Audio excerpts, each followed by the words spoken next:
Neurosis and Human Growth. The Struggle Toward Self-Realization. Karen Horney, MD. Table of Contents. 1. The Search for Glory. 2. Neurotic Claims. 3. The Tyranny of the Should. 4. Neurotic Pride. 5. Self-hate and self-contempt. 6. Alienation from self. 7. General measures to relieve tension. 8. The expansive solutions, the appeal of mastery. 9. The self-effacing solution, the appeal of love. 10. Morbid dependency. 11. Resignation, the appeal of freedom. 12. Neurotic disturbances in human relationships. 13. Neurotic disturbances in work. 14. The road of psychoanalytic therapy. 15. Theoretical considerations. Introduction, Amorality of Evolution. The neurotic process is a special form of human development and, because of the waste of constructive energies which it involves, is a particularly unfortunate one. It is not only different in quality from healthy human growth but, to a greater extent than we have realized, antithetical to it in many ways. Under favorable conditions, man's energies are put into the realization of his own potentialities. Such a development is far from uniform. According to his particular temperament, faculties, propensities, and the conditions of his earlier and later life, he may become softer or harder, more cautious or more trusting, more or less self-reliant, more contemplative or more outgoing, and he may develop his special gifts. But wherever his course takes him, it will be his given potentialities which he develops. Under inner stress, however, a person may become alienated from his real self. He will then shift the major part of his energies to the task of molding himself, by a rigid system of inner dictates, into a being of absolute perfection. For nothing short of godlike perfection can fulfill his idealized image of himself and satisfy his pride in the exalted attributes which, so he feels, he has, could have, or should have. This trend in neurotic development, which is presented in detail in this book, engages our attention over and beyond the clinical or theoretical interest in pathological phenomena. For it involves a fundamental problem of morality, that of man's desire, drive, or religious obligation to attain perfection.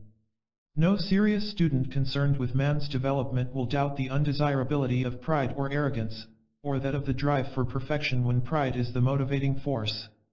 But there is a wide divergence of opinion about the desirability or necessity of a disciplinary inner control system for the sake of ensuring moral conduct. Granted that these inner dictates have a cramping effect upon man's spontaneity, should we not, in accordance with the Christian injunction, be ye perfect, strive for perfection? Would it not be hazardous, indeed ruinous, to man's moral and social life to dispense with such dictates? This is not the place to discuss the many ways in which this question has been raised and answered throughout human history, nor am I equipped to do so. I merely want to point out that one of the essential factors upon which the answer hinges is the quality of our belief about human nature. Broadly speaking, there are three major concepts of the goal of morality which rest upon these different interpretations of essential human nature. Superimposed checks and controls cannot be relinquished by anyone who believes, in whatever terms, that man is by nature sinful or ridden by primitive instincts. Freud. The goal of morality must then be the taming or overcoming of the status naturae and not its development. The goal must be different for those who believe that there is inherent in human nature both something essentially good and something bad, sinful, or destructive. It will center upon the assurance of the eventual victory of the inherent good, as refined, directed, or reinforced by such elements as faith, reason, will, or grace, in accordance with the particular dominating religious or ethical concept. Here the emphasis is not exclusively upon combating and suppressing evil, since there is also a positive program. Yet the positive program rests either upon supernatural aids of some sort or upon a strenuous ideal of reason or will, which in itself suggests the use of prohibitive and checking inner dictates. Lastly, the problem of morality is again different when we believe that inherent in man are evolutionary constructive forces, which urge him to realize his given potentialities. This belief does not mean that man is essentially good, which would presuppose a given knowledge of what is good or bad.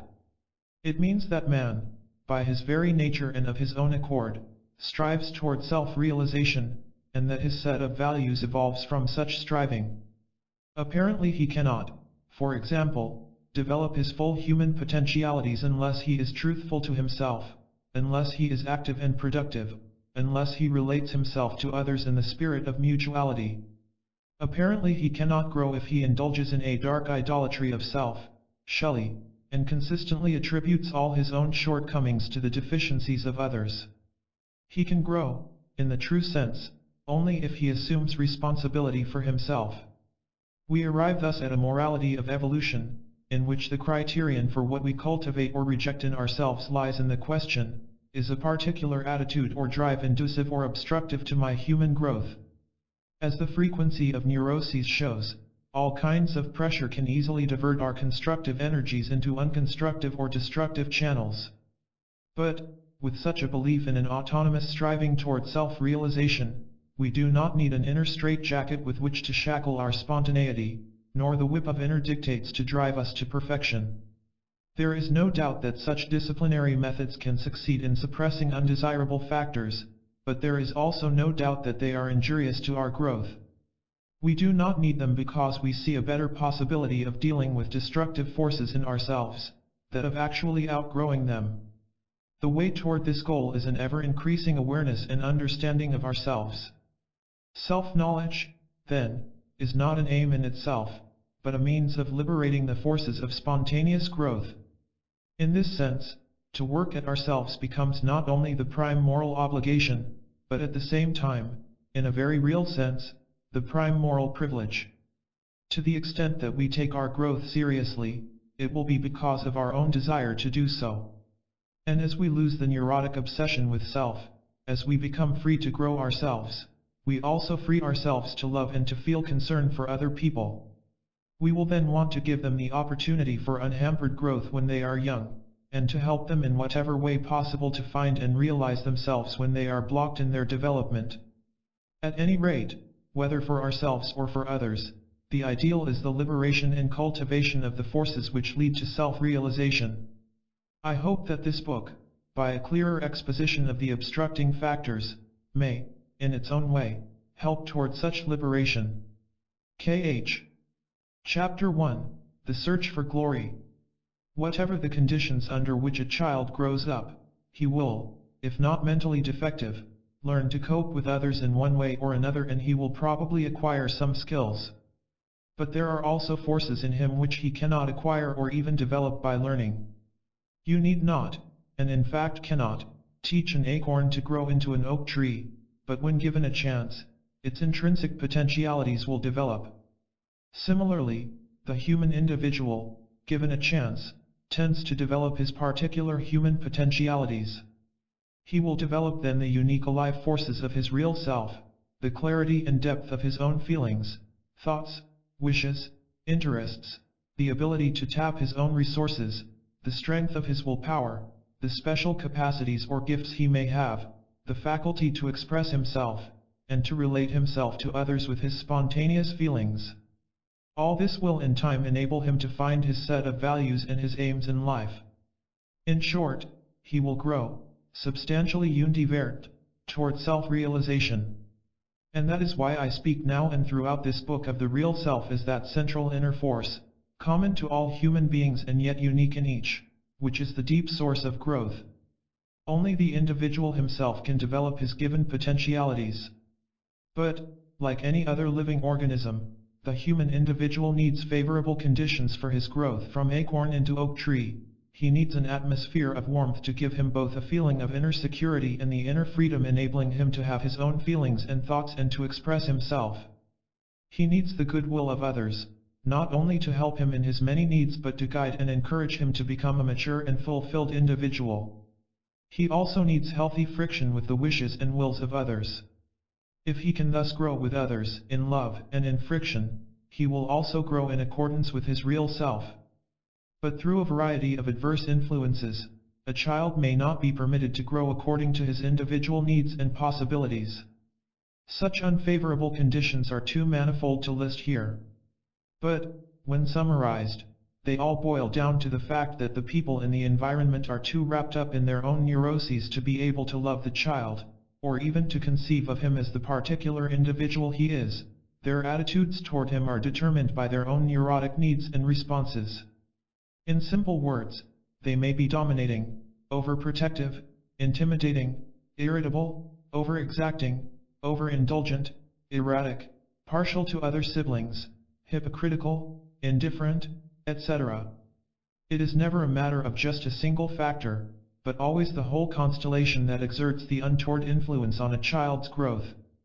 As a result, the child does not develop a feeling of belonging, of we, but instead a profound insecurity and vague apprehensiveness, for which I use the term basic anxiety. It is his feeling of being isolated and helpless in a world conceived as potentially hostile. The cramping pressure of his basic anxiety prevents the child from relating himself to others with the spontaneity of his real feelings, and forces him to find ways to cope with them. He must, unconsciously, deal with them in ways which do not arouse or increase, but rather allay his basic anxiety. The particular attitudes resulting from such unconscious strategical necessities are determined both by the child's given temperament and by the contingencies of the environment. Briefly, he may try to cling to the most powerful person around him, he may try to rebel and fight, he may try to shut others out of his inner life and withdraw emotionally from them. In principle, this means that he can move toward, against, or away from others. In a healthy human relationship, the moves toward, against, or away from others are not mutually exclusive. The ability to want and to give affection, or to give in, the ability to fight, and the ability to keep to oneself, these are complementary capacities necessary for good human relations. But in the child who feels himself on precarious ground because of his basic anxiety, these moves become extreme and rigid.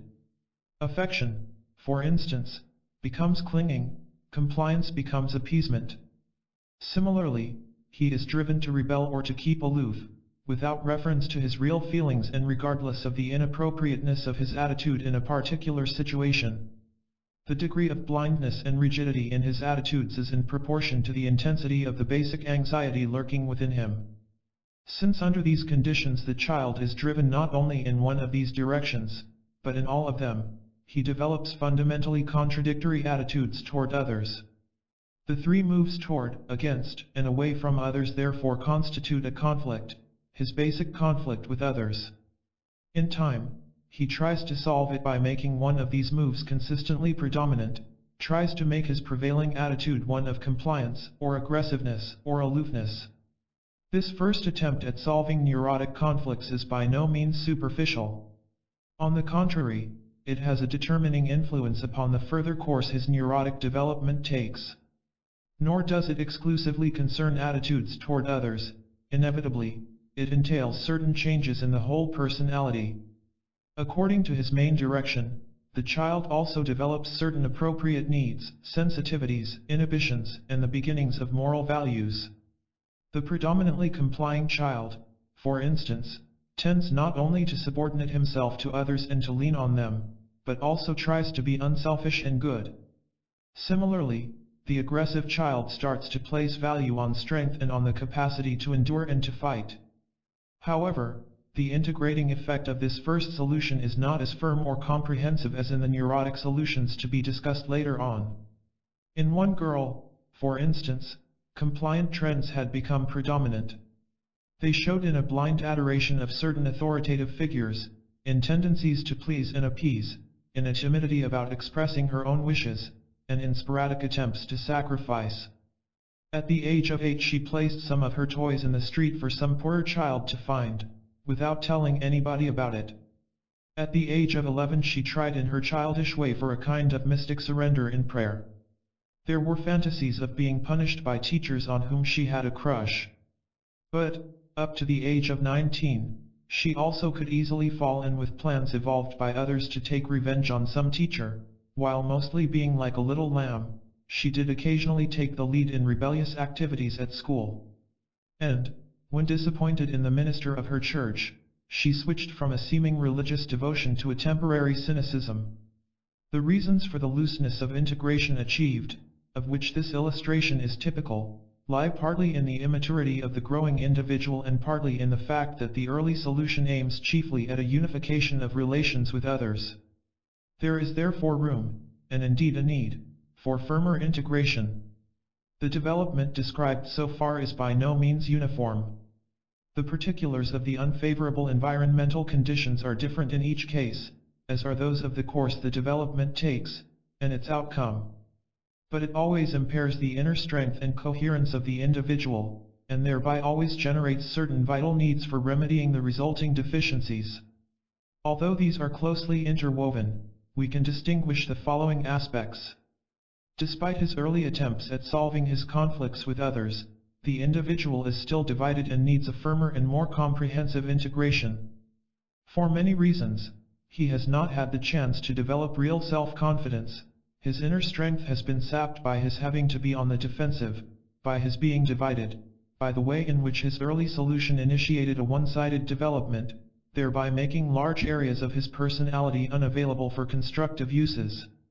Hence, he desperately needs self-confidence, or a substitute for it. He does not feel weakened in a vacuum, but feels specifically less substantial, less well-equipped for life than others. If he had a sense of belonging, his feeling inferior to others would not be so serious a handicap.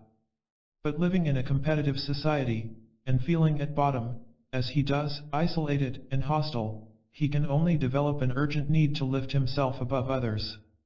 Even more basic than these factors is his beginning alienation from self.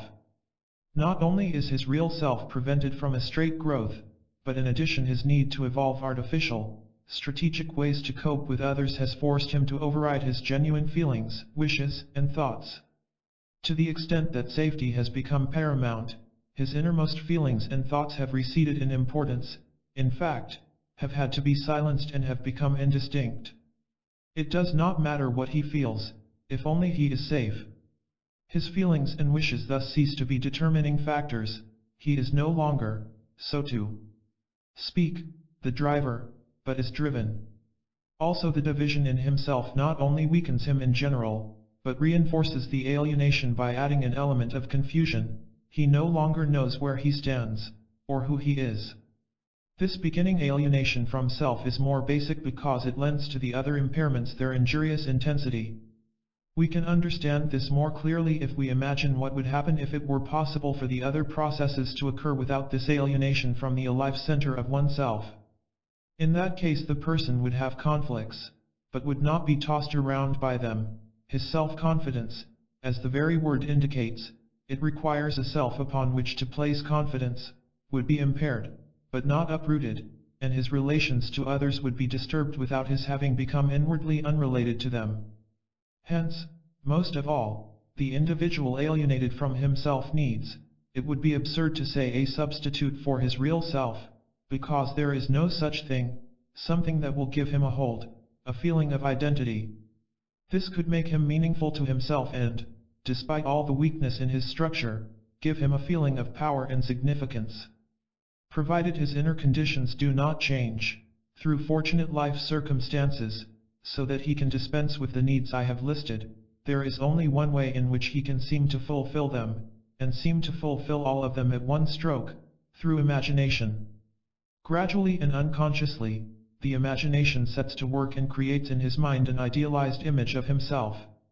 In this process he endows himself with unlimited powers and with exalted faculties.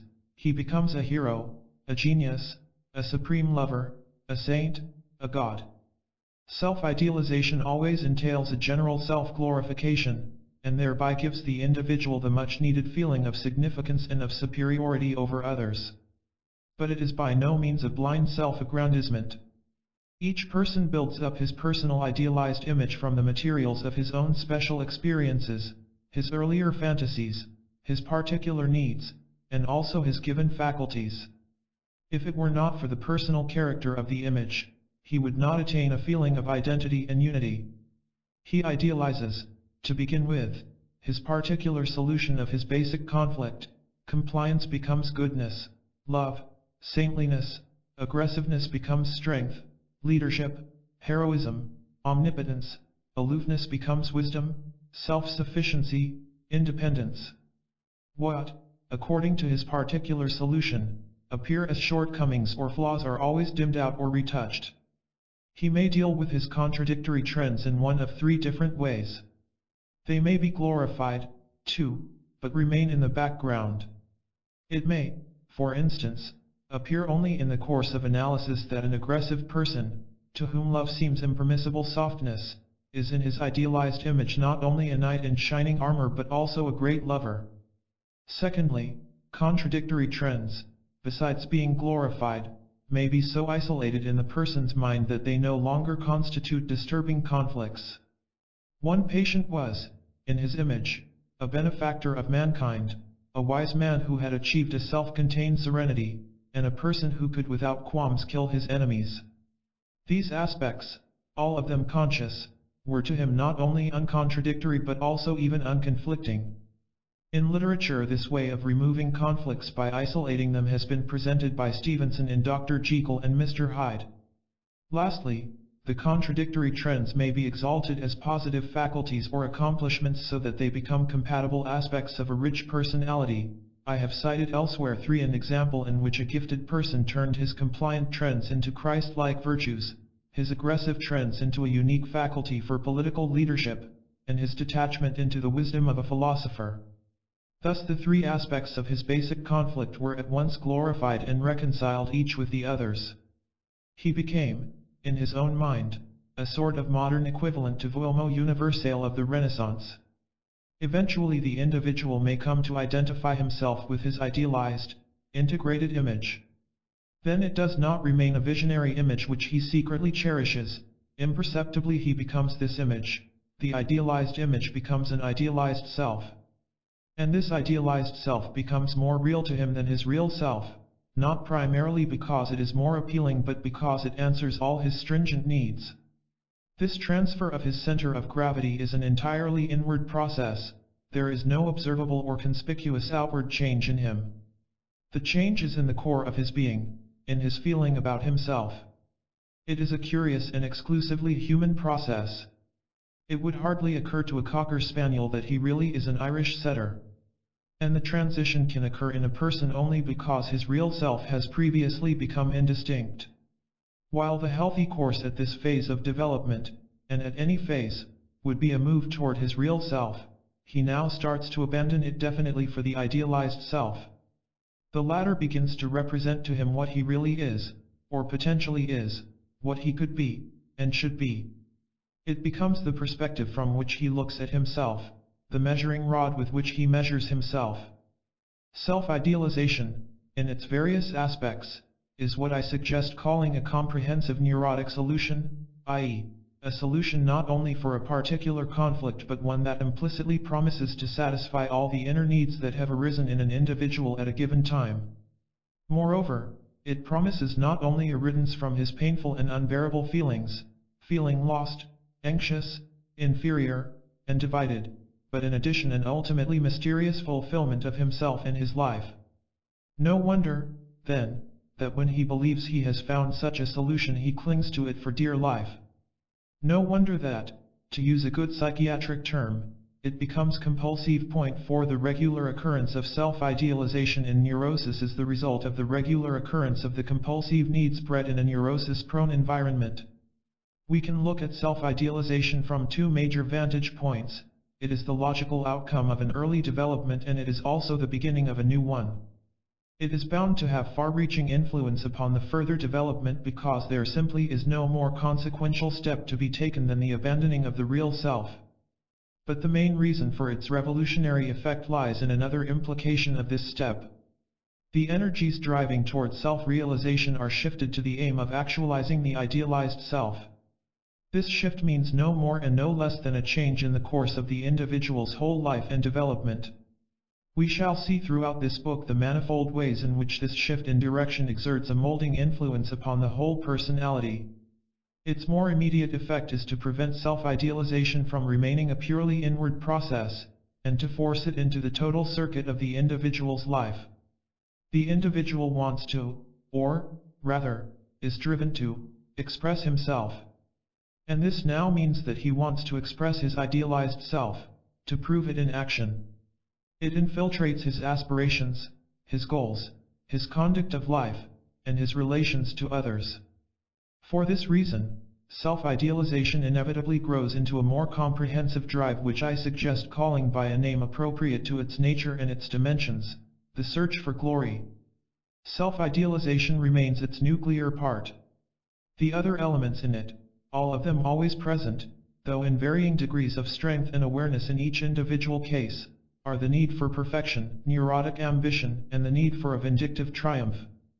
Among the drives toward actualizing the idealized self, the need for perfection is the most radical one. It aims at nothing less than molding the whole personality into the idealized self. Like Pygmalion in Bernard Shaw's version, the neurotic aims not only at retouching but at remodeling himself into his special kind of perfection prescribed by the specific features of his idealized image. He tries to achieve this goal by a complicated system of should and taboos. Since this process is both crucial and complex, we shall leave its discussion for a separate chapter. The most obvious and the most extrovert among the elements of the search for glory is neurotic ambition, the drive toward external success. While this drive toward excelling in actuality is pervasive and tends toward excelling in everything, it is usually most strongly applied to those matters in which excelling is most feasible for the given individual at a given time. Hence, the content of ambition may well change several times during a lifetime. At school, a person may feel it an intolerable disgrace not to have the very best marks in class. Later on, he may be just as compulsively driven to have the most dates with the most desirable girls. And again, still later, he may be obsessed with making the most money, or being the most prominent in politics. Such changes easily give rise to certain self-deceptions. A person who has at one period been fanatically determined to be the greatest athletic hero, or war hero, may at another period become equally bent on being the greatest saint. He may believe, then, that he has lost his ambition. Or he may decide that excelling in athletics or in war was not what he really wanted. Thus he may fail to realize that he still sails on the boat of ambition but has merely changed the course. Of course, one must also analyze in detail what made him change his course at that particular time. I emphasize these changes because they point to the fact that people in the clutches of ambition are but little related to the content of what they are doing. What counts is the excelling itself. If one did not recognize this unrelatedness, many changes would be incomprehensible. For the purposes of this discussion, the particular area of activity which the specific ambition covets is of little interest.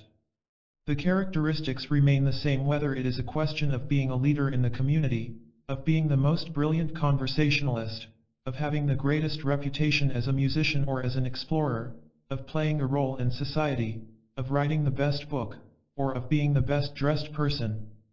The picture varies, however, in many ways, according to the nature of the desired success.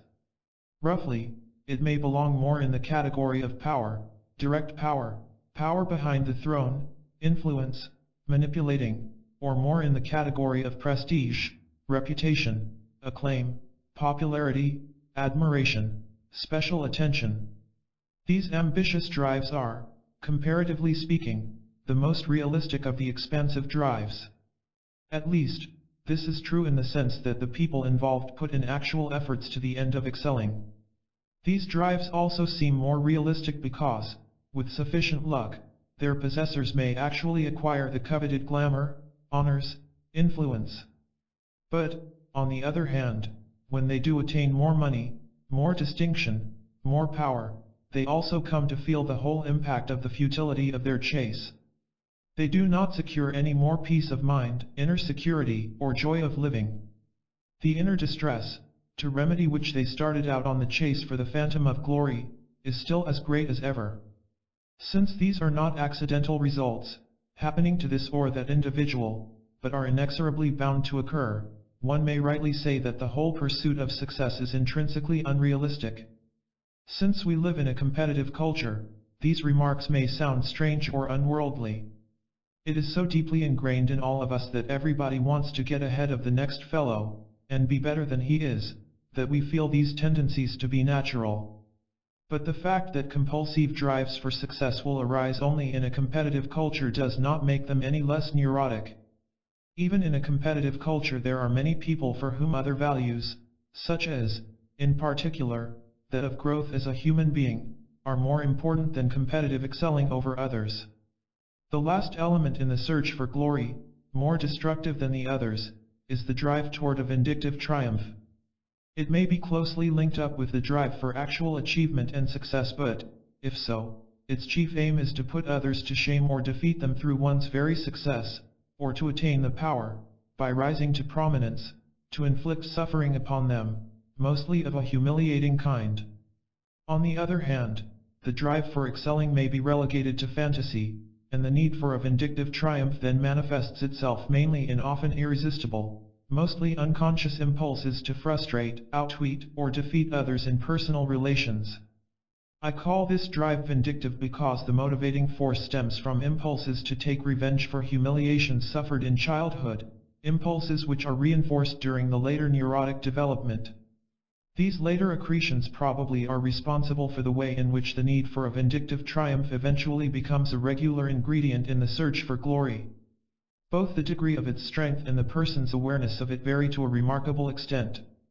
Most people are either entirely unaware of such a need or cognizant of it only in fleeting moments. Yet it is sometimes out in the open, and then it becomes the barely disguised mainspring of life. Among recent historical figures, Hitler is a good illustration of a person who went through humiliating experiences and gave his whole life to a fanatic desire to triumph over an ever-increasing mass of people. In his case, vicious circles, constantly increasing the need, are clearly discernible. One of these develops from the fact that he could think only in categories of triumph and defeat. Hence the fear of defeat made further triumphs always necessary. Moreover, the feeling of grandeur, increasing with every triumph, rendered it increasingly intolerable that anybody, or even any nation, should not recognize his grandeur. Many case histories are similar on a smaller scale. To mention only one example from recent literature, there is the man who watched the train go by. Here we have a conscientious clerk, subdued in his home life and in his office, apparently never thinking of anything but doing his duty. Through the discovery of the fraudulent maneuvers of his boss, with the resultant bankruptcy of the firm, his scale of values crashes. The artificial distinction between superior beings, to whom everything is allowed, and inferior ones like himself, to whom only the narrow path of correct behavior is permitted, crumbles. He too, he realizes, could be great and free. He could have a mistress, even the very glamorous mistress of his boss. And his pride is by now so inflated that when he actually approaches her, and is rejected, he strangles her. Sought by the police, he is at times afraid, but his main incentive is to defeat the police triumphantly.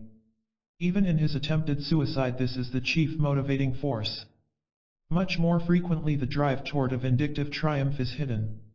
Indeed, because of its destructive nature, it is the most hidden element in the search for glory. It may be that only a rather frantic ambition will be apparent. In analysis alone are we able to see that the driving power behind it is the need to defeat and humiliate others by rising above them. The less harmful need for superiority can, as it were, absorb the more destructive compulsion. This allows a person to act out his need, and yet feel righteous about it. It is of course important to recognize the specific features of the individual trends involved in the search for glory, because it is always the specific constellation that must be analyzed. But we can understand neither the nature nor the impact of these trends unless we see them as parts of a coherent entity. Alfred Adler was the first psychoanalyst to see it as a comprehensive phenomenon, and to point out its crucial significance in neurosis. There are various solid proofs that the search for glory is a comprehensive and coherent entity. In the first place, all the individual trends described above regularly occur together in one person. Of course, one or another element may so predominate as to make us speak loosely of, say, an ambitious person, or of a dreamer. But that does not mean that the dominance of one element indicates the absence of the others. The ambitious person will have his grandiose image of himself too. The dreamer will want realistic supremacy, even though the latter factor may be apparent only in the way in which his pride is offended by the success of others. Furthermore, all the individual trends involved are so closely related that the prevailing trend may change during the lifetime of a given person. He may turn from glamorous daydreams to being the perfect father and employer, and again to being the greatest lover of all time. Lastly, they all have in common two general characteristics, both understandable from the genesis and the functions of the whole phenomenon, their compulsive nature and their imaginative character. Both have been mentioned, but it is desirable to have a more complete and succinct picture of their meaning. Their compulsive nature stems from the fact that the self-idealization, and the whole search for glory developing as its sequel, is a neurotic solution. When we call a drive compulsive, we mean the opposite of spontaneous wishes or strivings. The latter are an expression of the real self, the former are determined by the inner necessities of the neurotic structure. The individual must abide by them regardless of his real wishes, feelings, or interests, lest he incur anxiety, feel torn by conflicts, be overwhelmed by guilt feelings, feel rejected by others, etc. In other words, the difference between spontaneous and compulsive is one between *T want and I must in order to avoid some danger. Although the individual may consciously feel his ambition or his standards of perfection to be what he wants to attain, he is actually driven to attain it. The need for glory has him in its clutches. Since he himself is unaware of the difference between wanting and being driven, we must establish criteria for a distinction between the two. The most decisive one is the fact that he is driven on the road to glory with an utter disregard for himself, for his best interests. I remember, for example, an ambitious girl, aged 10, who thought she would rather be blind than not become the first in her class. We have reason to wonder whether more human lives, literally and figuratively, are not sacrificed on the altar of glory than for any other reason. John Gabriel Borkman died when he started to doubt the validity and the possibility of realizing his grandiose mission. Here a truly tragic element enters into the picture. If we sacrifice ourselves for a cause which we, and most healthy people, can realistically find constructive in terms of its value to human beings, that is certainly tragic, but also meaningful. If we fritter away our lives enslaved to the phantom of glory for reasons unknown to ourselves, that assumes the unrelieved proportion of tragic waste, the more so, the more valuable these lives potentially are. Another criterion of the compulsive nature of the drive for glory, as of any other compulsive drive, is its indiscriminateness. Since the person's real interest in a pursuit does not matter, he must be the center of attention, must be the most attractive, the most intelligent, the most original, whether or not the situation calls for it, whether or not, with his given attributes, he can be the first. He must come out victorious in any argument, regardless of where the truth lies. His thoughts in this matter are the exact opposite of those of Socrates, for surely we are not now simply contending in order that my view or that of yours may prevail, but I presume that we ought both of us to be fighting for the truth. The compulsiveness of the neurotic person's need for indiscriminate supremacy makes him indifferent to truth, whether concerning himself, others, or facts. Furthermore, like any other compulsive drive, the search for glory has the quality of insatiability. It must operate as long as the unknown, to himself, forces are driving him. There may be a glow of elation over the favorable reception of some work done, over a victory won, over any sign of recognition or admiration, but it does not last. A success may hardly be experienced as such in the first place, or, at the least, must make room for despondency or fear soon after. In any case, the relentless chase after more prestige, more money, more women, more victories, and conquests keeps going, with hardly any satisfaction or respite. Finally, the compulsive nature of a drive shows in the reactions to its frustration. The greater its subjective importance, the more impelling is the need to attain its goal, and hence the more intense the reactions to frustration. These constitute one of the ways in which we can measure the intensity of a drive. Although this is not always plainly visible, the search for glory is a most powerful drive. It can be like a demoniacal obsession, almost like a monster swallowing up the individual who has created it. And so the reactions to frustration must be severe. They are indicated by the terror of doom and disgrace that for many people is spelled in the idea of failure. Reactions of panic, depression, despair, rage at self and others to what is conceived as failure are frequent, and entirely out of proportion to the actual importance of the occasion. The phobia of falling from heights is a frequent expression of the dread of falling from the heights of illusory grandeur. Consider the dream of a patient who had a phobia about heights. It occurred at a time when he had begun to doubt his established belief of unquestioned superiority. In the dream he was at the top of a mountain, but in danger of falling, and was clinging desperately to the ridge of the peak. "I cannot get any higher than I am," he said, "so all I have to do in life is to hold on to it." Consciously, he referred to his social status, but in a deeper sense this "I cannot get any higher" also held true for his illusions about himself. He could not get higher than having, in his mind, a godlike omnipotence and cosmic significance. The second characteristic inherent in all the elements of the search for glory is the great and peculiar role imagination plays in them. It is instrumental in the process of self-idealization. But this is so crucial a factor that the whole search for glory is bound to be pervaded by fantastic elements. No matter how much a person prides himself on being realistic, no matter how realistic indeed his march toward success, triumph, perfection, his imagination accompanies him and makes him mistake a mirage for the real thing. One simply cannot be unrealistic about oneself and remain entirely realistic in other respects. When the wanderer in the desert, under the duress of fatigue and thirst, sees a mirage, he may make actual efforts to reach it, but the mirage, the glory, which should end his distress is itself a product of imagination. Actually, imagination also permeates all psychic and mental functions in the healthy person. When we feel the sorrow or the joy of a friend, it is our imagination that enables us to do so. When we wish, hope, fear, believe, plan, it is our imagination showing us possibilities. But imagination may be productive or unproductive. It can bring us closer to the truth of ourselves, as it often does in dreams, or carry us far away from it. It can make our actual experience richer or poorer. And these differences roughly distinguish neurotic and healthy imagination. When thinking of the grandiose plans so many neurotics evolve, or the fantastic nature of their self-glorification and their claims, we may be tempted to believe that they are more richly endowed than others with the royal gift of imagination, and that, for that very reason, it can more easily go astray in them. This notion is not borne out by my experience. The endowment varies among neurotic people, as it does among more healthy ones. But I find no evidence that the neurotic per se is by nature more imaginative than others. Nevertheless, the notion is a false conclusion based upon accurate observations. Imagination does in fact play a greater role in neurosis.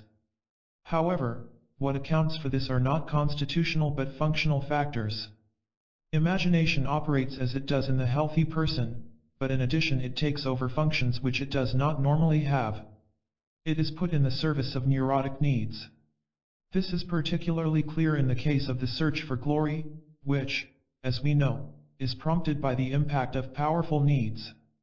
In psychiatric literature, imaginative distortions of reality are known as wishful thinking. It is by now a well-established term, but it is nevertheless incorrect. It is too narrow. An accurate term would encompass not only thinking but also wishful observing, believing, and particularly feeling. Moreover, it is a thinking, or feeling, that is determined not by our wishes but by our needs.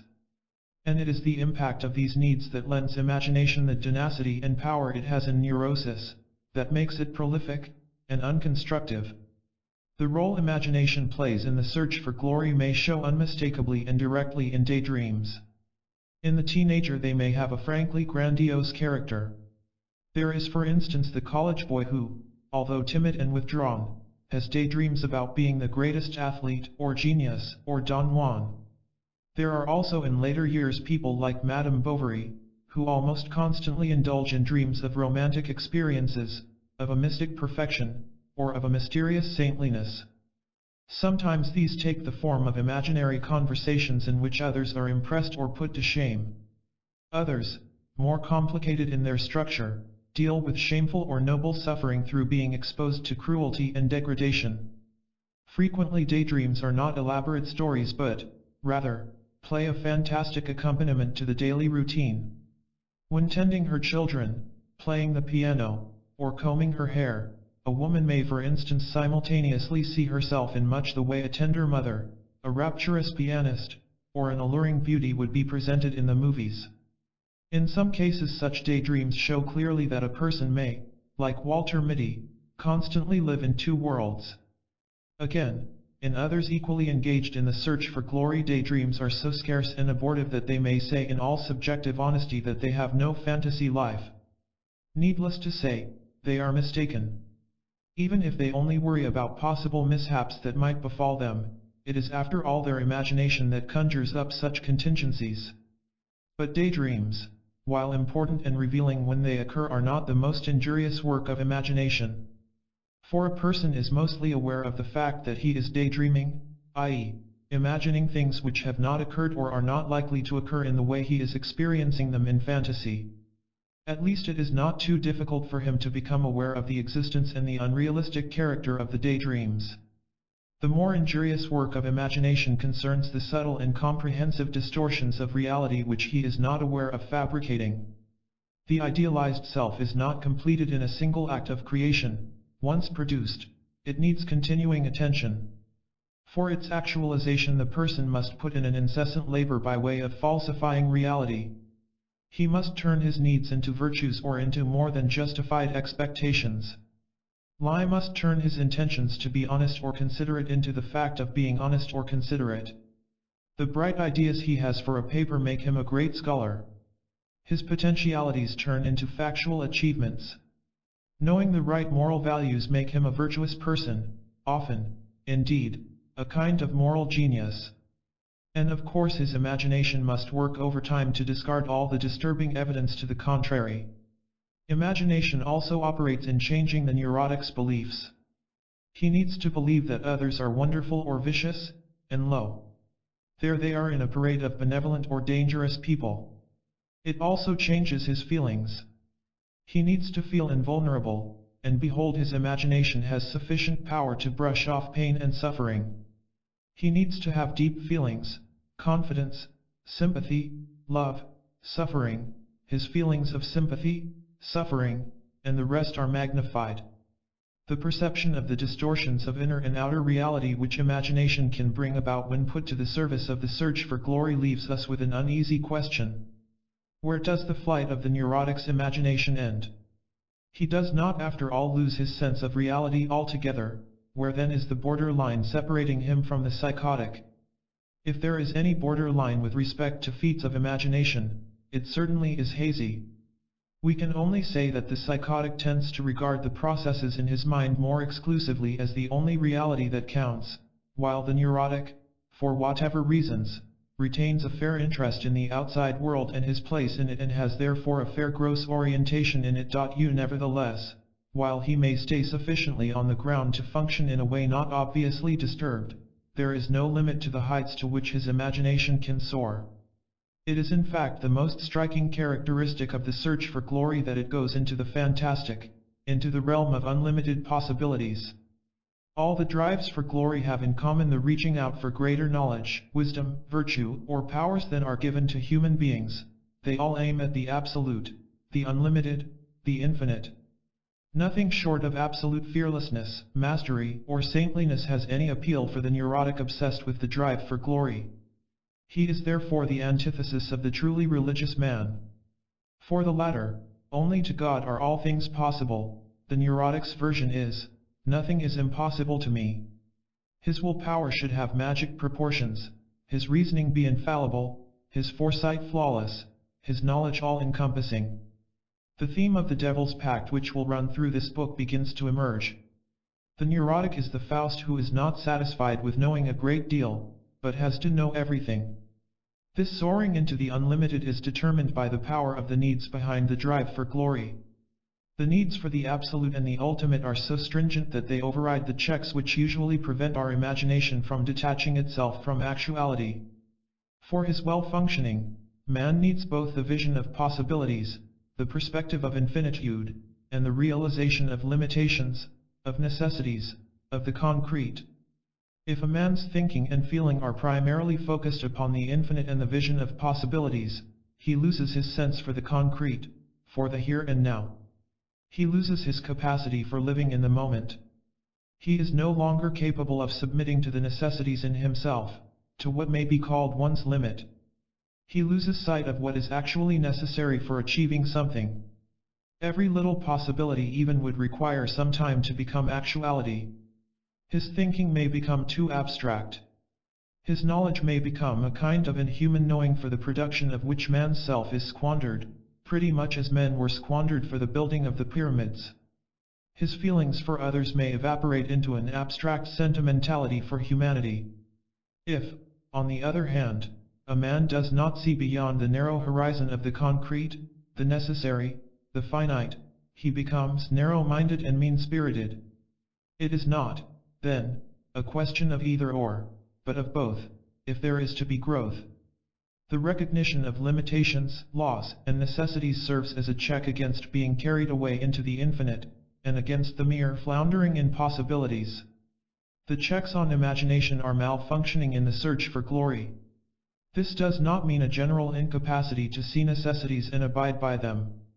A special direction in the further neurotic development may make many people feel safer to restrict their lives, and they may then tend to regard the possibility of being carried away into the fantastic as a danger to be avoided. They may close their minds to anything that to them looks fantastic, be averse to abstract thinking, and over-anxiously cling to what is visible, tangible, concrete, or immediately useful. But while the conscious attitude toward these matters varies, every neurotic at bottom is loath to recognize limitations to what he expects of himself and believes it possible to attain. His need to actualize his idealized image is so imperative that he must shove aside the checks as irrelevant or non-existent. The more his irrational imagination has taken over, the more likely he is to be positively horrified at anything that is real, definite, concrete, or final. He tends to abhor time, because it is something definite, money, because it is concrete, death, because of its finality. But he may also abhor having a definite wish or opinion, and hence avoid making a definite commitment or a decision. To illustrate, there was the patient who cherished the idea of being a will-o'-the-wisp dancing in a ray of moonlight. She could become terrified when looking at a mirror, not because of seeing possible imperfections, but because it brought to bear on her the realization that she had definite contours, that she was substantial, that she was pinned down to a concrete bodily shape. It made her feel like a bird whose wings were nailed to a board. And at a time when these feelings emerged to awareness, she had impulses to smash the mirror. To be sure, the development is not always so extreme. But every neurotic, even though he may pass superficially for healthy, is averse to checking with evidence when it comes to his particular illusions about himself. And he must be so, because they would collapse if he did. The attitude toward external laws and regulations varies, but he always tends to deny laws operating within himself, refuses to see the inevitability of cause and effect in psychic matters, or of one factor following from the other or reinforcing the other. There are endless ways in which he disregards evidence which he does not choose to see. He forgets, it does not count, it was accidental, it was on account of circumstances, or because others provoked him, he couldn't help it, because it was natural. Like a fraudulent bookkeeper, he goes to any length to maintain the double account, but, unlike him, he credits himself only with the favorable one and professes ignorance of the other. I have not yet seen a patient in whom the frank rebellion against reality, as it is expressed in Harvey, 20 years I have fought with reality, and I have finally overcome it, did not strike a familiar chord. Or, to quote again the classic expression of a patient, if it were not for reality, I would be perfectly all right. It remains to bring into clearer relief the difference between the search for glory and healthy human strivings. On the surface they may look deceptively similar, so much so that differences seem to be variations in degree only. It looks as though the neurotic were merely more ambitious, more concerned with power, prestige, and success than the healthy person, as though his moral standards were merely higher, or more rigid, than ordinary ones, as though he were simply more conceited, or considered himself more important than people usually do. And, indeed, who will venture to draw a sharp line and say, this is where the healthy ends and the neurotic begins? Similarities between healthy strivings and the neurotic drives exist because they have a common root in specific human potentialities. Through his mental capacities, man has the faculty to reach beyond himself. In contrast to other animals, he can imagine and plan. In many ways he can gradually enlarge his faculties and, as history shows, has actually done so. The same is also true for the life of a single individual. There are no rigidly fixed limits to what he can make out of his life, to what qualities or faculties he can develop, to what he can create. Considering these facts, it seems inevitable that man is uncertain about his limitations and, hence, easily sets his goals either too low or too high. This existing uncertainty is the base without which the search for glory could not possibly develop. The basic difference between healthy strivings and neurotic drives for glory lies in the forces prompting them. Healthy strivings stem from a propensity, inherent in human beings, to develop given potentialities. The belief in an inherent urge to grow has always been the basic tenet upon which our theoretical and therapeutic approach rests. And this belief has grown ever since with ever new experiences. The only change is in the direction of more precise formulation. I would say now, as indicated in the first pages of this book, that the life forces of the real self urge one toward self-realization. The search for glory, on the other hand, springs from the need to actualize the idealized self.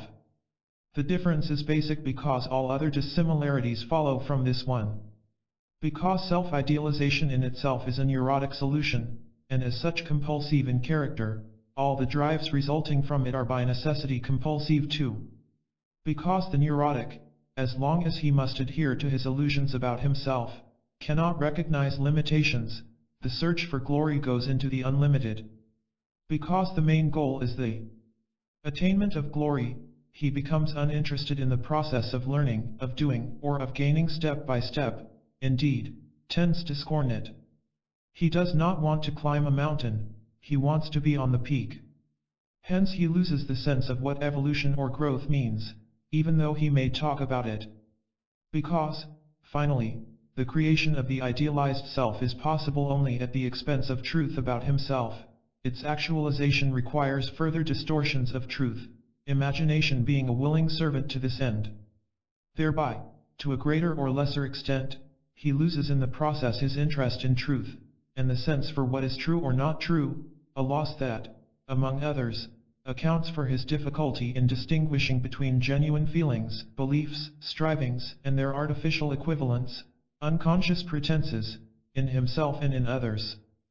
The emphasis shifts from being to appearing.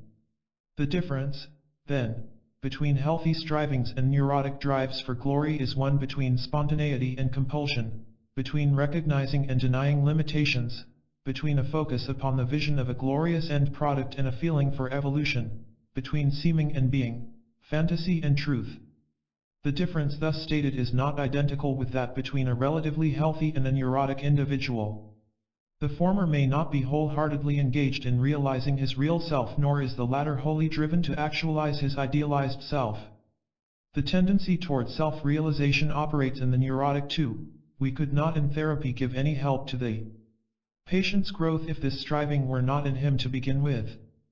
But, while the difference between the healthy and the neurotic person in this respect is simply one of degree, the difference between genuine striving and compulsive drives, despite surface similarities, is one of quality and not of quantity. The most pertinent symbol, to my mind, for the neurotic process initiated by the search for glory is the ideational content of the story of the Devil's Pact. The devil, or some other personification of evil, tempts a person who is perplexed by spiritual or material trouble with the offer of unlimited powers. But he can obtain these powers only on the condition of selling his soul or going to hell. The temptation can come to anybody, rich or poor in spirit, because it speaks to two powerful desires, the longing for the infinite and the wish for an easy way out. According to religious tradition, the greatest spiritual leaders of mankind, Buddha and Christ, experienced such temptation. But, because they were firmly grounded in themselves, they recognized it as a temptation and could reject it. Moreover, the conditions stipulated in the pact are an appropriate representation of the price to be paid in the neurotic's development. Speaking in these symbolic terms, the easy way to infinite glory is inevitably also the way to an inner hell of self-contempt and self-torment. By taking this road, the individual is in fact losing his soul, his real self. Chapter 2, Neurotic Claims. The neurotic in his search for glory goes astray into the realm of the fantastic, of the infinite, of boundless possibilities. To all outward appearances, he may lead a normal life as a member of his family and of his community, attend to his work and participate in recreational activities. Without realizing it, or at least without realizing the extent of it, he lives in two worlds, that of his secret private life and that of his official life. And the two do not jibe. To repeat a patient's phrase quoted in a previous chapter, life is awful, it is so full of reality. No matter how averse the neurotic is to checking with evidence, reality inevitably obtrudes itself in two ways. He may be highly gifted, but he still is in all essentials like everybody else, with general human limitations and considerable individual difficulties to boot. His actual being does not jibe with his godlike image. Nor does the reality outside himself treat him as though it found him godlike. For him, too, an hour has but 60 minutes, he must wait in line, like everybody else. The taxi driver or the boss may act as though he were simply an ordinary mortal. The indignities to which this individual feels exposed are nicely symbolized in a little incident a patient remembered from childhood. She was 3 years old, and daydreaming of being a fairy queen when an uncle picked her up and said jokingly, "My, what a dirty face you have." She never forgot her impotent and indignant rage. In this way, such a person is almost constantly faced with discrepancies, puzzling and painful. What does he do about it? How does he account for them, react to them, or try to do away with them? As long as his personal aggrandizement is too indispensable to be touched, he can but conclude that there is something wrong with the world. It ought to be different. And so, instead of tackling his illusions, he presents a claim to the outside world. He is entitled to be treated by others, or by fate, in accord with his grandiose notions about himself. Everyone ought to cater to his illusions. Everything short of this is unfair. He is entitled to a better deal. The neurotic feels entitled to special attention, consideration, deference on the part of others. These claims for deference are understandable enough, and sometimes obvious enough. But they are merely part and parcel of a more comprehensive claim, that all his needs growing out of his inhibitions, his fears, his conflicts, and his solutions ought to be satisfied or duly respected. Moreover, whatever he feels, thinks, or does ought not to carry any adverse consequences. This means in fact a claim that psychic laws ought not to apply to him. Therefore he does not need to recognize, or at any rate to change, his difficulties. It is then no longer up to him to do something about his problems, it is up to others to see that they do not disturb him. It was a German psychoanalyst, Harold Schultz-Henke, who was the first among modern analysts to see these claims which the neurotic harbors. Harold Schultz-Henke, Einführung zur Psychoanalyse. He called them Resonanzsprüche, gigantic claims, and ascribed to them a crucial role in neuroses. While I share his opinion of their importance, my own concept differs from his in many ways. I do not think that the term gigantic claims is fortunate. It is misleading because it suggests that the claims are excessive in content. True enough, in many instances they are not only excessive but plainly fantastic. Others, however, appear quite reasonable.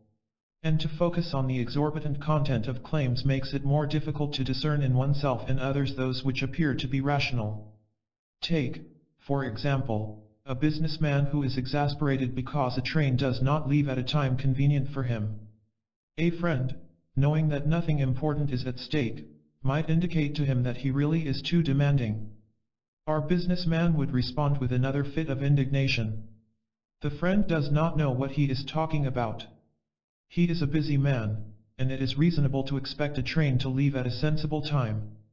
Surely his wish is reasonable. Who would not want a train to run on a schedule convenient to his arrangements? But we are not entitled to it. This brings us to the essentials of the phenomenon. A wish or needy in itself quite understandable, turns into a claim. Its non-fulfillment, then, is felt as an unfair frustration, as an offense about which we have a right to feel indignant. The difference between a need and a claim is a clear-cut one. Nevertheless, if the psychic undercurrents have changed the one into the other, the neurotic is not only unaware of the difference but is indeed averse to seeing it. He speaks of an understandable or natural wish when he really means a claim, and he feels entitled to many things which a bit of clear thinking could show him are not inevitably his. I am thinking, for instance, of some patients who are furiously indignant when they get a ticket for double parking. Once again, the wish to get by is completely understandable, but they are not entitled to exemption. It is not that they do not know the laws. But they argue, if they think about it at all, that others get by, and that it is therefore unfair that they should have been caught. For these reasons it seems advisable to speak simply of irrational or neurotic claims. They are neurotic needs which individuals have unwittingly turned into claims. And they are irrational because they assume a right, a title, which in reality does not exist. In other words, they are excessive by the very fact of being made as claims instead of being recognized simply as neurotic needs. The special content of the claims that are harbored varies in detail, according to the particular neurotic structure. Generally speaking, however, the patient feels entitled to everything that is important to him, to the fulfillment of all his particular neurotic needs.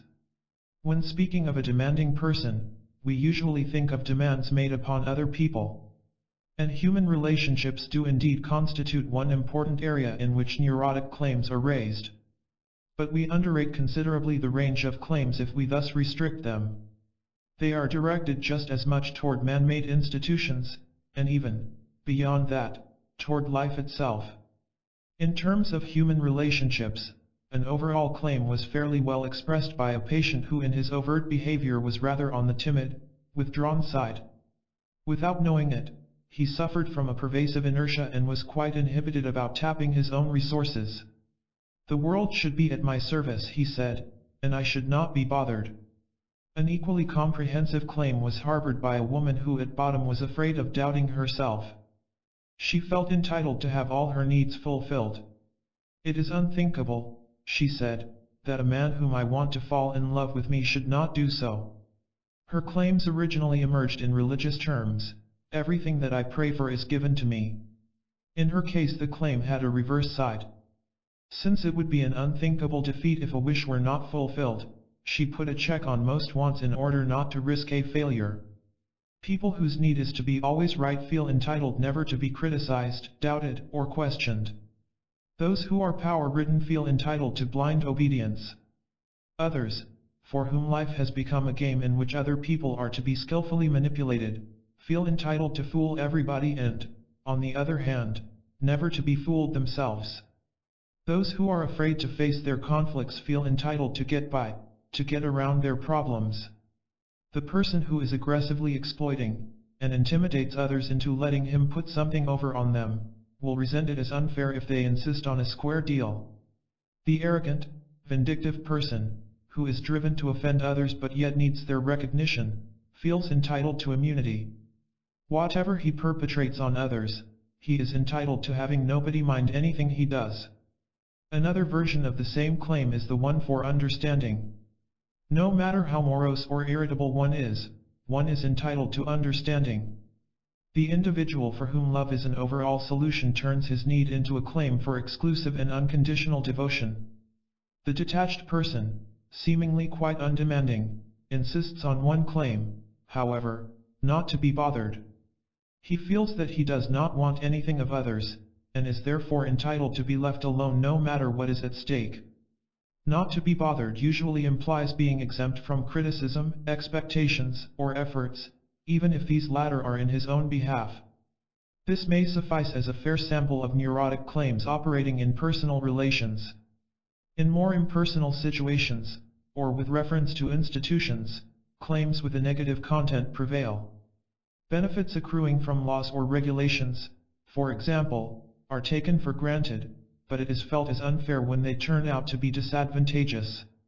I am still grateful for an incident which occurred during the last war, because it opened my eyes to unconscious claims I harbored and, from these, to those of others.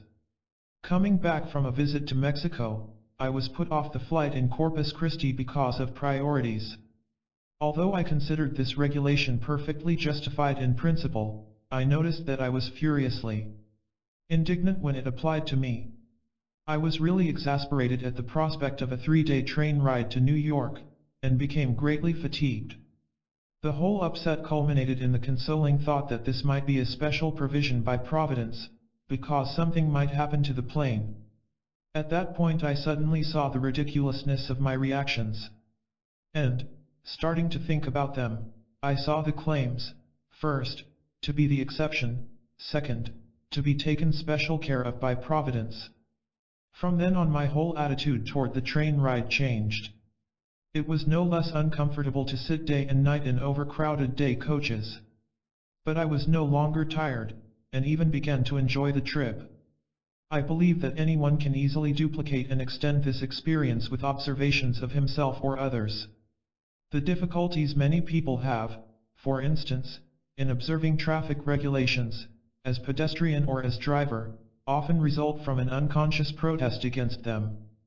They should not be subjected to such rules. Others resent the insolence of a bank in drawing their attention to the fact that they have overdrawn their account.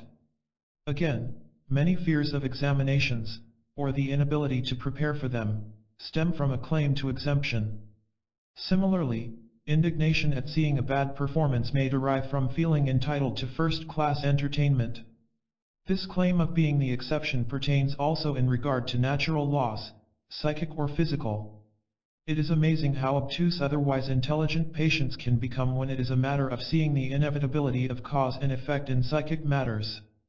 I am thinking of rather self-evident connections such as these. If we want to achieve something, we must put in work. If we want to become independent, we must strive toward assuming responsibility for ourselves. Or, so long as we are arrogant, we will be vulnerable. Or, so long as we do not love ourselves, we cannot possibly believe that others love us, and must by necessity be suspicious toward any assertion of love. Patients presented with such sequences of cause and effect may start to argue, to become befogged or evasive. Many factors are involved to produce this peculiar denseness. We must realize in the first place that to grasp such cause and effect relations means confronting the patient with the necessity of interchanges. Of course it is always difficult to change any neurotic factor. But in addition, as we have already seen, many patients have an intense unconscious aversion to the realization that they should be subject to any necessity. The mere words rules, necessities, or restrictions may make them shudder, if they let their meaning penetrate at all. In their private world everything is possible, to them. The recognition of any necessity applying to themselves, therefore, would actually pull them down from their lofty world into actuality, where they would be subject to the same natural laws as anybody else. And it is this need to eliminate necessity from their lives which turns into a claim. In analysis this shows in their feeling entitled to be above the necessity of changing. Thus they unconsciously refuse to see that they must change attitudes in themselves if they want to become independent or less vulnerable, or want to be able to believe in being loved. Most staggering are certain secret claims toward life in general. Any doubt about the irrational character of claims is bound to disappear in this area. Naturally it would shatter a person's feeling of godlikeness to face the fact that for him, too, life is limited and precarious, that fate can strike him at any time with an accident, bad fortune, illness, or death, and blast his feeling of omnipotence. 4. To reiterate an ancient truth, there is very little we can do about it. We can avoid certain risks of dying, and we can, nowadays, protect ourselves against financial losses connected with death, but we cannot avoid death. Unable to face the precariousness of his life as a human being, the neurotic individual develops claims of his inviolability, or claims of being the anointed, of luck always being on his side, of life being easy and without suffering. In contrast to the claims operating in human relationships, those toward life in general cannot be asserted effectively. The neurotic with these claims can do but two things. He can deny, in his mind, that anything can happen to him. In that case he tends to be reckless, go out in cold weather when he has a fever, not take precautions against infections likely to occur, or have sexual intercourse without precautions. He will live as though he could never grow old, or die. Hence, of course, if some adversity does strike him, it is a crushing experience and may throw him into panic. Trivial though the experience may be, it shatters his lofty beliefs in his inviolability. He may turn to the other extreme, and become overcautious toward life. If he cannot rely on his claims for inviolability being respected, then anything can happen and he can rely on nothing. This does not mean that he has relinquished his claims. Rather, it means that he wants not to expose himself to another realization of their futility. Other attitudes toward life and fate seem more sensible, as long as we do not recognize the claims behind them. Many patients directly or indirectly express a sentiment of its being unfair that they are afflicted with their particular difficulties. When talking about their friends, they will point out that despite their being neurotic, too, this one is more at ease in social situations, that one is more successful with women, another is more aggressive, or enjoys life more fully. Such meanderings, though futile, seem understandable. Each one, after all, suffers under his personal difficulties, and hence will feel it more desirable not to have the particular ones that harass him. But the patient's responses to being together with one of these enviable people point to a more serious process. He can suddenly develop a cold, or become despondent. Going after such responses, we discover the source of the trouble to be a rigid claim that he should not have any problems at all. He is entitled to be better endowed than anybody else. He is entitled, moreover, not only to a life devoid of personal problems but to the combined excellencies of those he knows in person, or, say, on the screen, to be as humble and intelligent as Charles Chaplin, as humane and courageous as Spencer Tracy, as victoriously virile as Clark Gable. The claim that I should not be I is too obviously irrational to be raised as such. It appears in the form of resentful envy toward anybody better endowed or more fortunate in his development, in imitation or adoration of them, in claims directed toward the analyst to supply him with all these desirable, often contradictory perfections. This claim for being endowed with supreme attributes is rather crippling in its implications. It not only makes for a chronic smoldering envy and discontent, but constitutes a real drawback for analytic work. If it is unfair in the first place that the patient should have any neurotic difficulties, it certainly is doubly unfair to expect him to work at his problems. On the contrary, he feels entitled to be relieved of his difficulties without having to go through the laborious process of changing. This survey of kinds of neurotic claims is not complete. Since every neurotic need can turn into a claim, we would have to discuss each single one in order to give an exhaustive picture of claims. But even a short survey gives us a feeling for their peculiar nature. We shall try now to bring their common characteristics into clearer relief. To begin with, they are unrealistic in two regards. The person establishes a title which exists in his mind only, and he has little, if any, consideration for the possibility of the fulfillment of his claims. This is obvious in the frankly fantastic claims of being exempt from illness, old age, and death. But it is just as true for the others. The woman who feels entitled to having all her invitations accepted takes offense at anyone's declining, no matter how urgent are the reasons for not accepting. The scholar who insists that everything should come easily to him resents the work to be put into a paper or an experiment, regardless of how necessary such work is and often despite his realizing that it cannot be done without painstaking work. The alcoholic who feels entitled to having everybody help him in a financial calamity feels it is unfair if help is not immediately and gladly given, no matter whether others are in a position to do so or not. These illustrations point implicitly to a second characteristic of neurotic claims, their egocentricity. It is often so blatant that it strikes the observer as naive and reminds him of similar attitudes in spoiled children. These impressions lend weight to theoretical conclusions that all these claims are just infantile character traits in people who, at least, on this score, have failed to grow up. Actually, this contention is fallacious.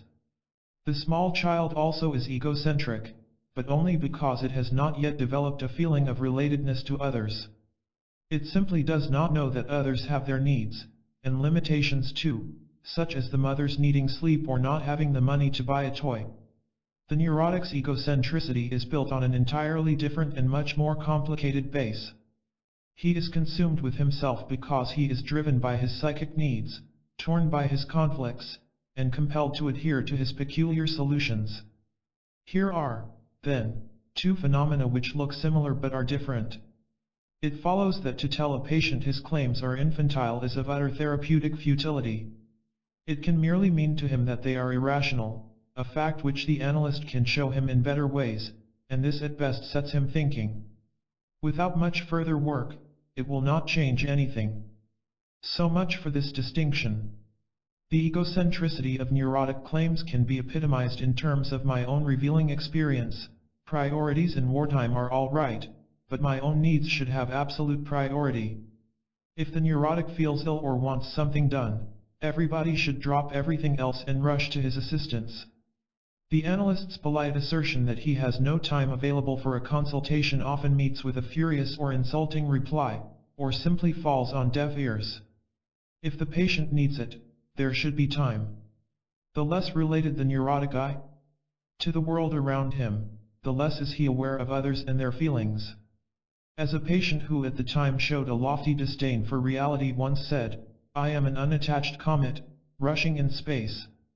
Which means that what I need is real, others with their needs are unreal. A third characteristic of the neurotic's claims lies in his expectation that things are coming to him without his making adequate efforts. He does not admit that if he is lonely he might well call up somebody, somebody should call him up. The simple reasoning that he must eat less if he wants to take off weight often meets with so much inner opposition that he just keeps on eating, still considering it unfair that he does not look as slender as other people. Another may claim that he should be given an honorable job, a better position, an advance in salary without having done anything special to merit it and, what is more, without asking for it. He should not even have to be clear in his own mind what it is that he wants. He should be in the position to refuse or to take anything. Frequently a person may express in most plausible and touching words how much he wants to be happy. But his family or his friends realize after a while that it is extremely difficult to make him happy. So they may tell him that there must be some discontent in him preventing him from attaining happiness. He may then go to an analyst. The analyst will appreciate the patient's wish for happiness as a good motive for coming to analysis. But he will also ask himself why the patient, with all his desire for happiness, is not happy. He has many things which most people would enjoy. A pleasant home, a nice wife, financial security. But he does not do much of anything, he has no vigorous interest of any kind. There is a great deal of passivity and self-indulgence in the picture. It strikes the analyst in the very first interview that the patient does not talk about his difficulties, but rather, in a somewhat petulant way, presents a chart of wishes. The next hour confirms the first impressions. The patient's inertia in the analytic work proves to be the first hindrance. So the picture becomes clearer. Here is a person, tied hand and foot, unable to tap his own resources and filled to the brim with tenacious claims that all the good things in life, including contentment of soul, should come to him. Another example illustrating the claim for help without effort throws further light on its nature. A patient who had to interrupt his analysis for a week was upset by some problem that had emerged in the previous analytical session. He expressed his wish to get over the difficulty before he left, a perfectly legitimate wish. So I tried hard to get at the root of the particular problem. After a while I noticed, however, that there was but little cooperative effort on his part. It was as if I had to drag him along. As the hour went on I sensed an increasing irritability on his side. Upon my direct question, he confirmed it by saying that of course he was irritated. He did not want to be left with his difficulty for a whole week and I had not yet said anything to alleviate it. I pointed out that his wish was certainly sensible, but that apparently it had turned into a claim, which did not make any sense. Whether or not we could come any closer to solving the particular problem would depend upon how accessible it was at this juncture, and how productive he and I could be. And, as far as he was concerned, there must be something that was preventing him from making efforts toward the desired end. After a good deal of back and forth which I omit here, he could not help seeing the truth of what I had said.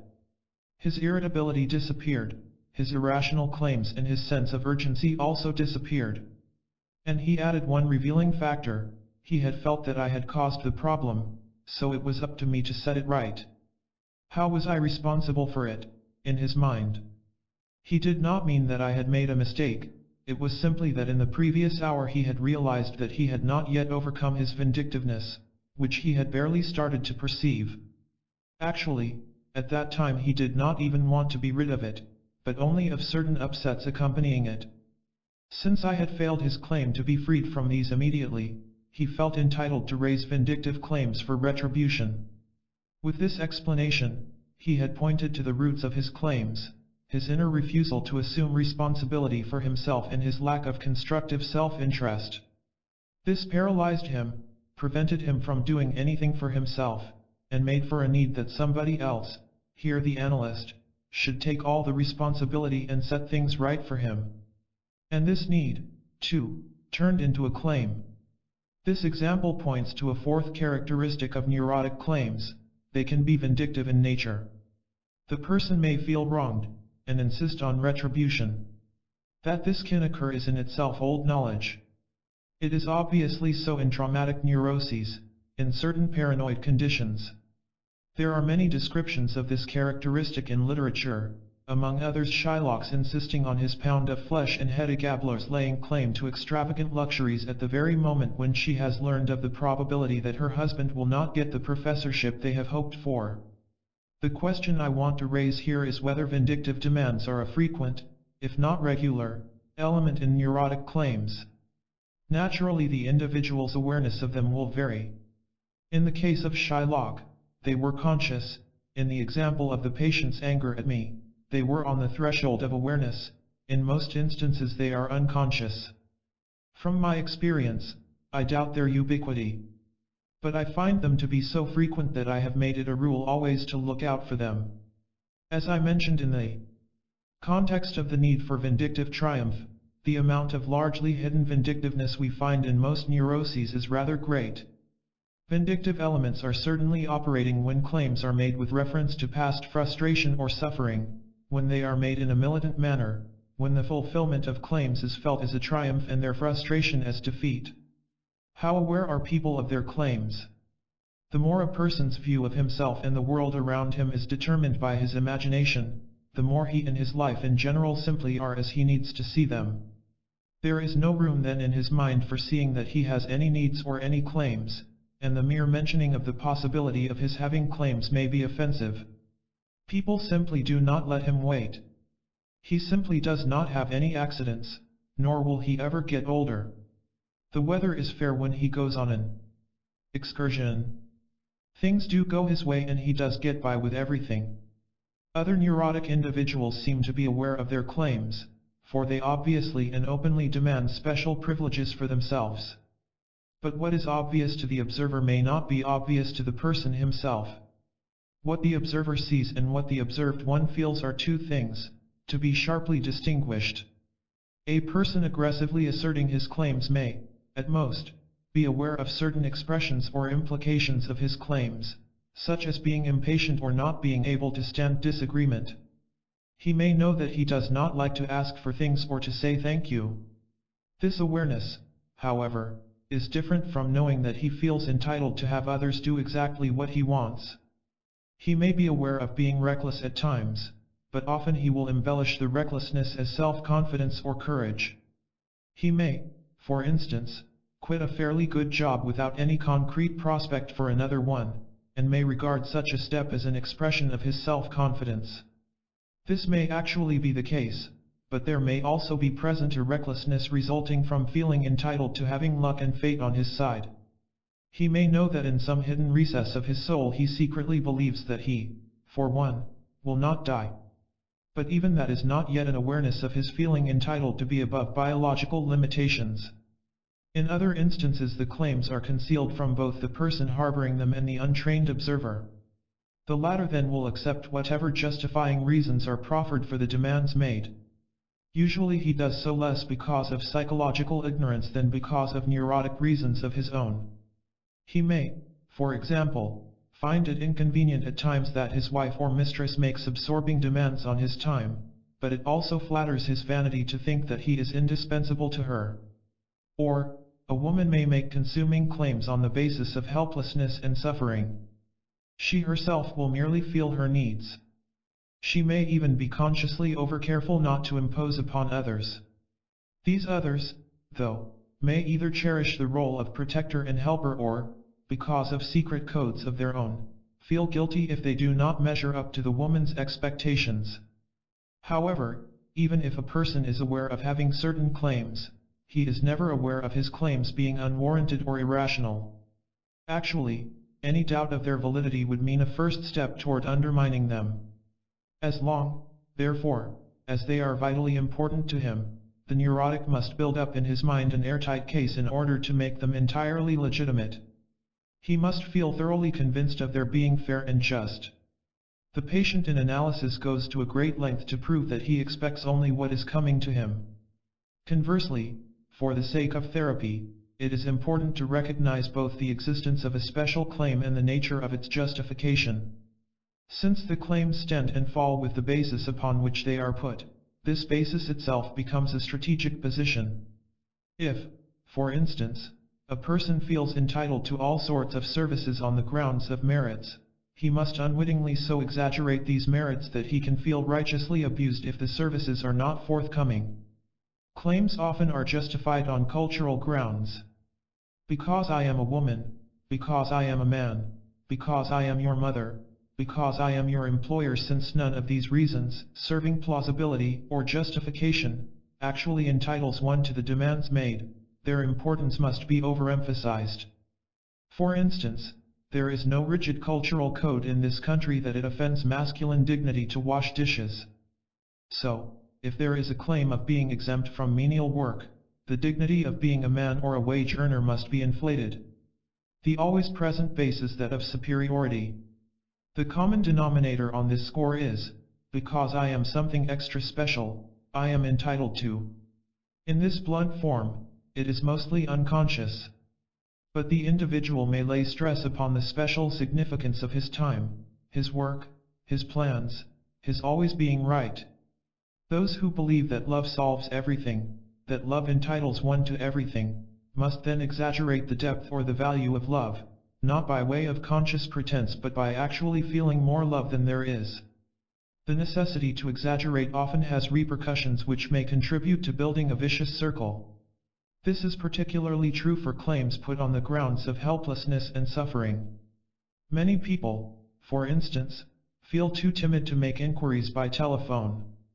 If the claim is made that somebody else make the inquiry for him, the person concerned feels his inhibitions greater than they actually are in order to validate them. If a woman feels too depressed or helpless to do her housekeeping, she will make herself feel more helpless or more depressed than she is, and then will in fact suffer more. One should not, however, come to the hasty conclusion that it is desirable for others of the environment not to accede to neurotic claims. Both the acceding and the refusing can make the condition worse, that is, in both cases the claims may become more emphatic. Refusing usually helps only if the neurotic has begun or is beginning to assume responsibility for himself. Perhaps the most interesting basis for claims is that of justice. Because I believe in God, or because I have always worked, or because I have always been a good citizen, it is but a matter of justice that nothing adverse should happen to me and that things should go my way. Earthly benefits should follow from being good and pious. Evidence to the contrary, evidence that rewards do not necessarily follow virtue, is discarded. If this tendency is presented to a patient, he will usually point out that his feeling of justice also extends to others, that he is just as indignant if injustice is done to others.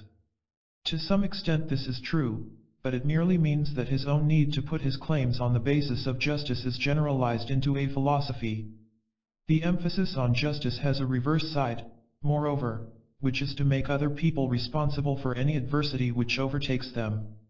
Whether a person applies this reverse aspect to himself depends upon the degree of his conscious rightness. If this is rigid, he will, at least consciously, experience every adversity of his as an injustice. But he will tend more easily to apply the law of retributive justice to others. Perhaps a person who becomes unemployed did not really want to work. Perhaps in some way the Jews are responsible for the persecutions. In more personal matters such an individual feels entitled to receive value for value given. This might be proper if it were not for two factors which escape his attention. His own positive values assume exaggerated proportions in his mind. Good intentions, for instance, are counted among them, while he ignores the difficulties he has brought into a relationship. And in addition the values put on the scale often are incongruous. An analyst and, for instance, may put on his side of the scale his intention to be cooperative, his wish to get rid of disturbing symptoms, his coming and paying regularly. On the analyst's side of the scale is his obligation to make the patient well. Unfortunately, the two sides of the scale do not balance. The patient can get well only if he is willing and able to work at himself and to change. So if the patient's good intentions are not combined with effective efforts, nothing much will happen. Disturbances keep recurring and the patient, with increasing irritation, will feel cheated. He will present his bill in the form of reproaches or complaints and will feel entirely justified in an increasing distrust of the analyst. The overemphasis on justice may be, but is not necessarily, a camouflage for vindictiveness. When claims are raised primarily on the grounds of a deal with life, usually one's own merits are stressed. The more vindictive claims are, the more the injury done is stressed. Here, too, the injury done must be exaggerated, the feeling for it cultivated, until it looms so large that the victim feels entitled to exact any sacrifice or to inflict any punishment. Since claims are crucial for the maintenance of a neurosis, it is of course important to assert them. This applies only toward those directed toward people, because, needless to say, fate and life have a way of deriding any assertion directed toward them. We shall come back to this question on several occasions. It suffices here to say that by and large the ways in which the neurotic tries to make others accede to his claims are intimately connected with the basis on which they are put. In short, he can try to impress others with his unique importance. He can please, charm, promise. He can put others under obligations and try to cash in by appealing to their sense of fairness or guilt. He can, by emphasizing his suffering, appeal to pity and guilt feelings. He can, by stressing love for others, appeal to their yearning for love or to their vanity. He can intimidate with irritability and sullenness. The vindictive person, who may ruin others with insatiable claims, tries through hard-hitting accusations to enforce their compliance. Considering all the energies invested in justifying the claims, and in asserting them, we cannot but expect intense reactions to their frustrations. There are undercurrents of fear, but the prevailing response is anger or even rage. This anger is of a peculiar kind. Since the claims are subjectively felt as fair and just, the frustrations are experienced as unfair and unjust. The ensuing anger has therefore the character of a righteous indignation. The person feels, in other words, not only angry but the right to be angry, a feeling which is vigorously defended in analysis. Before delving deeper into the various expressions of this indignation, I want to take a brief detour into theory, in particular the theory advanced by John Dollard and others that we react with hostility to any frustration, that, as a matter of fact, hostility essentially is a reaction to frustration. The postulate is made on the basis of Fiend's theory of instincts and entails the contention that every hostility is a reaction to frustrated instinctual urges or their derivatives. For those analysts who accept Freud's theory of a death instinct, hostility in addition derives its energy from an instinctual need to destroy. Actually, fairly simple observations show that this contention is not valid. On the contrary, the amount of frustration human beings can bear without hostility is amazing. Hostility arises only if a frustration is unfair or if, on the basis of neurotic claims, it is felt to be unfair. And it has then the specific characteristic of indignation, or of feeling abused. The misfortune, or the injury, done then appears magnified to sometimes ludicrous proportions. If one feels abused by another person, that person suddenly becomes untrustworthy, nasty, cruel, contemptible, i.e., this indignation drastically influences our judgment of others. Here is one source for neurotic suspiciousness. Here is also a reason, and an important one, for many neurotic people being so insecure in their estimates of others and for their turning so easily from a positive friendly attitude to one of total condemnation.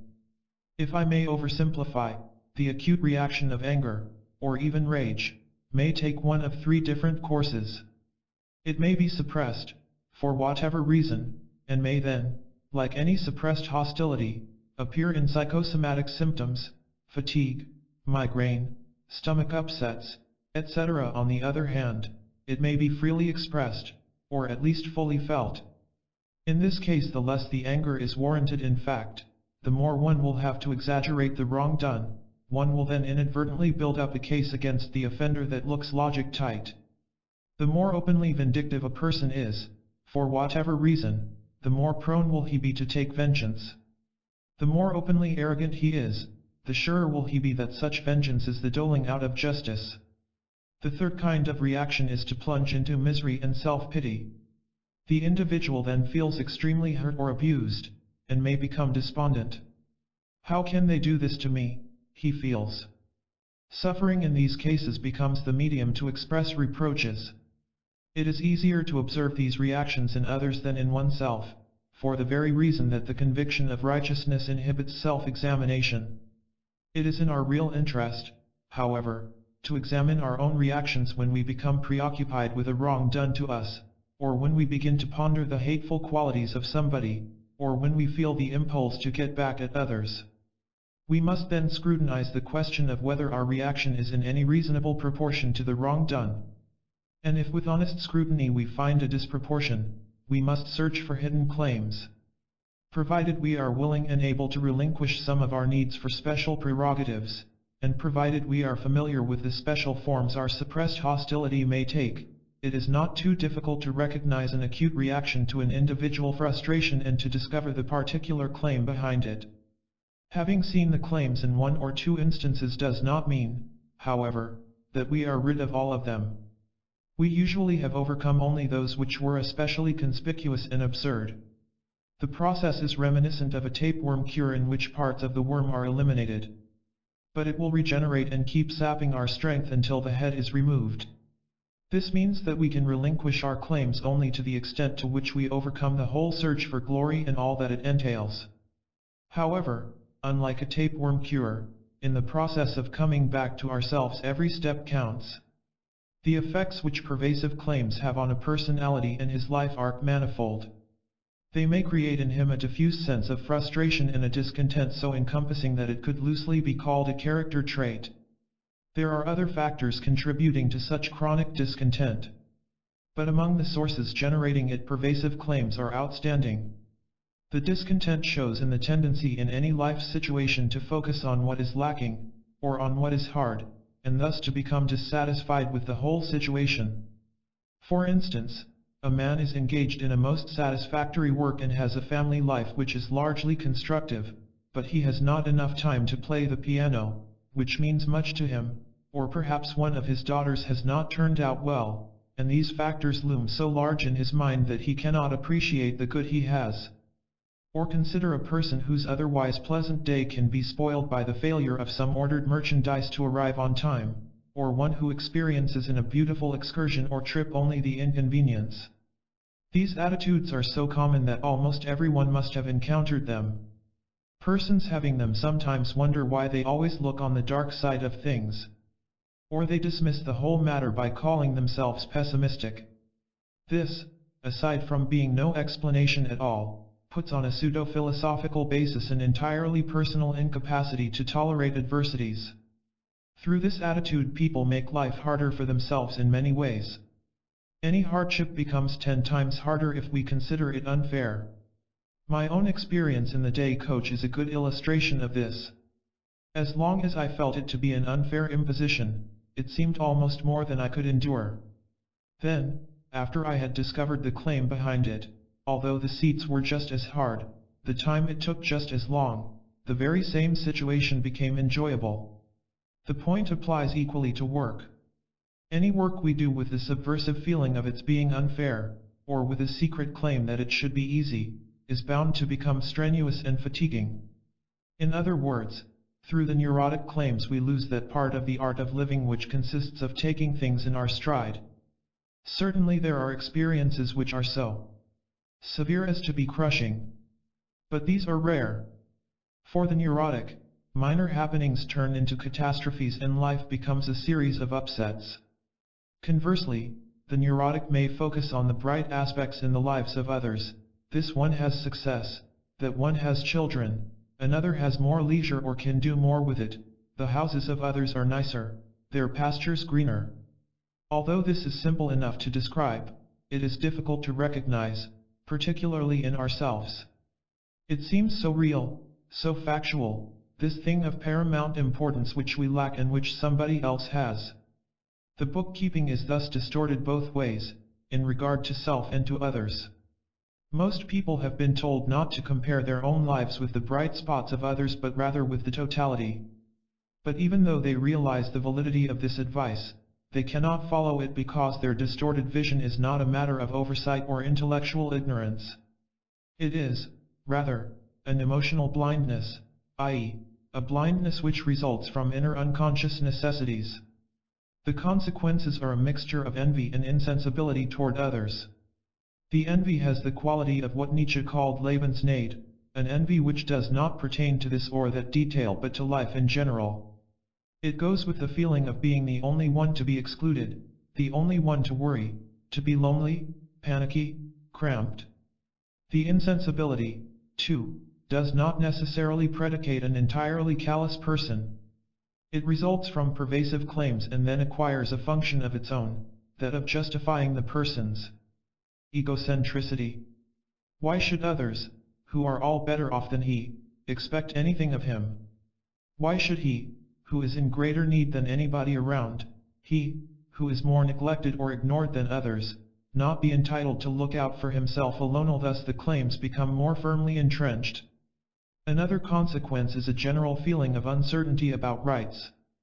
This is a complex phenomenon and pervasive claims are but one of the determining factors. The private world, in which the neurotic feels entitled to everything, is so unrealistic that he becomes confused about his rights in the world of actuality.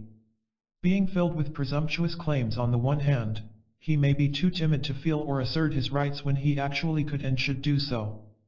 The patient, for instance, who on the one hand felt that the whole world should be at his service was timid about asking me for a change of hours or for a pencil to jot down something. Another person, hypersensitive when neurotic claims for deference were not fulfilled, did put up with flagrant impositions on the part of some friends. The feeling of having no rights, then, may be the aspect under which the patient suffers, and it may become the focus of his complaints while he is unconcerned about the irrational claims which are the source of the trouble, or at least a relevant contributing source. Finally, the harboring of extensive claims is one of the relevant factors contributing to inertia, which in its open or hidden form is perhaps the most frequent neurotic disturbance. In contrast to idleness, which can be voluntary and enjoyable, inertia is a paralysis of psychic energies. It extends not only to doing things but to thinking and feeling as well. All claims, by definition, substitute for the neurotic's active work at his problems, and hence paralyze him with regard to his growth. In many instances they contribute toward a more comprehensive aversion to all efforts, The unconscious claim, then, is that the mere intention should be enough to bring about achievement, to get a job, to be happy, to overcome a difficulty. He is entitled to achieve all this without any output of energy. Sometimes this means that others should do the actual work, let George do it. If this does not happen, he has a reason for discontent. Thus it often occurs that he becomes tired at the mere prospect of doing some extra work, such as moving or shopping. Sometimes, in analysis, an individual fatigue can be removed quickly. One patient, for instance, had many things to do before going on a trip and felt fatigued even prior to starting in on his work. I suggested that he might take the problem of how to get everything done as a challenge to his ingenuity. This appealed to him, the fatigue disappeared, and he was able to accomplish everything without feeling rushed or tired. But although he had thus experienced his ability to be active and joy in being so, his impulse to make efforts of his own soon receded, for his unconscious claims were still too deeply entrenched. The more vindictive the claims involved, the stronger the degree of inertia seems to be.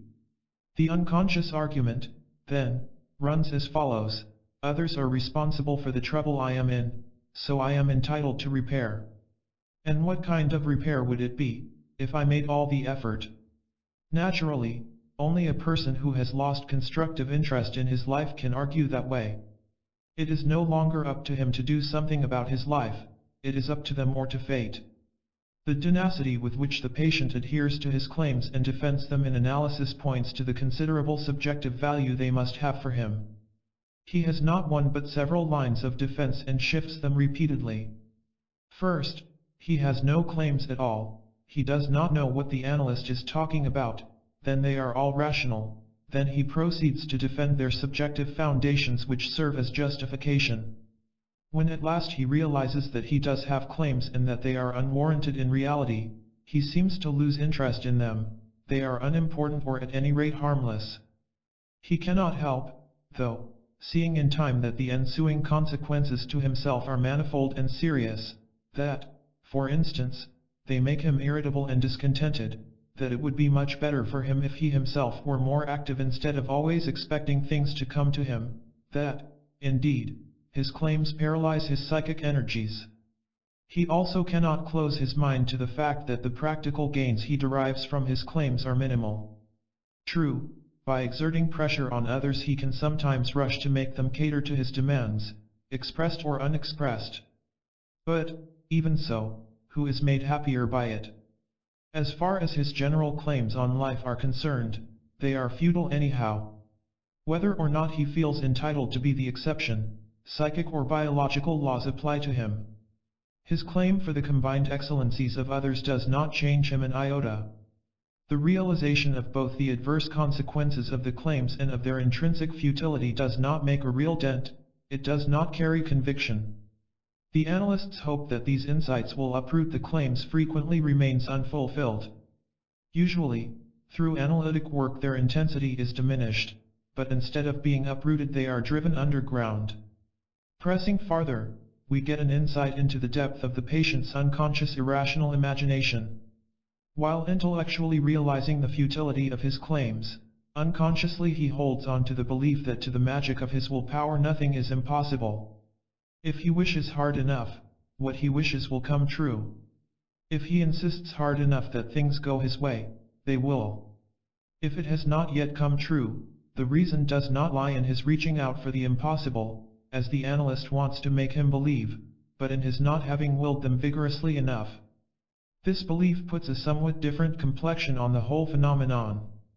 We have seen already that the patient's claims are unrealistic in the sense of his arrogating to himself a non-existent title to all kinds of prerogatives. Also, we have seen that certain claims are frankly fantastic. Now we recognize that all of them are pervaded by expectations of magic. And only now do we grasp the whole extent to which the claims are an indispensable means of actualizing his idealized self. They do not represent an actualization in the sense of proving his excellence by achievement or success, but they provide him with necessary proofs and alibis. He must prove that he is above psychic and natural laws. And if time and again he sees that others do not accede to his claims, that laws do apply to him, that he is not above common troubles and failures. All of this is no evidence against his unlimited possibilities. It merely proves that, as yet, he has had an unfair deal. But if only he upholds his claims, someday they will come true. The claims are his guarantee for future glory. We understand now why the patient responds with only lukewarm interest to seeing the damaging effects which his claims have upon his actual life. He does not dispute the damage, but the present is negligible in view of the prospect of the glorious future. He is like a person who believes he has a warranted claim to an inheritance. Instead of making constructive efforts in living, he puts all his energies into a more effective assertion of his claims. In the meantime, his actual life loses interest for him. He becomes impoverished. He neglects all that could make life worth living.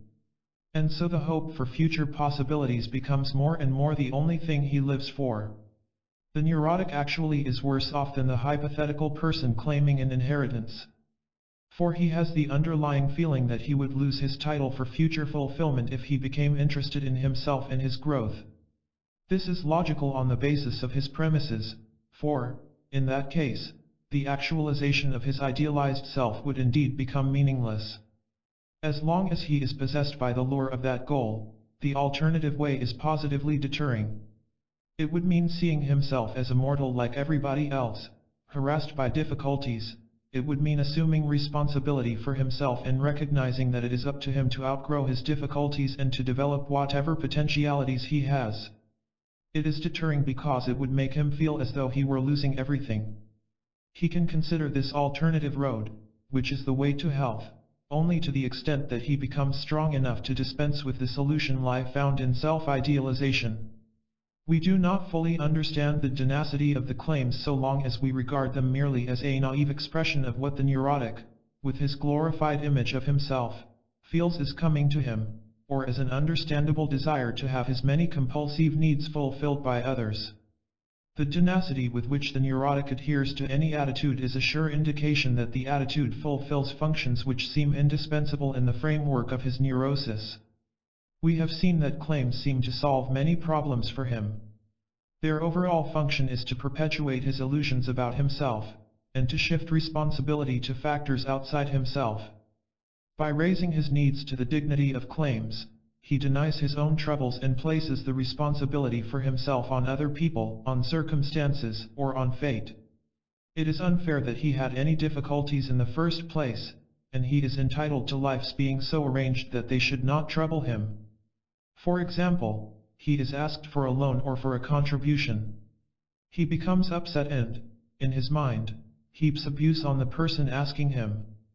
Actually, he is indignant because of his claim not to be bothered. What makes his claim so necessary? The request actually confronts him with a conflict within himself, which is roughly that between his need to comply and his need to frustrate others. But so long as he is too scared or too unwilling to face this conflict, for whatever reason, he must hold on to his claim. He puts it in terms of not wanting to be bothered, but more precisely it is the claim that the world should behave in such a way as not to mobilize, and make him aware of, his conflicts. We shall understand later on why the shedding of responsibility is so vital to him. But we can see already that, in effect, claims prevent him from squaring himself with his difficulties, and that thereby they perpetuate his neurosis.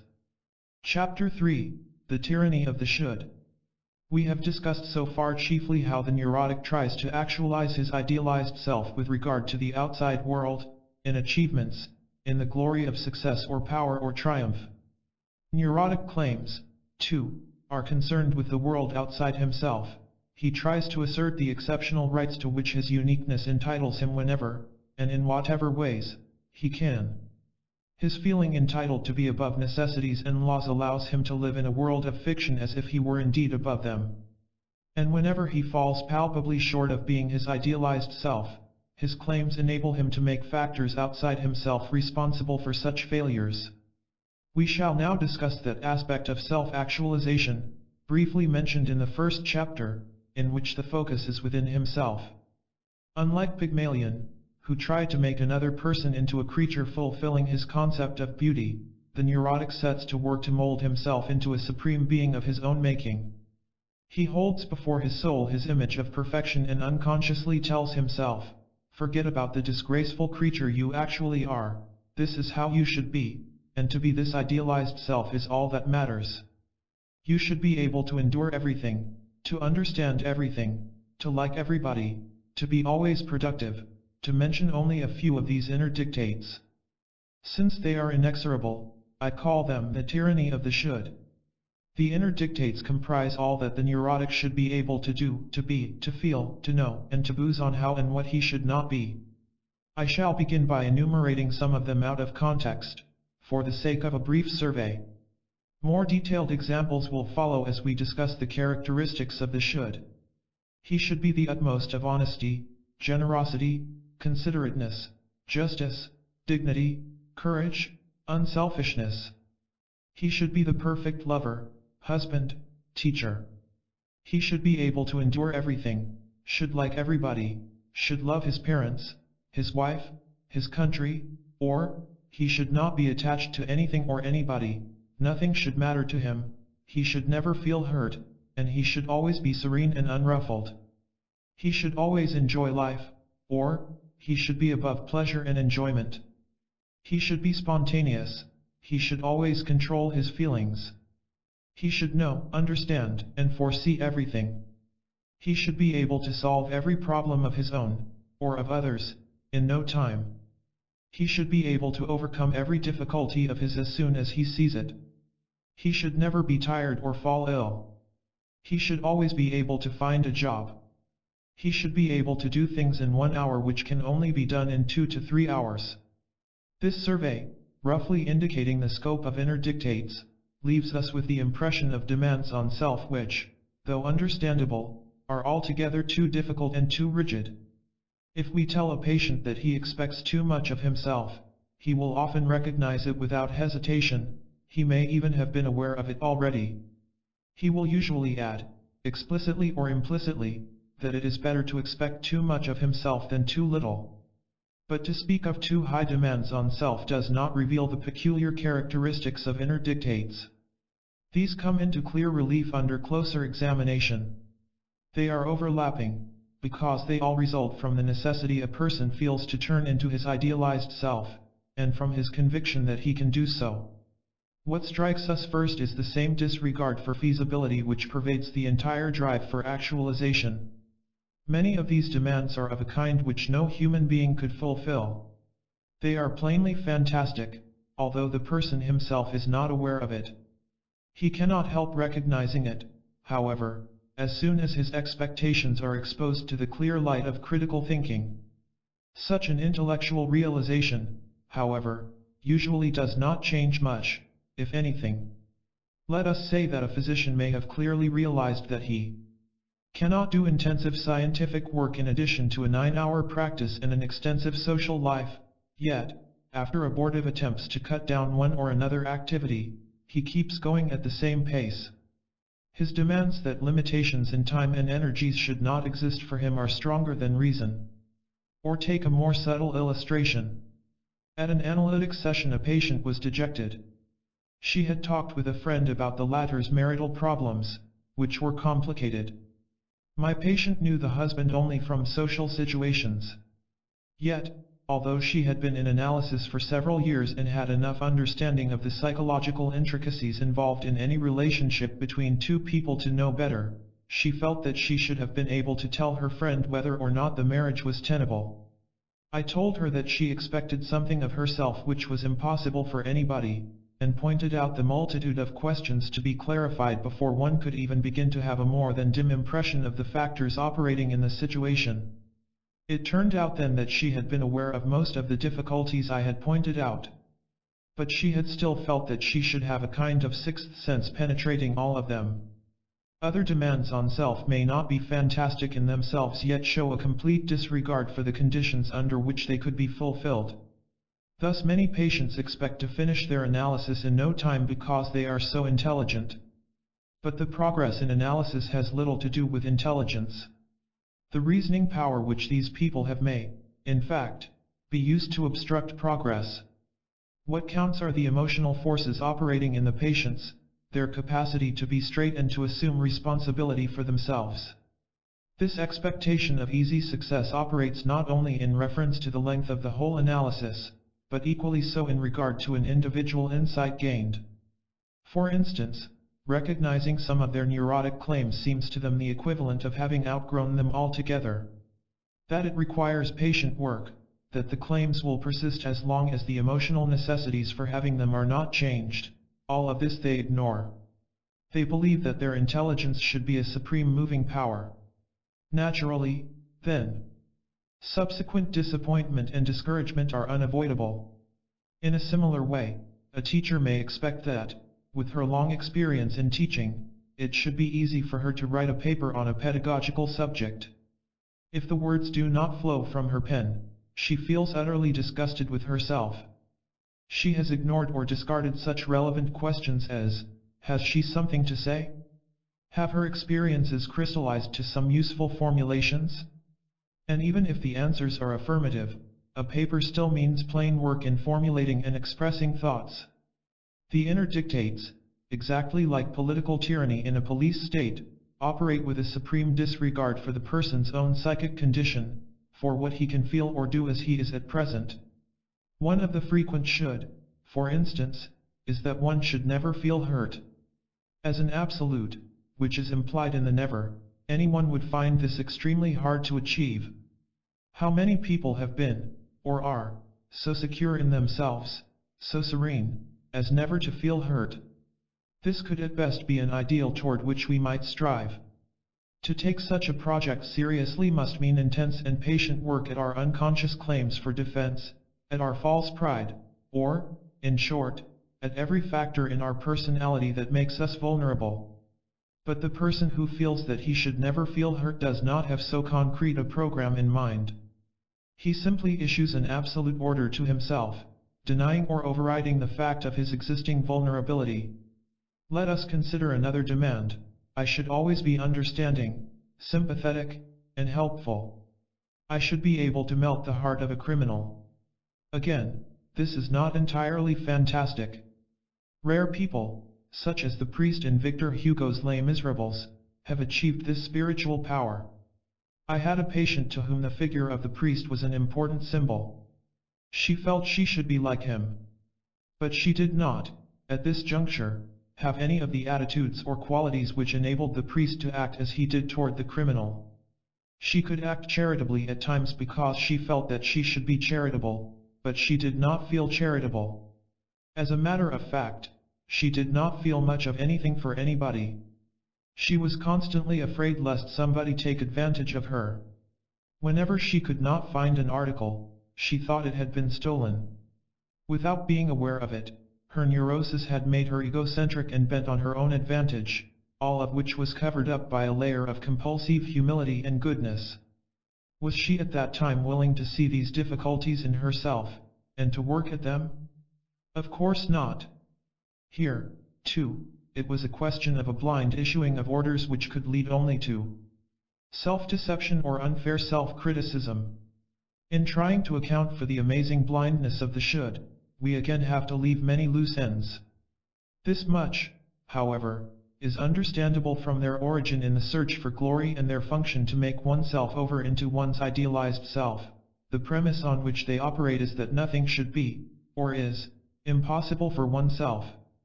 If that is so, then, logically, existing conditions need not be examined. This trend is most apparent in the application of demands directed toward the past. Concerning the neurotic's childhood, it is not only important to elucidate the influences which set his neurosis going, but also to recognize his present attitudes toward the adversities of the past. These are determined less by the good or the bad done to him than by his present needs. If he has developed, for instance, a general need to be all sweetness and light, he will spread a golden haze over his childhood. If he has forced his feelings into a straitjacket, he may feel that he does love his parents because he should love them. If he generally refuses to assume responsibility for his life, he may put all the blame for all his difficulties on his parents. The vindictiveness accompanying this latter attitude, in turn, may be out in the open or repressed. He may finally go to the opposite extreme, and seemingly assume an absurd amount of responsibility for himself. In this case he may have become aware of the full impact of intimidating and cramping early influences. His conscious attitude is quite objective and plausible. He may point out, for instance, that his parents could not help behaving the way they did. The patient sometimes wonders himself why he does not feel any resentment. One of the reasons for the absence of conscious resentment is a retrospective should that interests us here. Though he is aware that what has been perpetrated on him was quite sufficient to crush anybody else, he should have come out of it unscathed. He should have had the inner strength and fortitude not to let these factors affect him. So, since they did, it proved that he was no good from the beginning. In other words, he is realistic up to a point. He would say, sure, that was a cesspool of hypocrisy and cruelty. But then his vision becomes blurred. Although I was helplessly exposed to this atmosphere, I should have come out of it like a lily out of a swamp. If he could assume a matter-of-fact responsibility for his life instead of such a spurious one, he would think differently. He would admit that the early influences could not fail to mold him in an unfavorable way. And he would see that, no matter what the origin of his difficulties, they do disturb his present and future life. For this reason he had better muster his energies to outgrow them. Instead, he leaves the whole matter at the completely fantastic and futile level of his demand that he should not have been affected. It is a sign of progress when the same patient at a later period reverses his position and rather gives himself credit for not having been entirely crushed by the early circumstances. The attitude toward childhood is not the only area in which the retrospective should operate with this deceptive counterfeit of responsibility, and the same resultant futility. One person will maintain that he should have helped his friend by voicing a frank criticism, another that he should have brought up his children without their becoming neurotic. Naturally we all regret having failed in this or that regard. But we can examine why we failed, and learn from it. We must also recognize that in view of the neurotic difficulties existing at the time of the failures, we may actually have done the best we could at that time. But, for the neurotic, to have done his best is not good enough. In some miraculous way he should have done better. Similarly, the realization of any present shortcoming is unbearable for anybody harassed by dictatorial should. Whatever the difficulty, it must be removed quickly. How this removal is effected varies. The more a person lives in imagination, the more likely it is that he will simply spirit away the difficulty. Thus a patient who discovered in herself a colossal drive for being the power behind the throne, and who saw how this drive had operated in her life, was convinced by the next day that this drive was now entirely a matter of the past. She should not be power-ridden, so she was not. After such improvements occurred frequently, we realized that the drive for actual control and influence was but one expression of the magic power she possessed in her imagination. Others try to remove by dint of sheer willpower the difficulty of which they have become aware. People can go to an extraordinary length in this regard. I am thinking, for instance, of two young girls who felt that they should never be afraid of anything. One of them was scared of burglars and forced herself to sleep in an empty house until her fear was gone. The other was afraid of swimming when the water was not transparent because she felt she might be bitten by a snake or a fish. She forced herself to swim across a shark-infested bay. Both girls managed in this way to crush their fears. Thus the incidents seem to be grist for the mills of those who regard psychoanalysis as newfangled nonsense. Do they not show that all that is necessary is to pull oneself together? But actually the fears of burglars or snakes were but the most obvious, manifest expression of a general, more hidden apprehensiveness. And this pervasive undercurrent of anxiety remained untouched by the acceptance of the particular challenge. It was merely covered up, driven deeper by disposing of a symptom without touching the real disorder. In analysis we can observe how the willpower machinery is switched on in certain types as soon as they become aware of foibles. They resolve, and try, to keep a budget, to mix with people, to be more assertive or more lenient. This would be fine if they showed an equal interest in understanding the implications and sources of their troubles. Unfortunately, this interest is sadly lacking. The very first step, which is to see the whole extent of the particular disturbance, would go against their grain. It would indeed be the exact opposite to their frantic drive to make the disturbance disappear. Also, since they feel they should be strong enough to conquer it by conscious control, the process of careful disentangling would be an admission of weakness and defeat. These artificial efforts are bound, of course, to abate sooner or later. Then, at best, the difficulty is a little more under control. All that is sure is that it has been driven underground and that it continues to operate in a more disguised form. The analyst, naturally, should not encourage such efforts but should analyze them. Most neurotic disturbances resist even the most strenuous efforts at control. Conscious efforts simply do not avail against a depression, against a deeply ingrained inhibition to work, or against consuming daydreams. One would think that this would be clear to any person who has gained some psychological understanding during analysis. But again, the clarity of thinking does not penetrate to the "I should be able to master it." The result is that he suffers more intensely under depressions, etc., because, in addition to its being painful anyhow, it becomes a visible sign of his lack of omnipotence. Sometimes the analyst can catch this process at the beginning and nip it in the bud. Thus a patient who had revealed the extent of her daydreaming, while exposing in detail how subtly it pervaded most of her activities, came to realize its harmfulness, at least to the extent of understanding how it sapped her energies. The next time she was somewhat guilty and apologetic because the daydreams persisted. Knowing her demands on herself, I injected my belief that it would be neither possible nor even wise to stop them artificially, because we could be sure that they fulfilled as yet important functions in her life, which we would have to come to understand gradually. She felt very much relieved and now told me that she had decided to stop the daydreams. But since she hadn't been able to, she felt I would be disgusted with her. Her own expectation of herself had been projected to me. Many reactions of despondence, irritability, or fear occurring during analysis are less a response to the patient's having discovered a disturbing problem in himself, as the analyst tends to assume, than to his feeling impotent to remove it right away. Thus the inner dictates, while somewhat more radical than other ways to maintain the idealized image, like the others, do not aim at real change but at immediate and absolute perfection. They aim at making the imperfection disappear, or at making it appear as if the particular perfection were attained. This becomes especially clear if, as in the last example, the inner demands are externalized. Then what a person actually is, and even what he suffers, becomes irrelevant. Only what is visible to others creates intense worries, a shaking of the hand, a blush, awkwardness in social situations. The should, therefore, lack the moral seriousness of genuine ideals. People in their grip are not striving, for instance, toward approximating a greater degree of honesty but are driven to attain the absolute in honesty, which is always just around the corner, or is attained in imagination. They can achieve at best a behavioristic perfection, such as Pearl Buck has described in the character of Madame Wu in The Pavilion of Women. Here is the portrait of a woman who always seems to do, feel, think the right thing. The superficial appearance of such people is, needless to say, most deceptive.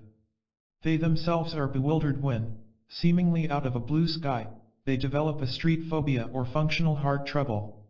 How is that possible, they ask. They have always managed life perfectly, have been the leaders in their class, the organizers, the model marriage partners or parents. Eventually a situation which they cannot manage in their usual way is bound to occur. And, having no other way to deal with it, their equilibrium is disturbed. The analyst, when getting acquainted with them and the enormous tension under which they operate, rather marvels that they have kept going as long as they have without gross disturbances. The more we get a feeling for the nature of the should, the more clearly do we see that the difference between them and real moral standards or ideals is not a quantitative but a qualitative one. It was one of Freud's gravest errors to regard the inner dictates, some of the features of which he had seen and described as superego, as constituting morality in general. To begin with, their connection with moral questions is not too close. True enough, the commands for moral perfection do assume a prominent place. Among the should, for the simple reason that moral questions are important in all our lives. But we cannot separate these particular should from others, just as insistent, which are plainly determined by unconscious arrogance, such as I should be able to get out of a Sunday afternoon traffic jam, or I should be able to paint without laborious training and working. We must also remember that many demands conspicuously lack even a moral pretense. Among them, I should be able to get away with anything, I should always get the better of others, and I should always be able to get back at others. Only by focusing on the totality of the picture are we able to get the proper perspective on the demands for moral perfection. Like the other should, they are permeated by the spirit of arrogance and aim at enhancing the neurotic's glory and at making him godlike. They are, in this sense, the neurotic counterfeit of normal moral strivings. When one adds to all this the unconscious dishonesty necessarily involved in making blemishes disappear, one recognizes them as an immoral rather than a moral phenomenon. It is necessary to be clear about these differences for the sake of the patient's eventual reorientation from a make-believe world into the development of genuine ideals. There is one further quality of the should that distinguishes them from genuine standards. It is implied in the previous comments but carries too much weight of its own not to be stated separately and explicitly. That is their coercive character. Ideals, too, have an obligating power over our lives. For instance, if among them is the belief in fulfilling responsibilities which we ourselves recognize as such, we try our best to do so even though it may be difficult. To fulfill them is what we ourselves ultimately want, or what we deem right. The wish, the judgment, the decision is ours. And because we are thus at one with ourselves, efforts of this kind give us freedom and strength. In obeying the should, on the other hand, there is just about as much freedom as there is in a voluntary contribution or ovation within a dictatorship. In both instances there are quick retributions if we do not measure up to expectations. In the case of the inner dictates, this means violent emotional reactions to non-fulfillment, reactions which traverse the whole range of anxiety, despair, self-condemnation, and self-destructive impulses. To the outsider they appear entirely out of proportion to the provocation. But they are entirely in proportion to what it means to the individual. Let me cite still another illustration of the coercive character of the inner dictates. Among the inexorable should of one woman was that of having to foresee all contingencies. She was very proud of what she considered her gift of foresight and of preserving her family from dangers through her prescience and prudence. Once she had made elaborate plans to persuade her son to be analyzed. She had failed, however, to consider the influence of a friend of her son's who was antagonistic toward analysis. When she realized that she had left this friend out of her calculations, she had a physical shock reaction, and felt as if the ground had been pulled away from under her.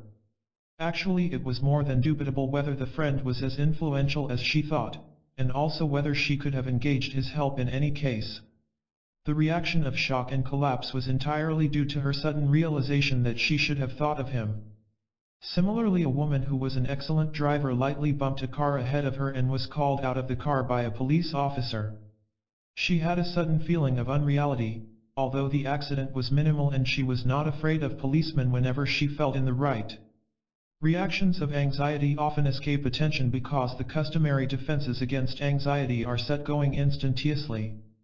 Thus a man who felt he should be a saint-like friend realized that he had been harsh toward a friend when he might have been helpful, and went on a heavy drinking spree. Again, a woman who felt that she should always be pleasant and likable was mildly criticized by a friend for not having invited another friend to a party.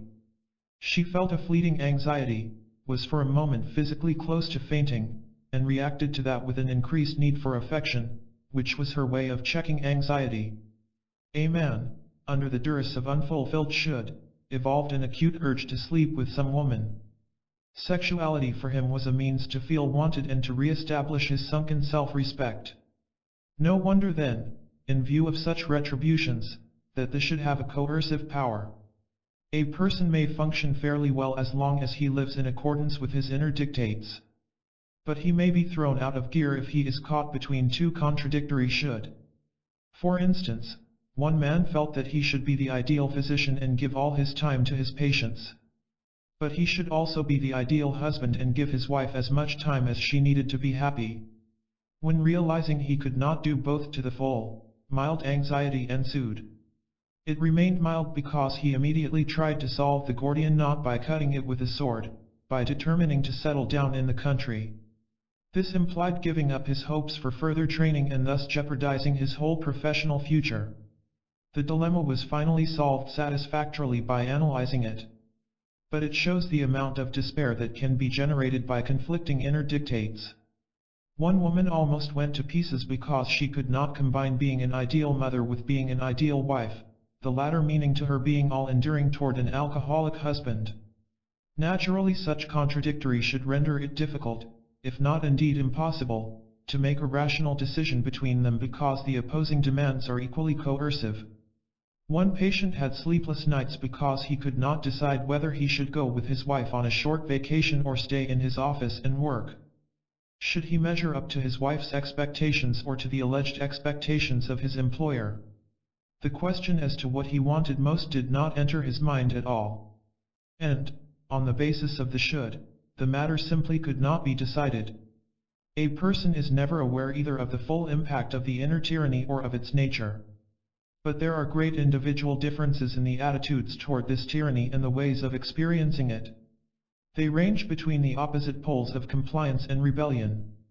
While elements of such different attitudes operate in each individual, usually one or the other prevails. To anticipate later distinctions, the attitudes toward and ways of experiencing inner dictates are primarily determined by the greatest appeal life holds for the individual, mastery, love, or freedom. Since such differences will be discussed later on, I shall here indicate only briefly how they operate with regard to the should and taboos. The expansive type, for whom mastery of life is crucial, tends to identify himself with his inner dictates and, whether consciously or unconsciously, to be proud of his standards. He does not question their validity and tries to actualize them in one way or other. He may try to measure up to them in his actual behavior. He should be all things to all people, he should know everything better than anybody else, he should never err, he should never fail in anything he attempts to do, in short, fulfill whatever his particular should are. And, in his mind, he does measure up to his supreme standards. His arrogance may be so great that he does not even consider the possibility of failure, and discards it if it occurs. His arbitrary rightness is so rigid that in his own mind he simply never errs. The more he is engulfed in his imagination, the less necessary it is for him to make actual efforts. It is sufficient, then, that in his mind he is supremely fearless or honest, no matter how beset he is by fears or how dishonest he actually is. The border line between these two ways of I should and I am is vague for him, for that matter, probably not too sharp for any of us. The German poet Christian Morgenstern has expressed this concisely in one of his poems. A man was lying in a hospital with a broken leg after having been run over by a truck. He read that in the particular street in which the accident happened trucks were not allowed to drive. And so he arrived at the conclusion that the whole experience was only a dream. For, sharp as a knife, he concluded that nothing can happen that should not happen. The more a person's imagination prevails over his reasoning, the more the border line disappears and he is the model husband, father, citizen, or whatever he should be. The self-effacing type, for whom love seems to solve all problems, likewise feels that his should constitute a law not to be questioned. But when trying, anxiously, to measure up to them, he feels most of the time that he falls pitiably short of fulfilling them. The foremost element in his conscious experience is therefore self-criticism, a feeling of guilt for not being the supreme being. When carried to the extreme, both these attitudes toward the inner dictates render it difficult for a person to analyze himself. Tending toward the extreme of self-righteousness may prevent him from seeing any flaws in himself. And tending toward the other extreme, that of too readily feeling guilty, entails the danger of insights into shortcomings having a crushing rather than a liberating effect. The resigned type, finally, to whom the idea of freedom appeals more than anything else, is, of the three, most prone to rebel against his inner tyranny. Because of the very importance which freedom, or his version of it, has for him, he is hypersensitive to any coercion. He may rebel in a somewhat passive way. Then everything that he feels he should do, whether it concerns a piece of work or reading a book or having sexual relations with his wife, turns, in his mind, into a coercion, arouses conscious or unconscious resentment, and in consequence makes him listless. If what is to be done is done at all, it is done under the strain produced by the inner resistance. He may rebel against his should in a more active way. He may try to throw them all overboard, and sometimes go to the opposite extreme by insisting upon doing only what he pleases when he pleases. The rebellion may take violent forms, and then often is a rebellion of despair. If he can't be the ultimate of piety, chastity, sincerity, then he will be thoroughly bad, be promiscuous, tell lies, affront others. Sometimes a person who usually complies with the should may go through a phase of rebellion. It is usually then directed against external restrictions. J.P. Marquand has described such temporary rebellions in a masterly way. He has shown us how easily they can be put down, for the very reason that the restricting external standards have a mighty ally in the internal dictates. And then afterward the individual is left dull and listless. Finally, others may go through alternating phases of self-castigating goodness and a wild protest against any standards. To the observant friend such people may present an insoluble puzzle. At times they are offensively irresponsible in sexual or financial matters, and at others they show highly developed moral sensibilities. So the friend who has just been despairing of their having any sense of decency is reassured about their being fine persons after all, only to be thrown into severe doubts again shortly thereafter. In others there may be a constant shuttling between an I should and no, I won't. I should pay a debt. No, why should I? I should keep to a diet. No, I won't. Often these people give the impression of spontaneity and mistake their contradictory attitudes toward their should for freedom. Whatever the prevailing attitude, a great deal of the process is always externalized. It is experienced as going on between self and others. Variations in this regard concern the particular aspect that is externalized, and the way in which it is done. Roughly, a person may primarily impose his standards upon others and make relentless demands as to their perfection. The more he feels himself to be the measure of all things, the more he insists, not upon general perfection but upon his particular norms being measured up to. The failure of others to do so arouses his contempt or anger. Still more irrational is the fact that his own irritation with himself for not being, at any moment and under all conditions, what he should be may be turned outward. Thus, for instance, when he is not the perfect lover, or is caught in a lie, he may turn angrily against those he failed and build up a case against them. Again he may primarily experience his expectations of himself as coming from others.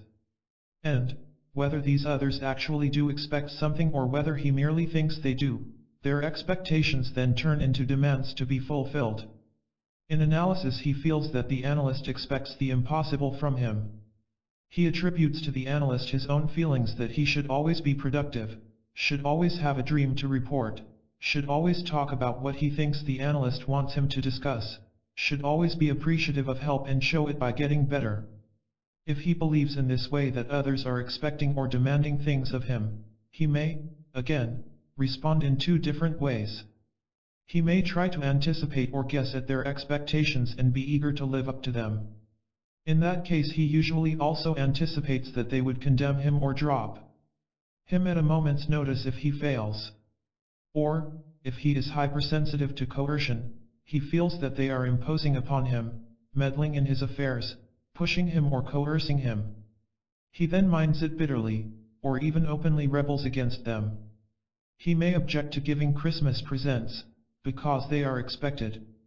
He will be at his office or at any appointment just a little later than expected. He will forget anniversaries, letters, or any favor for which he has been asked. He may forget a visit to relatives just because his mother had asked him to make it, although he liked them and meant to see them. He will overreact to any request made. He will then be less afraid of the criticism of others than resentful of it. His vivid and unfair self-criticism also becomes tenaciously externalized. He then feels that others are unfair in their judgment of him or that they always suspect ulterior motives. Or, if his rebellion is more aggressive, he will flaunt his defiance and believe that he does not in the least care what they think of him.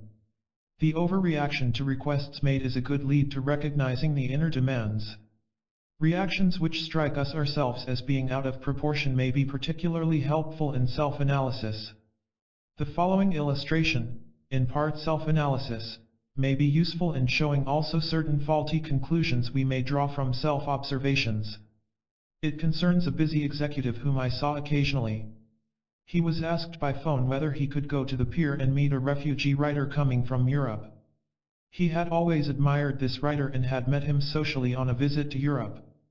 Since his time was jammed with conferences and other work, it would actually have been unfeasible to comply with this request, particularly since it might have involved waiting on the pier for hours. As he realized later on, he could have reacted in two ways, both of them sensible. He could either have said that he would think it over and see whether he could make it, or he could have declined with regret and asked whether there was anything else he could do for the writer. Instead, he reacted with immediate irritation and said abruptly that he was too busy and never would call for anybody at the pier. Soon after this he regretted his response, and later went to some length to find out where the writer was located so that he could help him if necessary. He not only regretted the incident, he also felt puzzled. Did he not think as highly of the writer as he had thought he did? He felt sure that he did.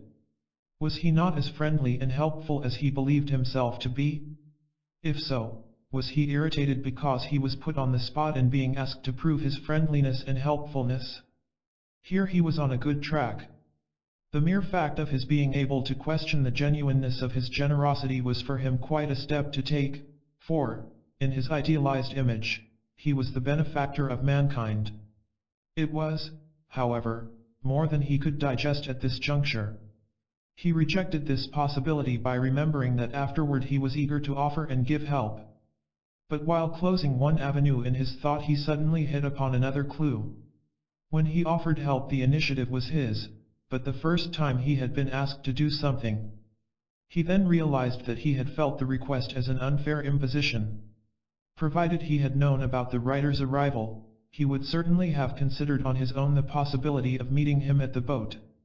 He now thought of many similar incidents in which he had reacted irritably to a favor asked and realized that apparently he felt as imposition or coercion many things which in actual fact were mere requests or suggestions. He also thought of his irritability over disagreements or criticism. The conclusion he arrived at was that he was a bully and wanted to dominate. I mention this here because reactions of this kind are easily mistaken for tendencies to dominate. What he had seen on his own was his hypersensitivity to coercion and to criticism. He could not stand coercion because he felt in a straitjacket anyhow. And he could not stand criticism because he was his own worst critic. In this context we also could pick up the track he had abandoned when questioning his friendliness. To a large extent he was helpful because he should be helpful and not because of his rather abstract love for humanity. His attitude toward concrete individuals was much more divided than he realized. Thus any request plunged him into an inner conflict. He should accede to it and be very generous, and also he should not allow anybody to coerce him. The irritability was an expression of feeling caught in a dilemma which at that time was insoluble. The effects this should have on a person's personality and life vary to some extent with his way of responding to them or experiencing them. But certain effects show inevitably and regularly, though to a greater or lesser degree. This should always produce a feeling of strain, which is all the greater the more a person tries to actualize his should in his behavior. He may feel that he stands on tiptoe all the time, and may suffer from a chronic exhaustion. Or he may feel vaguely cramped, tense, or hemmed in. Or, if his should coincide with attitudes culturally expected of him, he may feel merely an almost imperceptible strain. It may be strong enough, however, to contribute to a desire in an otherwise active person to retire from activities or obligations. Furthermore, because of externalizations, this should always contribute to disturbances in human relations in one way or another. The most general disturbance on this score is hypersensitivity to criticism. Being merciless toward himself, he cannot help experiencing any criticism on the part of others, whether actual or merely anticipated, whether friendly or unfriendly, as being just as condemnatory as his own.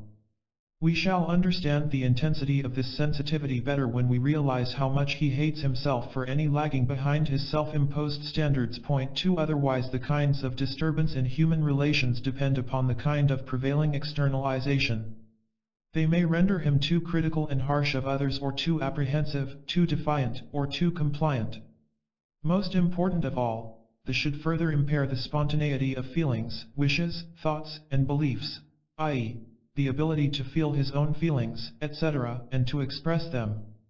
The person, then, can at best be spontaneously compulsive, to quote a patient, and express freely what he should feel, wish, think, or believe.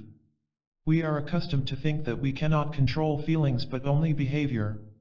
In dealing with others we can enforce labor, but we cannot force anybody to love his work.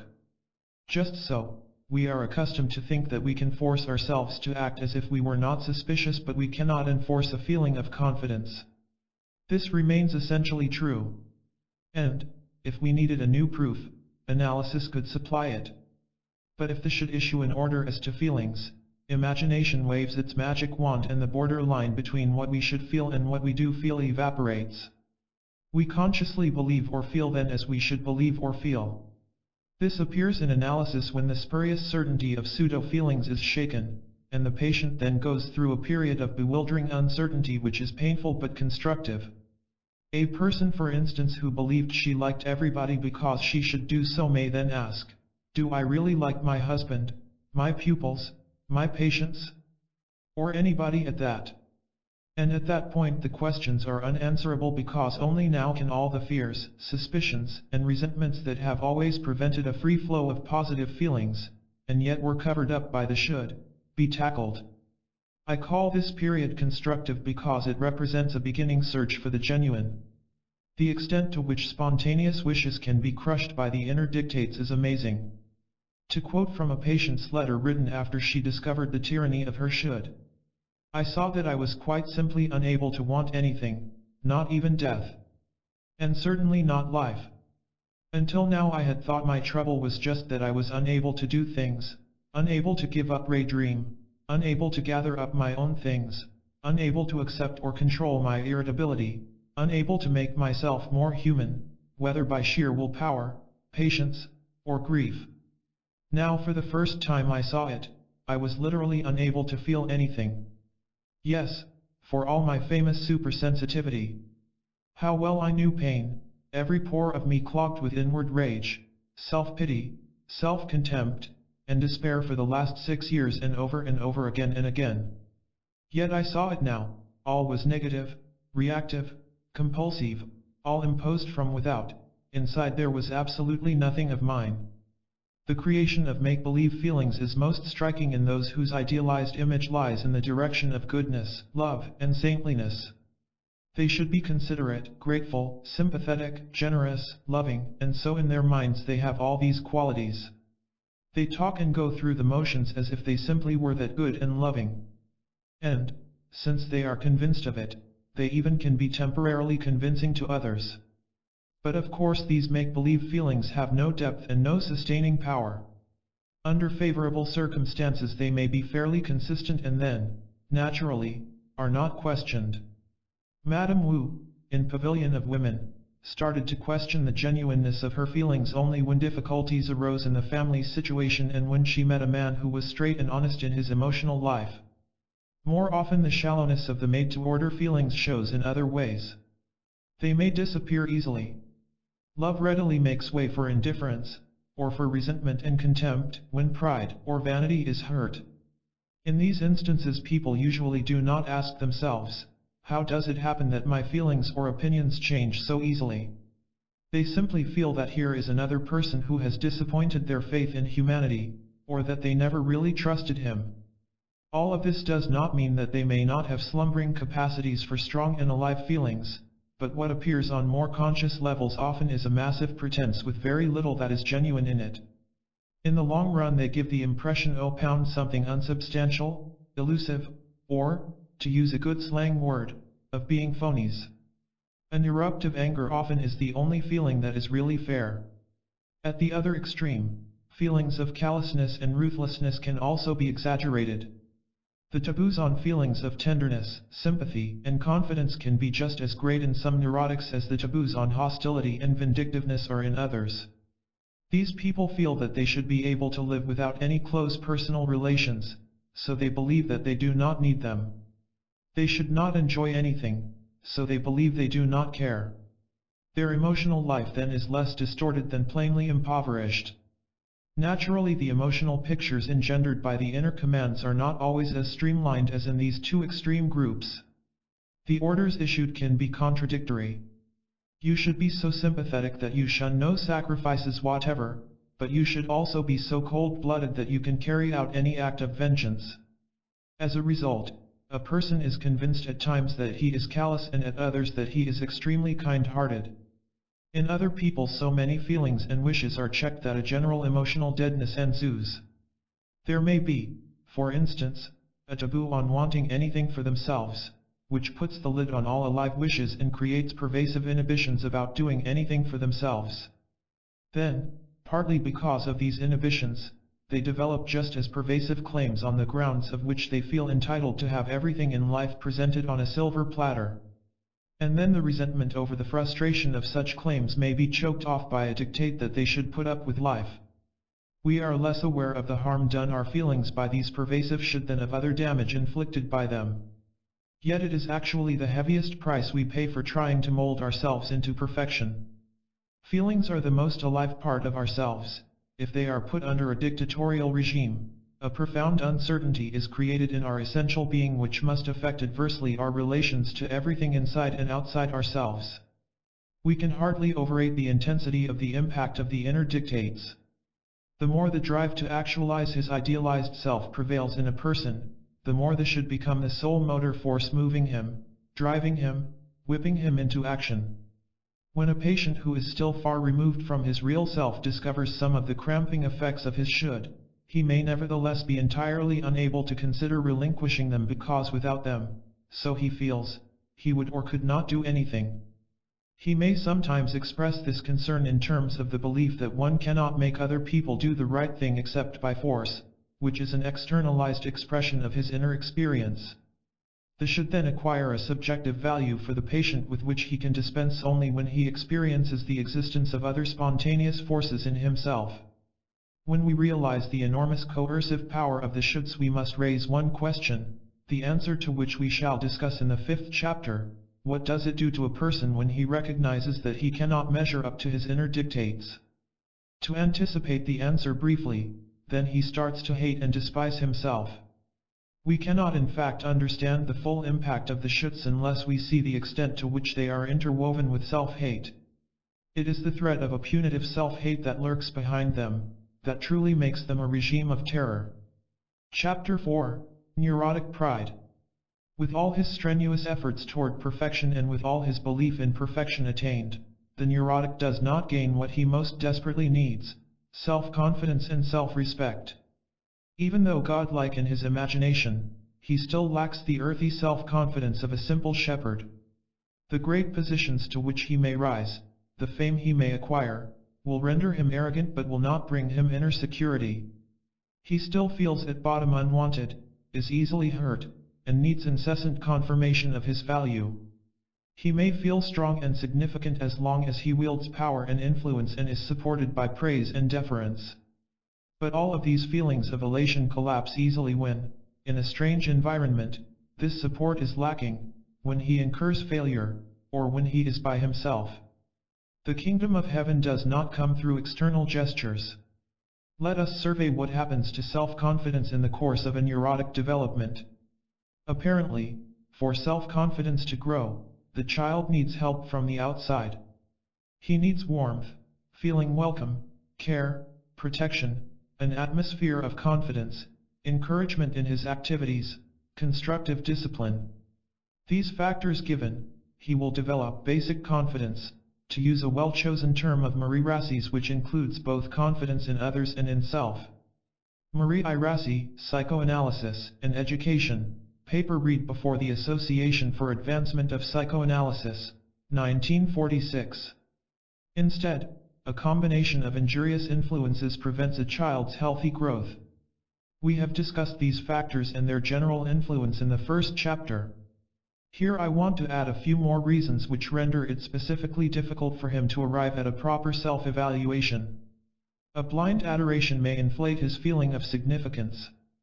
He may feel wanted, liked, and appreciated not for what he is but merely for satisfying his parents' needs for adoration, prestige, or power.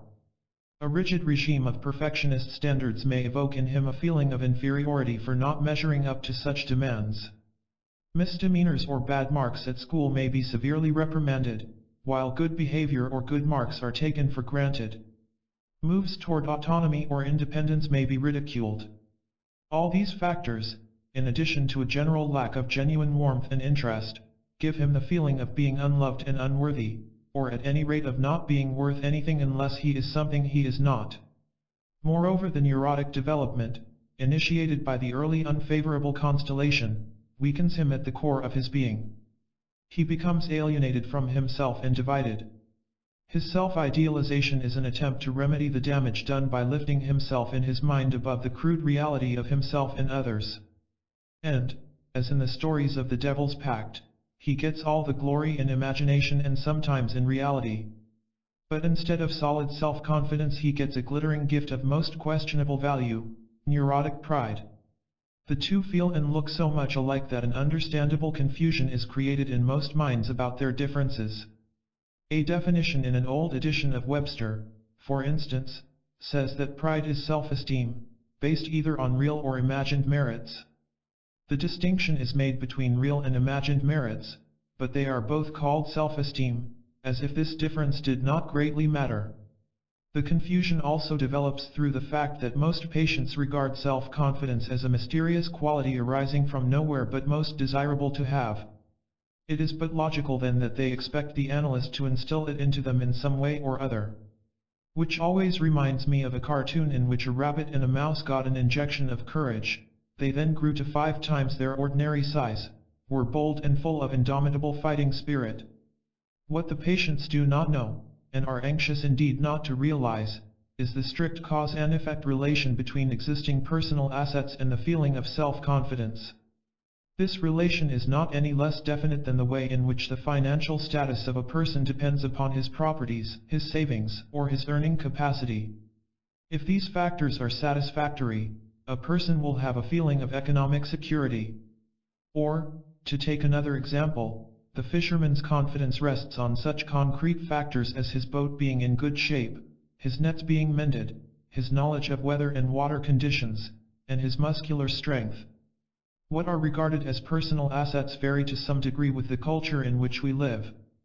For Western civilization they include such qualities or attributes as having autonomous convictions and acting upon them, having the self-reliance that stems from tapping our own resources, assuming responsibility for ourselves, taking a realistic appraisal of our assets, liabilities, and limitations, having strength and directness of feelings, and having the capacity for establishing and cultivating good human relations. The well-functioning of these factors shows subjectively in a feeling of self-confidence. To the extent that they are impaired, self-confidence will be shaky. Healthy pride likewise is based on substantial attributes. It may be a warranted high regard for special achievements, such as feeling proud of a deed of moral courage or of a job well done.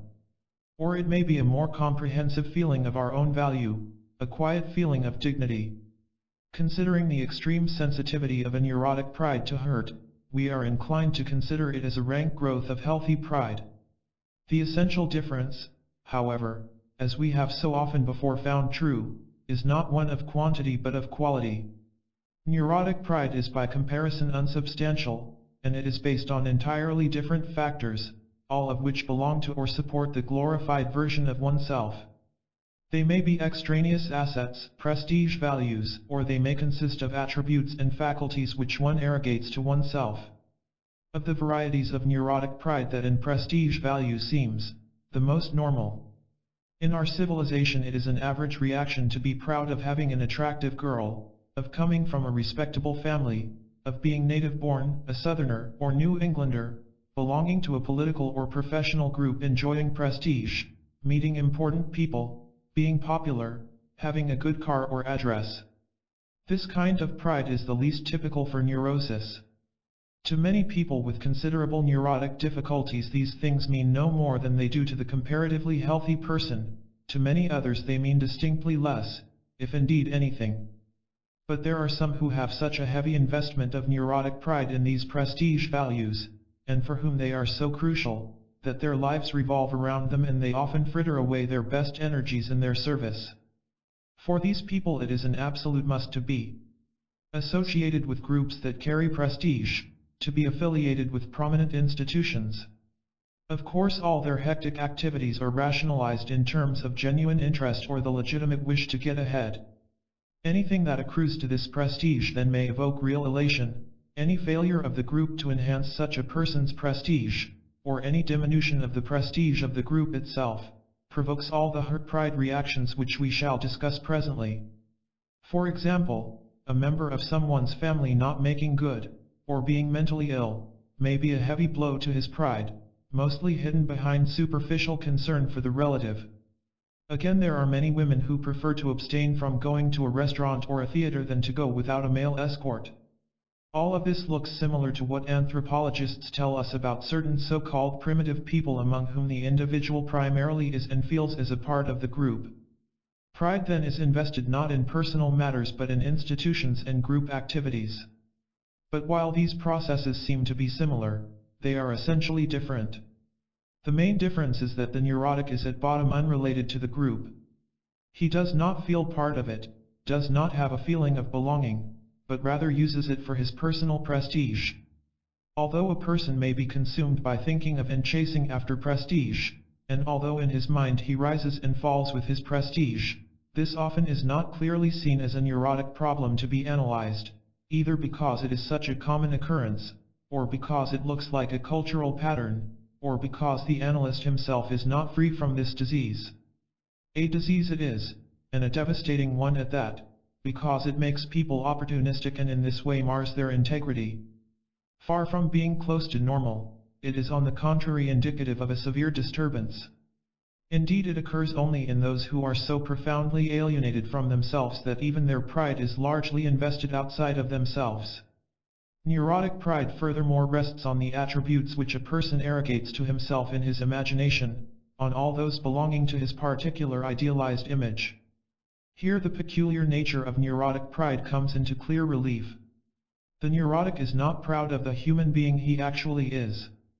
Knowing his wrong perspective on himself, we are not surprised that his pride blots out difficulties and limitations. But it goes further than this. Mostly he is not even proud of his existing assets. He may be but hazily aware of them, he may actually deny them. But even if he is cognizant of them, they carry no weight for him. For instance, if the analyst calls to his attention his great capacity for work or the tenacity he has actually demonstrated in making his way in life, or points out that, his difficulties notwithstanding, he did write a good book, the patient may literally or figuratively shrug his shoulders and pass over the praise lightly, with noticeable indifference. He especially has no appreciation for all that is merely striving and not accomplishment. He rather discards, for instance, the honest striving to get to the roots of his trouble, which he has shown in making one serious attempt after another to take up analysis or to analyze himself. Pierre Gynt may serve as a famous illustration from literature.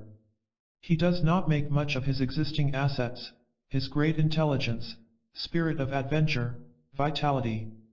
But he is proud of the one thing he is not, of being himself. Actually he is, in his mind, not himself but his idealized self, with unlimited freedom and unlimited powers. He has lifted his boundless egocentricity to the dignity of a life philosophy with his maxim "To thyself be true," which, as Ibsen points out, is a glorification of "To thyself be enough." There are many Pierre Gynts among our patients, anxious to preserve their illusions of being a saint, a mastermind, of having absolute poise, etc., and they feel as if they would lose their individuality if they budged an inch from these estimates of themselves. Imagination itself may become of supreme value, regardless of the use to which it is put, since it allows its bearer to look down with contempt on the drab and pedestrian people who are concerned with truth. The patient of course would not say truth but would speak in vague terms of reality. One patient, for instance, whose claims were so grandiose as to expect the world to be at his service, at first took a clear stand toward this claim, calling it absurd and even degrading. But the next day he had retrieved his pride.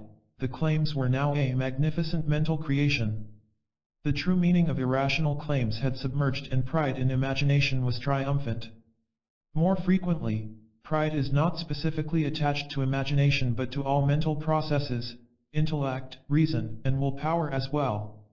The infinite powers the neurotic ascribes to himself are, after all, powers of the mind.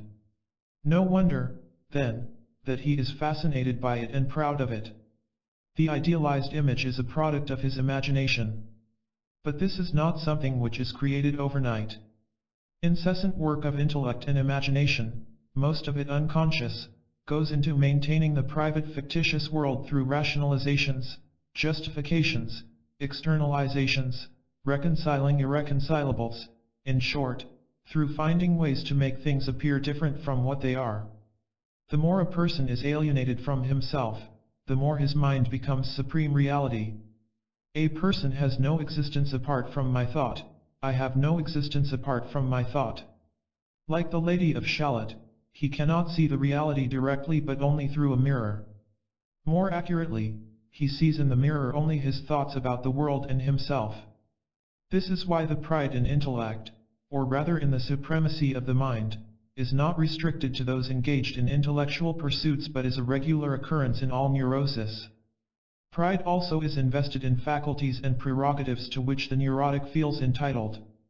Thus he may be proud of an elusive invulnerability which, on the physical plane, means never to incur illness or any physical damage and, on the psychic side, never to feel hurt. Another may be proud of good luck, of being the darling of the gods. It is a matter of pride then not to fall ill in a malaria district, to win in gambling, or to have fair weather for an excursion. It is indeed a matter of pride in all neuroses to assert one's claims effectively. Those who feel entitled to get something for nothing feel proud if they can manipulate others into lending them money, running their errands, giving them medical treatment without charge.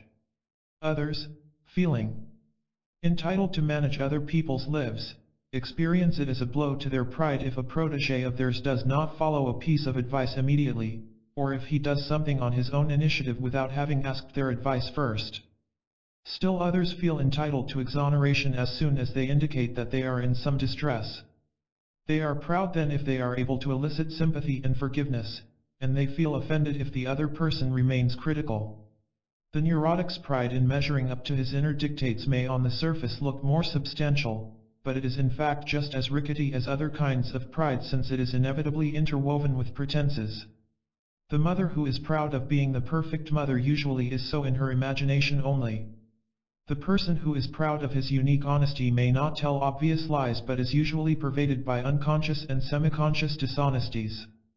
Those who are proud of their unselfishness may not be openly demanding but will impose upon others through their helplessness and suffering, besides mistaking their taboos on healthy self-assertion for the virtue of humility. In addition, the should themselves may have a merely subjective merit in that they serve neurotic purposes but no objective value.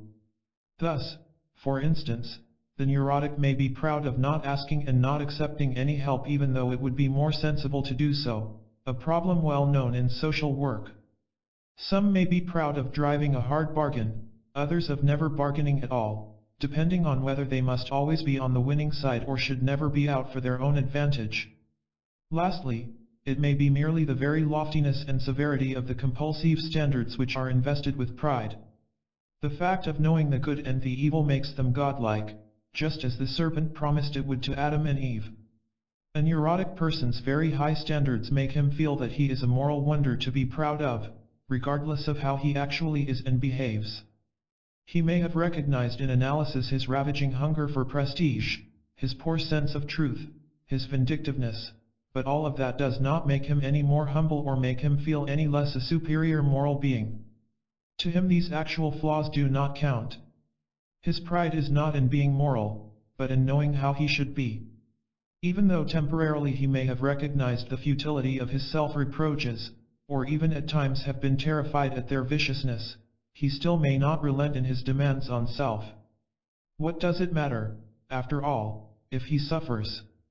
Is not his suffering another proof of his superior moral sensibilities? Hence to sustain this pride seems worth the price. When we proceed from these general viewpoints to the particulars of individual neuroses, the picture at first sight is confusing. There is simply nothing that may not be invested with pride. What is a shining asset to one person is a disgraceful liability to the next. One person is proud of being rude to people, another is ashamed of anything that could be construed as rudeness and is proud of his sensitiveness to others. One is proud of his ability to bluff his way through life, still another is ashamed of any trace of bluffing. Here is one who is proud of trusting people and there is one equally proud of distrusting them, and so forth and so on. But this diversity is bewildering only as long as we regard the special kinds of pride out of the context of the whole personality. As soon as we see each of them from the perspective of the individual's total character structure, an ordering principle emerges. His need to be proud of himself is so imperative that he cannot tolerate the idea of being in the clutches of blind needs, so he uses his imagination to turn these needs into virtues, to transform them into assets of which he can be proud. But only those compulsive needs which serve his drive to actualize his idealized self undergo this transformation. Conversely, he tends to suppress, deny, and despise those which obstruct this drive. His capacity for this unconscious reversal of values is perfectly amazing. The best medium through which to present it would be cartoons. There it could be shown most vividly how people afflicted with some undesirable trait take a brush, paint over the trait with beautiful colors, and present with blustering pride the picture of their assets. Thus inconsistency turns into unlimited freedom, blind rebellion against an existing code of morals into being above common prejudice, a taboo on doing anything for oneself into saintly unselfishness, a need to appease into sheer goodness, dependency into love, exploiting others into astuteness. A capacity to assert egocentric claims appears as strength, vindictiveness as justice, frustrating techniques as a most intelligent weapon, aversion to work as successfully resisting the deadly habit of work, and so on.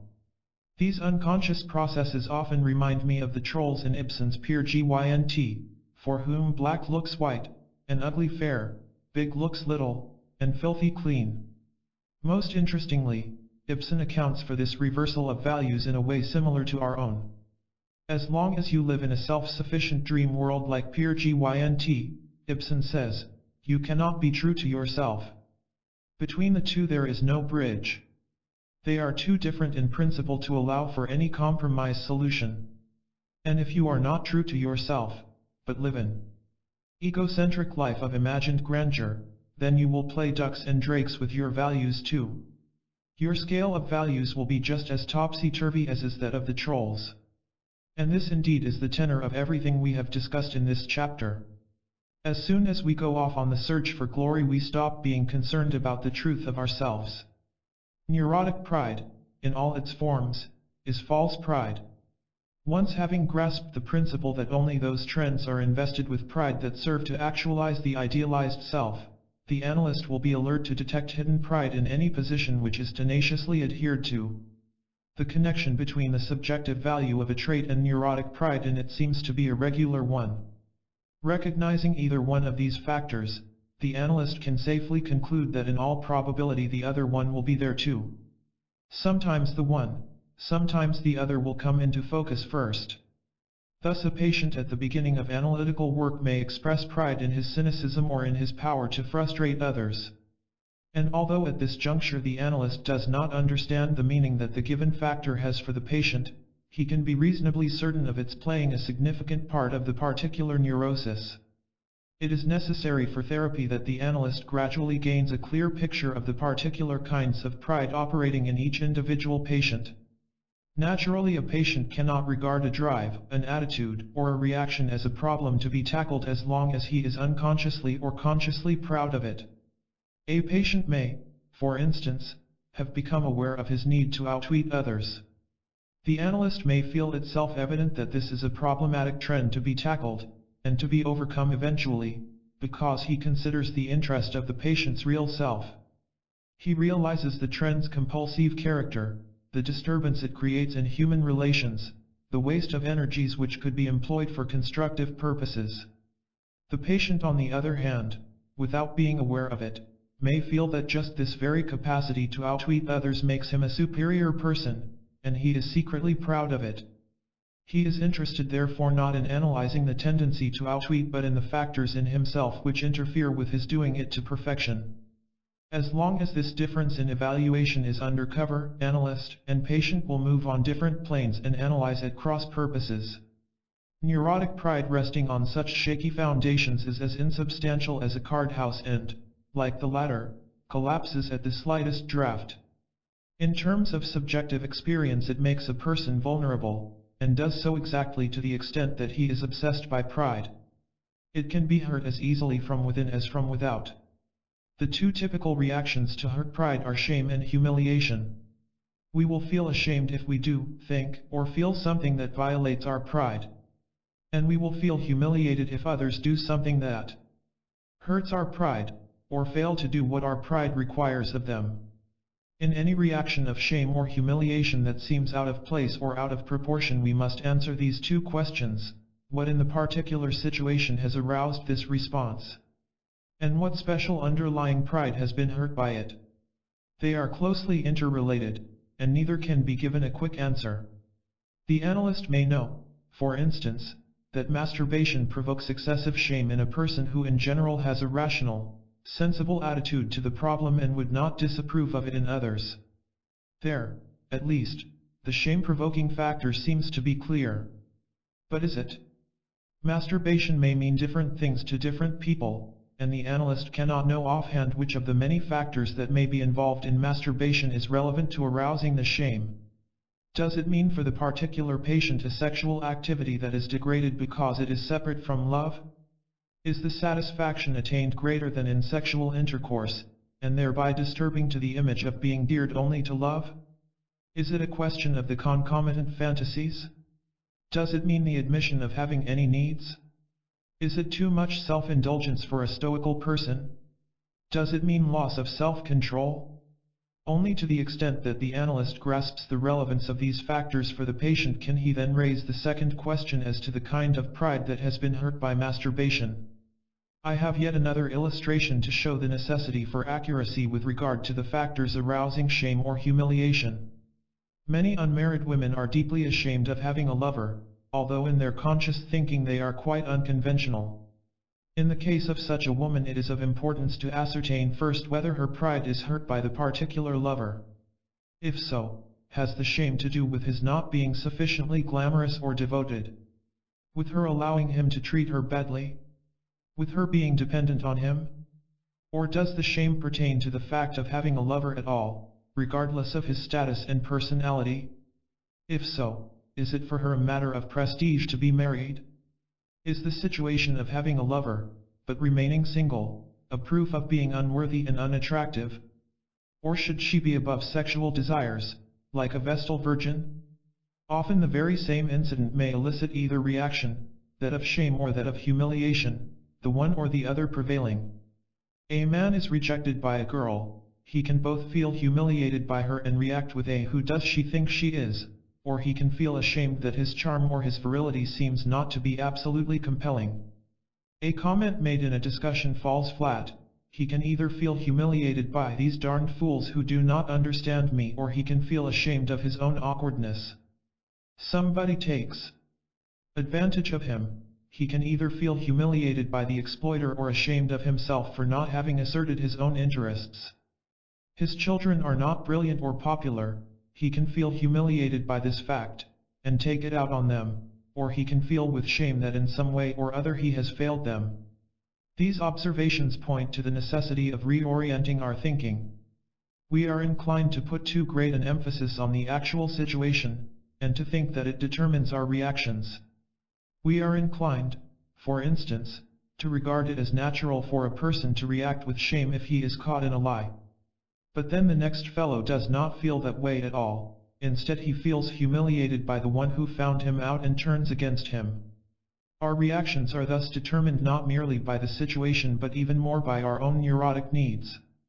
More specifically, the same principle operates in the reaction of shame or humiliation as in the transformation of values. In aggressive expansive types, reactions of shame can be strikingly absent. Even the minute scrutiny of the analytical searchlight may not detect any traces at the beginning. These are people who either live so much in the imagination that in their own mind they are without blemish, or they have so covered themselves with a protective layer of militant rightness that everything they do, eo ipso, is right. Injuries to their pride can come only from the outside. Any questioning of their motivations, any uncovering of a handicap is felt as an insult. They can but suspect malicious intent in any person who does this to them. In self-effacing types, reactions of humiliation are by far overshadowed by feelings of shame. On the surface they are subdued and preoccupied with an anxious concern to measure up to their should. But for reasons to be discussed later, they focus rather on their failure to be the ultimate of perfection and hence feel easily ashamed. The analyst can therefore, from the prevalence of one or the other reaction, draw tentative conclusions as to relevant trends in the underlying structure. Thus far the connections between pride and the reactions to its hurt are simple and direct. And, since they are typical, it would seem easy for the analyst or for the person analyzing himself to draw inferences from one to the other. Recognizing a special brand of neurotic pride, he can be alert to the kind of provocation liable to produce shame or humiliation. And, vice versa, the occurrence of these reactions would stimulate him to discover the underlying pride and to examine its specific nature. What complicates matters is the fact that these reactions may be blurred by several factors. A person's pride may be extremely vulnerable, but he does not consciously express any feeling of hurt. Self-righteousness, as we have already mentioned, can prohibit the feelings of shame. Moreover, a pride in invulnerability may forbid him to admit to himself that he feels hurt. A god may show wrath at the imperfection of mortals, but he just is not hurt by a boss or a taxi driver. He should be big enough to overlook it and strong enough to take everything in his stride. Insults therefore hurt him in a twofold way, feeling humiliated by others and feeling ashamed of the very fact of his being hurt. Such a person is in an almost permanent dilemma. He is vulnerable to an absurd degree, but his pride does not allow him to be vulnerable at all. This inner condition greatly contributes to a diffuse irritability. The issue may also be blurred because the direct reactions to hurt pride can be automatically transformed into feelings other than shame or humiliation. It may essentially hurt our pride if a husband or a lover is interested in another woman, does not remember our wishes, or is preoccupied with his work or hobbies. But all we may consciously feel is grief over unrequited love. A slight may be felt merely as disappointment. Feelings of shame may appear in our awareness as vague uneasiness, as embarrassment, or, more specifically, as feelings of guilt. This last transformation is of particular importance because it allows for a rather quick understanding of certain guilt feelings. If, for instance, a person full of pervasive unconscious pretenses is guiltily perturbed by a comparatively harmless and inconsequential lie, we may safely assume that he is more concerned with appearing than with being honest, and that his pride is hurt by not having been able to maintain the fiction of ultimate and absolute veracity. Or if an egocentric person feels guilty about some inconsiderateness, we have to ask whether this guilt feeling is not shame about having besmirched the halo of goodness rather than an honest regret for not having been as sensitive to others as he would like to be. Furthermore, it may be that none of these reactions, whether direct or transformed, is consciously felt. We may merely be aware of our reactions to these reactions. Prominent among such secondary reactions are rage and fear. That any hurt to our pride may provoke vindictive hostility is well known. It goes all the way from dislike to hate, from irritability to anger to a blind murderous rage. Sometimes the connection between rage and pride is easily enough established, for the observer. For instance, a person is enraged against his boss who he feels has treated him cavalierly, or against a taxi driver who has cheated him, incidents which, at most, would account for annoyance. The person himself would only be aware of a justified anger at the bad behavior of others. The observer, let us say the analyst, would see that his pride was hurt by the incidents, that he felt humiliated and then reacted with rage. The patient may accept this interpretation as most likely accounting for the excessive reaction, or he may insist that his reaction was not excessive at all and that his anger was a warranted reaction to the wickedness or stupidity of others. While of course not all irrational hostility is due to hurt pride, it does play a greater part than is generally assumed. The analyst always should be alert to this possibility, particularly concerning the patient's reaction to him, to interpretations, and to the whole analytic situation. The connection with hurt pride is more easily discernible if the hostility has ingredients of derogation, contempt, or intent to humiliate. What operates here is the straight law of retaliation. The patient, without knowing it, has felt humiliated and returns in kind. After such incidents, it is sheer waste of time to talk about the patient's hostility. The analyst must go straight to the point by raising a question as to what has registered in the patient's mind as humiliation. Sometimes impulses to humiliate the analyst, or thoughts about it unaccompanied by any effect, appear right at the beginning of the analysis, before the analyst has touched any sore spot. In this case, it is likely that the patient feels unconsciously humiliated by the very fact of being analyzed, and it is the analyst's job to bring this connection into clear focus. Naturally, what happens in analysis also happens outside. And if we thought more often of the possibility that offensive behavior may stem from hurt pride, we would save ourselves many painful or even heartbreaking troubles. Thus, when a friend or relative behaves in an obnoxious fashion after we have liberally helped him, we should not be upset over his ingratitude but consider how badly his pride may have been hurt by accepting help. And, according to circumstances, we might either talk to him about it or try ourselves to help him in a way that saves his face. Likewise, in the case of a generally contemptuous attitude toward people, it is not enough to resent a person's arrogance. We must also regard him as someone who goes through life with a raw skin because of being pervasively vulnerable through his pride. What is less well known is that the same hostility, hate, or contempt may be directed against ourselves if we feel we have offended our own pride. Violent self-reproaches are not the only form this rage itself may assume. Vindictive self-hatred has so many far-reaching implications, indeed, that we would lose the thread if we discussed it now among the reactions to hurt pride. We shall therefore wait to discuss it in the following chapter. Fear, anxiety, panic may occur as reactions either to anticipated humiliations or to ones that have taken place. Anticipatory fears may concern examinations, public performances, social gatherings, or a date. In such instances they are usually described as stage fright. It is a good enough descriptive term if we use it metaphorically for any irrational fear preceding public or private performance. It covers situations in which we want either to make a good impression, as, for instance, on new relatives, or some important personage, or perhaps a head waiter in a restaurant, or in which we start new activities, such as beginning a new job, starting to paint, going to a public speaking class. People who are afflicted with such fears often refer to them as fears of failure, disgrace, ridicule. This seems to be exactly what they are afraid of. Nevertheless, it is misleading to put it this way because it suggests a rational fear of a realistic failure. It leaves out the fact that what constitutes failure for a given person is subjective. It may encompass all that falls short of glory and perfection, and the anticipation of this possibility is precisely the essence of the milder forms of stage fright. A person is afraid of not performing as superbly as his exacting should demand, and therefore fears that his pride will be hurt. There is a more pernicious form of stage fright which we will understand later on. In it, unconscious forces operate in a person, obstructing his capacities in the very act of performing.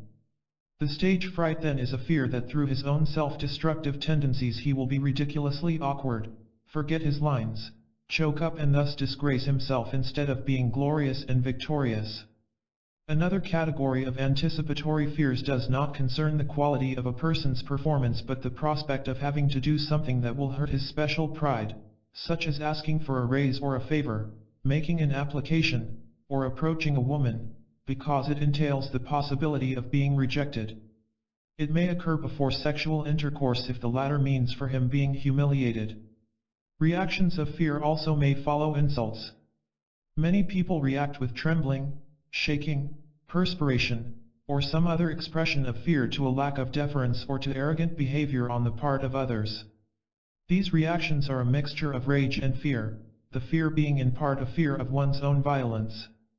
Similar reactions of fear may follow a feeling of shame without the latter being experienced as such. A person may suddenly feel overwhelmed by a feeling of uncertainty, or even panic, if he has been awkward, timid, or offensive. For instance, there is the case of a woman who drove up a mountain road, from the end of which a small path led up to the top. Though fairly steep, the path would have been easy to walk had it not been muddy and slippery. Moreover, she was not properly dressed. She wore a new suit, high-heeled shoes, and had no stick. She tried nevertheless, but, after having slipped several times, she gave it up. While resting, she saw farther down a big dog barking furiously at passers-by, and she became frightened of the dog.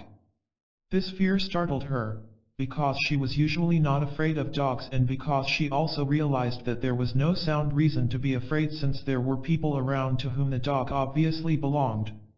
So she started to think about this, and there occurred to her an incident from her adolescence which had caused her to be terribly ashamed.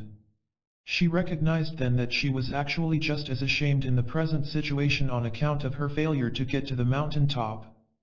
But, she said to herself, it really would not have been sensible to force the issue. Next she thought, but I should have been able to make it. This gave her the clue. She recognized that it was a stupid pride, as she put it, that was injured and made her feel helpless toward a possible attack. As we shall understand later on, she was helplessly delivered to her own attacks on herself and had externalized the danger. Though not quite complete, the piece of self-analysis was effective. Her fear disappeared. We have a more immediate understanding of the reactions of rage than of those of fear. But in the last analysis they are interlinked, and we do not understand one without the other. Both occur because a hurt to our pride constitutes a terrifying danger. The reason for it lies in part in pride substituting for self-confidence, which we have discussed before. This, however, is not the whole answer. As we shall see later on, the neurotic lives between the two alternatives of pride and self-contempt, so that hurt pride rushes him into the abyss of self-contempt. This is a most important connection to keep in mind for the understanding of many spells of anxiety. Though both the reaction of rage and that of fear may in our own mind have nothing to do with pride, they may nevertheless serve as road signs pointing in that direction. The whole issue is far more beclouded if even these secondary reactions do not appear as such, for they in their turn may be repressed, for whatever reason. In this case they may lead or contribute to certain symptomatic pictures, such as psychotic episodes, depressions, drinking, psychosomatic disorders. Or the need to sit tight on the emotions of anger and fear may become one of the factors conducive to a general flattening out of emotion. Not only anger and fear but all feelings then tend to become less full and less sharp. The pernicious character of neurotic pride lies in the combination of its being vitally important to the individual and at the same time rendering him extremely vulnerable. This situation creates tensions, which because of their frequency and intensity are so unbearable that they call for remedies. Automatic endeavors to restore pride when it is hurt and to avoid injuries when it is endangered. The need to save face is urgent, and there is more than one way of effecting it. As a matter of fact, there are so many different ways, gross and subtle, that I must restrict my presentation to the more frequent and important ones. The most effective and, it seems, almost ubiquitous one is interlinked with the impulse to take revenge for what is felt as humiliation. We discussed it as a reaction of hostility to the pain and the danger involved in a hurt pride. But vindictiveness may in addition be a means toward self-vindication. It involves the belief that by getting back at the offender one's own pride will be restored. This belief is based on the feeling that the offender, by his very power to hurt our pride, has put himself above us and has defeated us. By our taking revenge and hurting him more than he did us, the situation will be reversed. We will be triumphant and will have defeated him. The aim of the neurotic vindictive revenge is not getting even but triumphing by hitting back harder. Nothing short of triumph can restore the imaginary grandeur in which pride is invested. It is this very capacity to restore pride that gives neurotic vindictiveness its incredible tenacity and accounts for its compulsive character. Since vindictiveness will be discussed later on in some detail too, I shall at this time merely present and barest outline some essential factors. Because the power to retaliate is so valuable for the restoration of pride, this power can itself be invested with pride. In the minds of certain neurotic types it is equal to strength, and often is the only strength they know. Conversely, the incapacity to hit back usually registers as weakness, no matter whether external or internal factors prohibited a vindictive move. Thus when such a person feels humiliated, and either the situation or something within him does not allow him to retaliate, he suffers a double injury, the original insult and the defeat, as opposed to a vindictive triumph.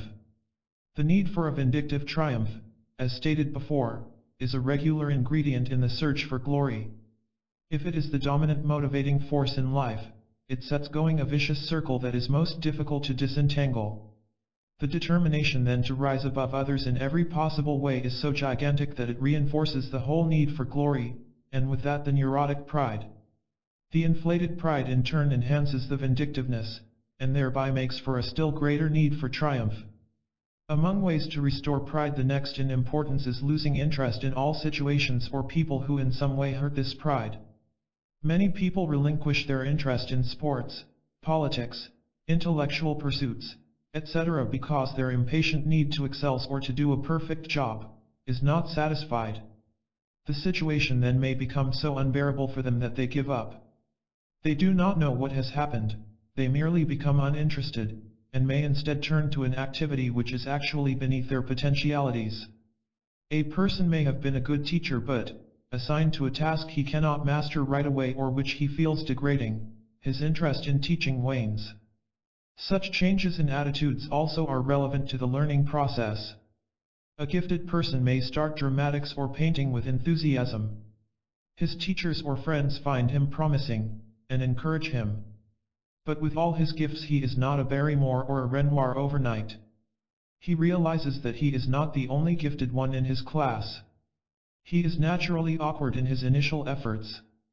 All of this hurts his pride, and he may suddenly realize that painting or dramatics is not in his line, that he never was really interested in this pursuit. He loses his zest, skips classes, and soon gives up altogether. He starts something else, only to repeat the same cycle. Often for economic reasons, or because of his own inertia, he may stay with the particular activity but does it so listlessly that he does not make out of it what would otherwise have been possible. The same process may occur in relations with other people. Of course we may stop liking a person for good reasons, we may have overrated him in the first place or our developments may go in divergent directions. But it is in any case worth examining why our liking turns into indifference, instead of simply putting it down to lack of time or deciding that it was an error in the first place. What may actually have happened is that something in this relationship has hurt our pride. It may be a comparison with the other fellow in his favor. Perhaps he had paid us less deference than before. We realize that we have failed him and, hence, feel ashamed with regard to him. All of this may play an incisive role in a marriage or love relationship and we are inclined then to let it stay at "I don't love him anymore." All these withdrawals entail a considerable waste of energy and often much misery. But the most ruinous aspect of them is that we lose interest in our real self because we are not proud of it, a subject which we will leave to a later discussion. There are further diverse ways to restore pride, which are well known but seldom understood in this context. We may, for example, have said something which later on appears silly to us, off the point, inconsiderate, too arrogant or too apologetic, and we may forget about it, deny that we said it, or contend that it meant something quite different. Akin to such denials are distortions of an incident, minimizing our share, omitting certain factors, emphasizing others, interpreting them in our favor, so that in the end we are whitewashed and our pride is unscathed. The embarrassing incident may also stay in our mind unchanged but be whisked away by excuses and alibis. Somebody admits having made a nasty scene, but it was because he had not slept for 3 nights or because others provoked him. He has hurt somebody's feelings, was indiscreet or inconsiderate, but his intentions were good. He has failed a friend who needs him, but it was because of lack of time. All these excuses may be partly or wholly true, but in the person's mind they do not serve as extenuating circumstances for a failing but erase it altogether. Similarly, many people feel that to say they are very sorry about something sets everything right. All these devices have in common the tendency to refuse responsibility for self. Whether we forget something we are not proud of, or embellish it, or blame somebody else, we want to save face by not owning up to shortcomings. The declining of responsibility for self can also be hidden behind a pseudo-objectivity. A patient may make astute observations about himself and give a fairly accurate report of what he dislikes in himself. On the surface it seems as though he is perceptive and honest about himself. But he may be merely the intelligent observer of a fellow who is inhibited, fearful, or arrogantly demanding. Hence, since he is not responsible for the fellow he observes, the hurt to his pride is cushioned, all the more so because the flashlight of his pride is focused on his faculty for keen objective observations. Others do not care for being objective, or even truthful, about themselves. But when, despite the diffuse evasiveness this attitude entails, such a patient does become aware of some neurotic trend, he may make a neat distinction between him and his neurosis or his unconscious. His neurosis is something mysterious that has nothing whatever to do with him. This sounds startling. Actually, it is for him not only a face-saving but a life-saving, or at any rate a sanity-saving, measure. The vulnerability of his pride has assumed such extreme proportions that he would be split wide open by owning up to his disturbances. A last face-saving device to be mentioned here is the use of humor. It is naturally a sign of inner liberation when a patient can squarely recognize his difficulties and take them with a grain of humor. But some patients at the beginning of analysis make incessant jokes about themselves, or exaggerate their difficulties in so dramatic a way that they will appear funny, while they are at the same time absurdly sensitive to any criticism. In these instances humor is used to take the sting out of an otherwise unbearable shame. So much for the devices employed to restore pride when it has been hurt. But the pride is both so vulnerable and so precious that it also must be protected in the future. The neurotic may build an elaborate system of avoidances in the hope of circumventing future hurts. This too is a process that goes on automatically. He is not aware of wanting to avoid an activity because it might hurt his pride. He just avoids it, often without even being aware that he is. The process pertains to activities, to associations with people, and it may put a check on realistic strivings and efforts. If it is widespread, it can actually cripple a person's life. He does not embark on any serious pursuits commensurate with his gifts lest he fail to be a brilliant success. He would like to write or to paint and does not dare to start. He does not dare to approach girls lest they reject him. He may not even dare to travel lest he be awkward with hotel managers or porters. Or he may go only to places where he is well known since he would feel like a non-entity with strangers. He withdraws from social contacts lest he be self-conscious.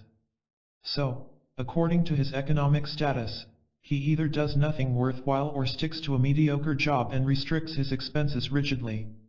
In more than one way he lives beneath his means.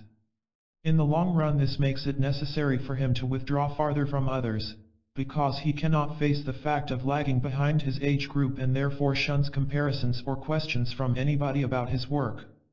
In order to endure life he must now entrench himself more firmly in his private fantasy world.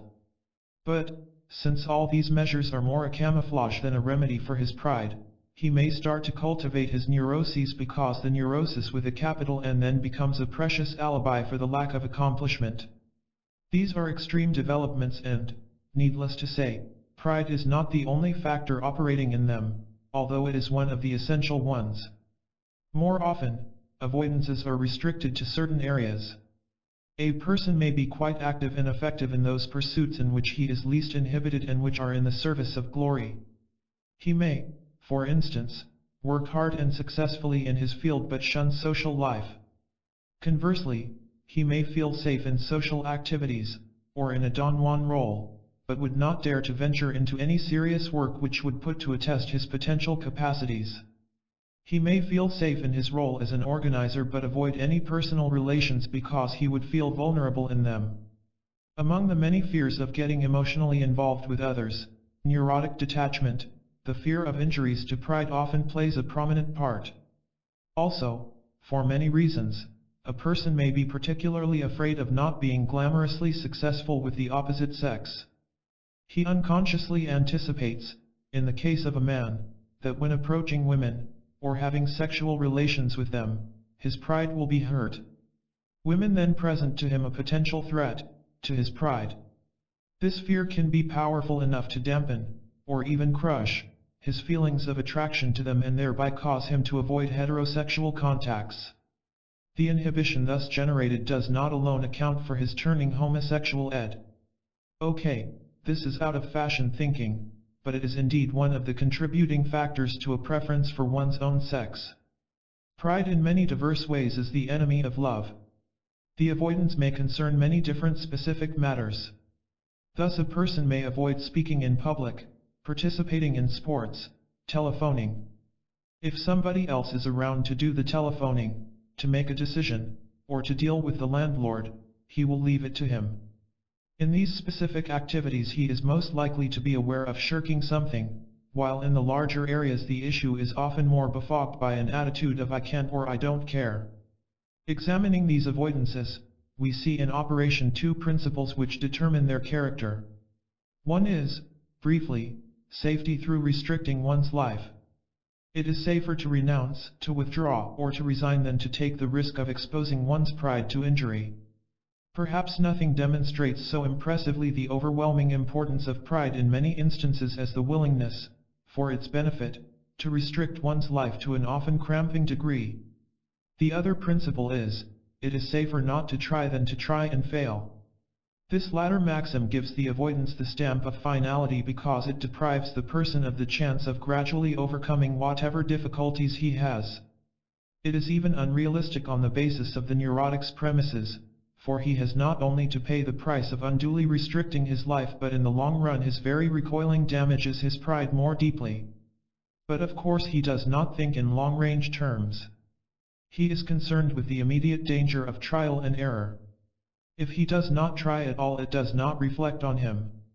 He can find an alibi of some sort. At least in his own mind he can have the comforting thought that he could have passed the examination, secured a better job, won a woman, if he had tried. Often it is more fantastic. If I applied myself to composing or writing, I would be greater than Chopin or Balzac.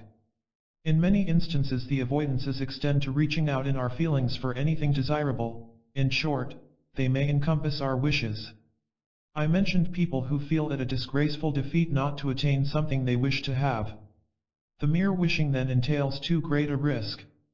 Such a check on wishes, however, means putting a lid on our aliveness. Sometimes people also have to avoid any thought that would hurt their pride.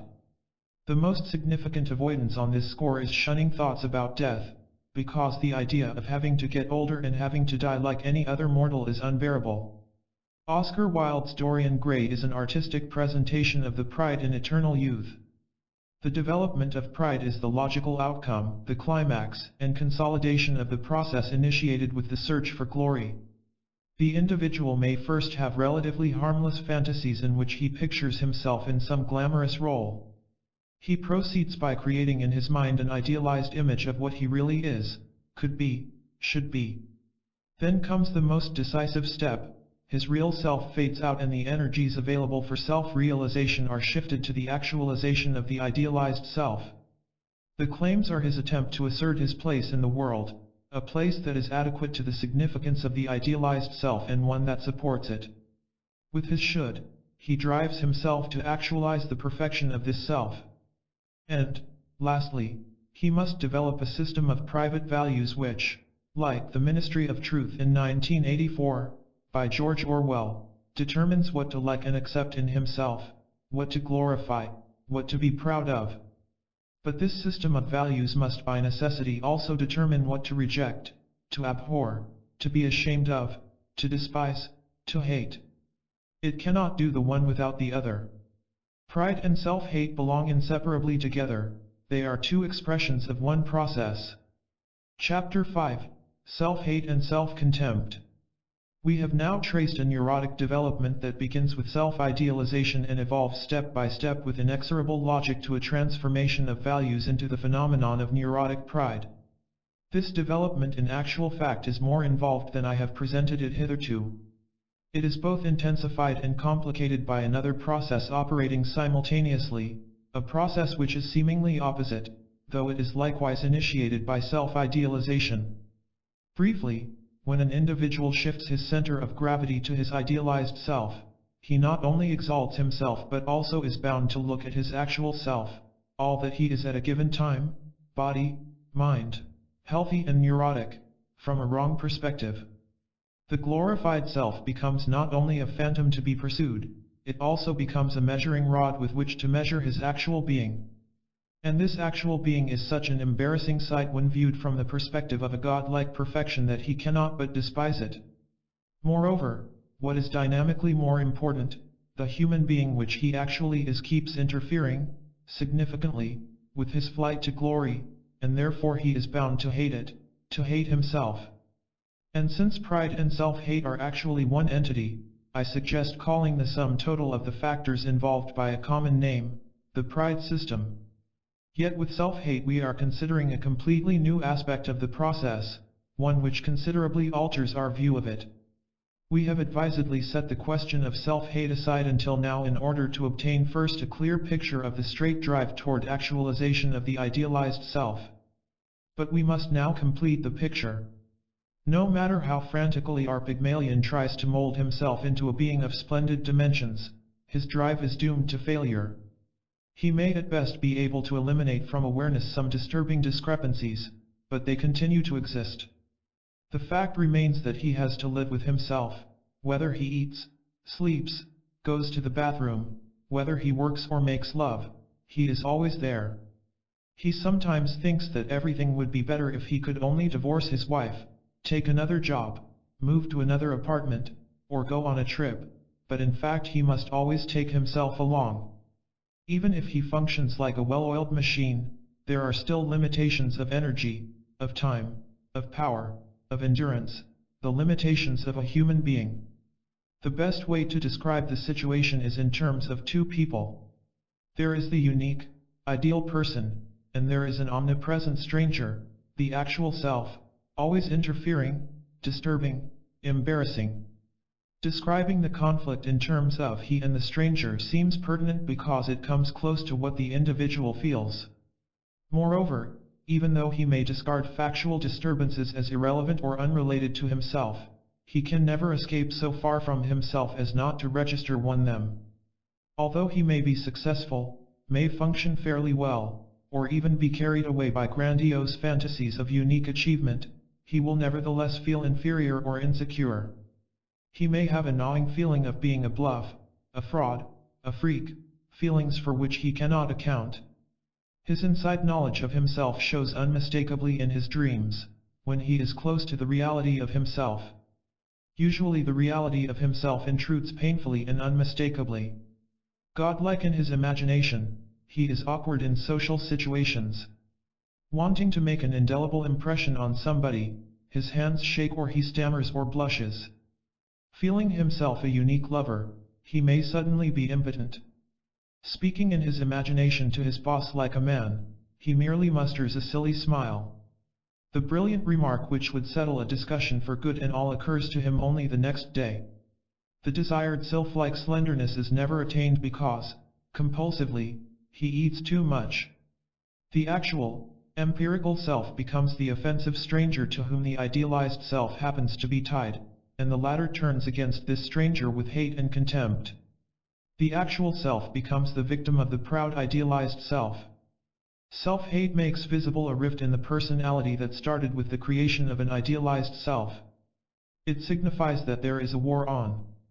And this indeed is the essential characteristic of every neurotic, he is at war with himself. Actually, the foundation has been laid for two different kinds of conflicts. One of them is within the pride system itself. As we shall elaborate later on, it is the potential conflict between expansive drives and self-effacing ones. The other, deeper conflict is between the whole pride system and the real self. The latter, though shoved into the background and suppressed as pride ascended to supremacy, still is potentially powerful and may, under favorable circumstances, gain its full effectiveness.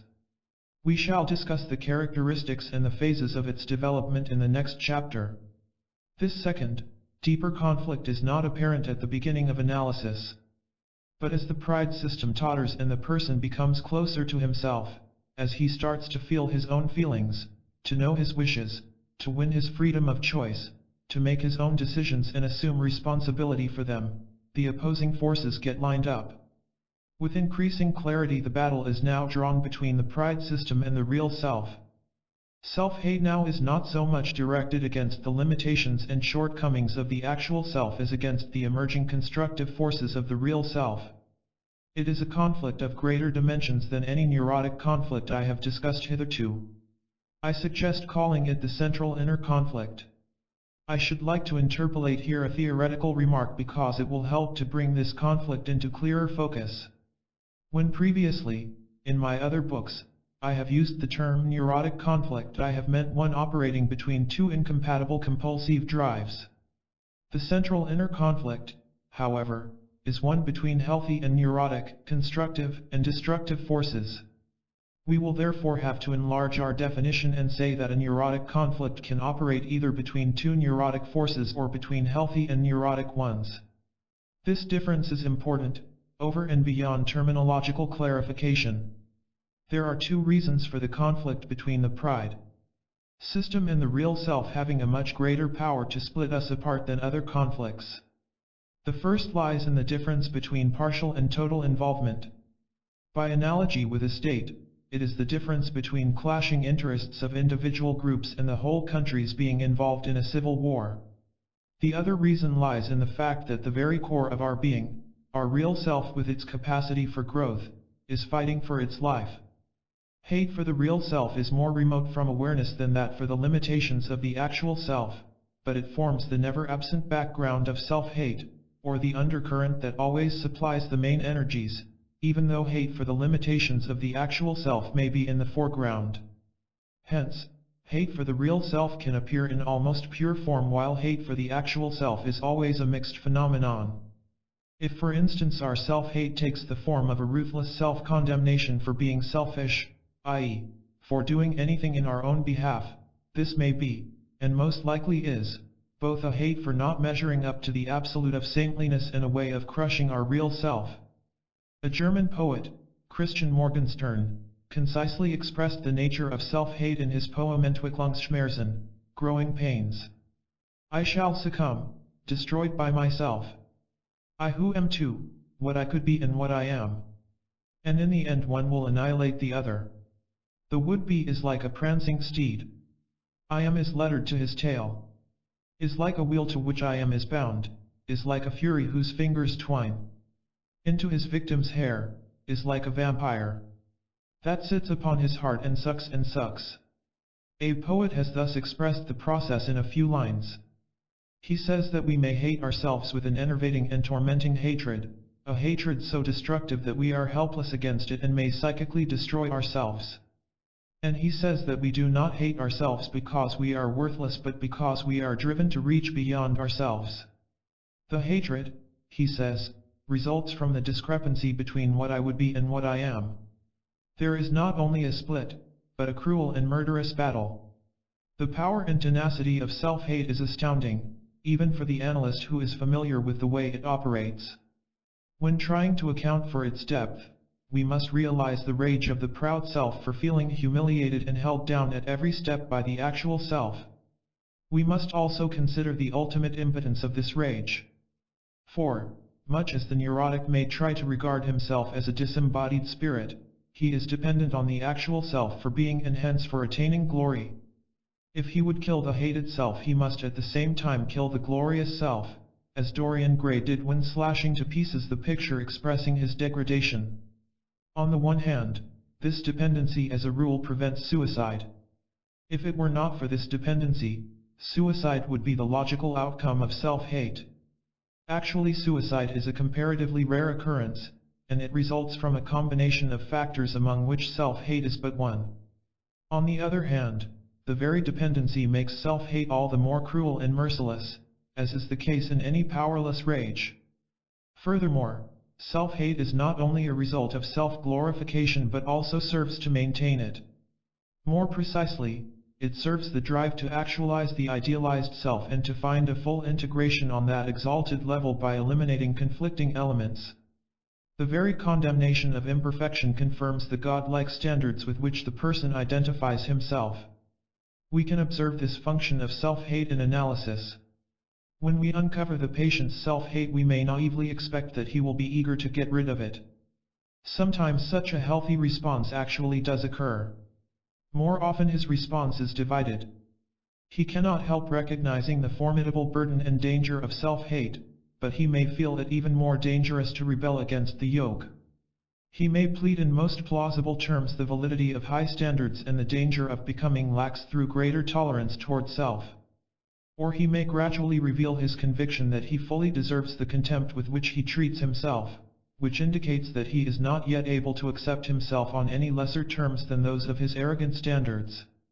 The third factor that renders self-hate such a cruel and merciless force we have already implied. It is the alienation from self. In simpler terms, the neurotic has no feeling for himself. There must first be some sympathy for the suffering self, some experiencing of this suffering, before the recognition of beating himself down can set going a constructive move. Or, to take another aspect, there must first be some owning up to the existence of his own wishes before the realization of self-frustration can start to disquiet or even to interest him. What about the awareness of self-hate? What is expressed in Hamlet, Richard III, or in the poems cited here is not restricted to the poet's clear-sighted knowledge of the agonies of human souls. During longer or shorter intervals, many people experience self-hate or self-contempt as such. They may have flashing feelings of "I hate myself" or "I despise myself." They may be furious at themselves. But such a live experiencing of self-hate occurs only in periods of distress and is forgotten as the distress subsides.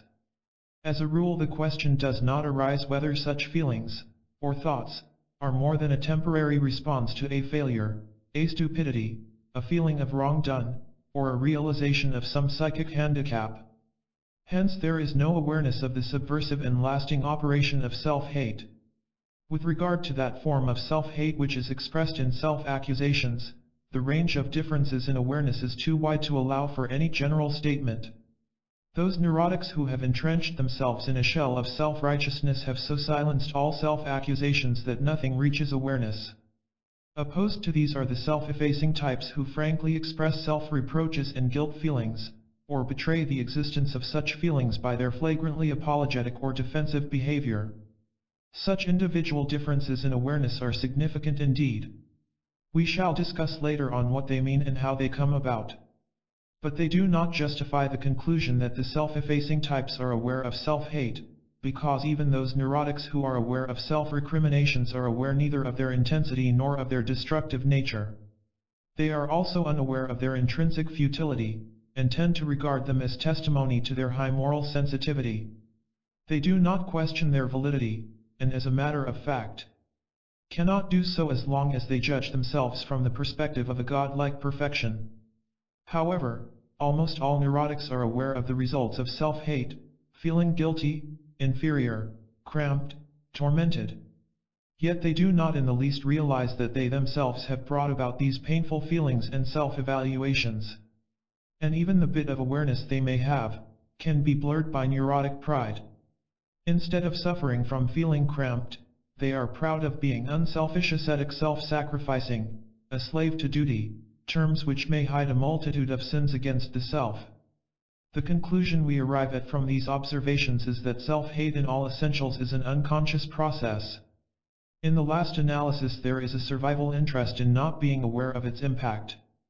This is the ultimate reason that the bulk of the process is usually externalized, i.e., experienced as operating not within the individual himself but between him and the outside world. We can roughly distinguish between active and passive externalization of self-hate. The former is an attempt to direct self-hate outward, against life, fate, institutions, or people. In the latter, the hate remains directed against the self but is perceived or experienced as coming from the outside. In both ways, the tension of the inner conflict is released by being turned into an interpersonal one. We shall discuss the special forms this process may assume, and its influence upon human relations, in later contexts. I introduce it here only because many varieties of self-hate can best be observed and described in their externalized forms. The expressions of self-hate are identically the same as those of hate in interpersonal relations.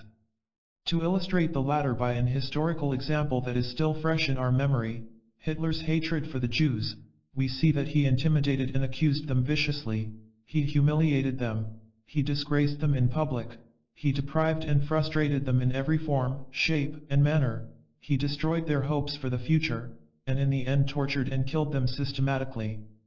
In more civilized and concealed forms we can observe most of these expressions of hate in everyday life, in families, or between competitors.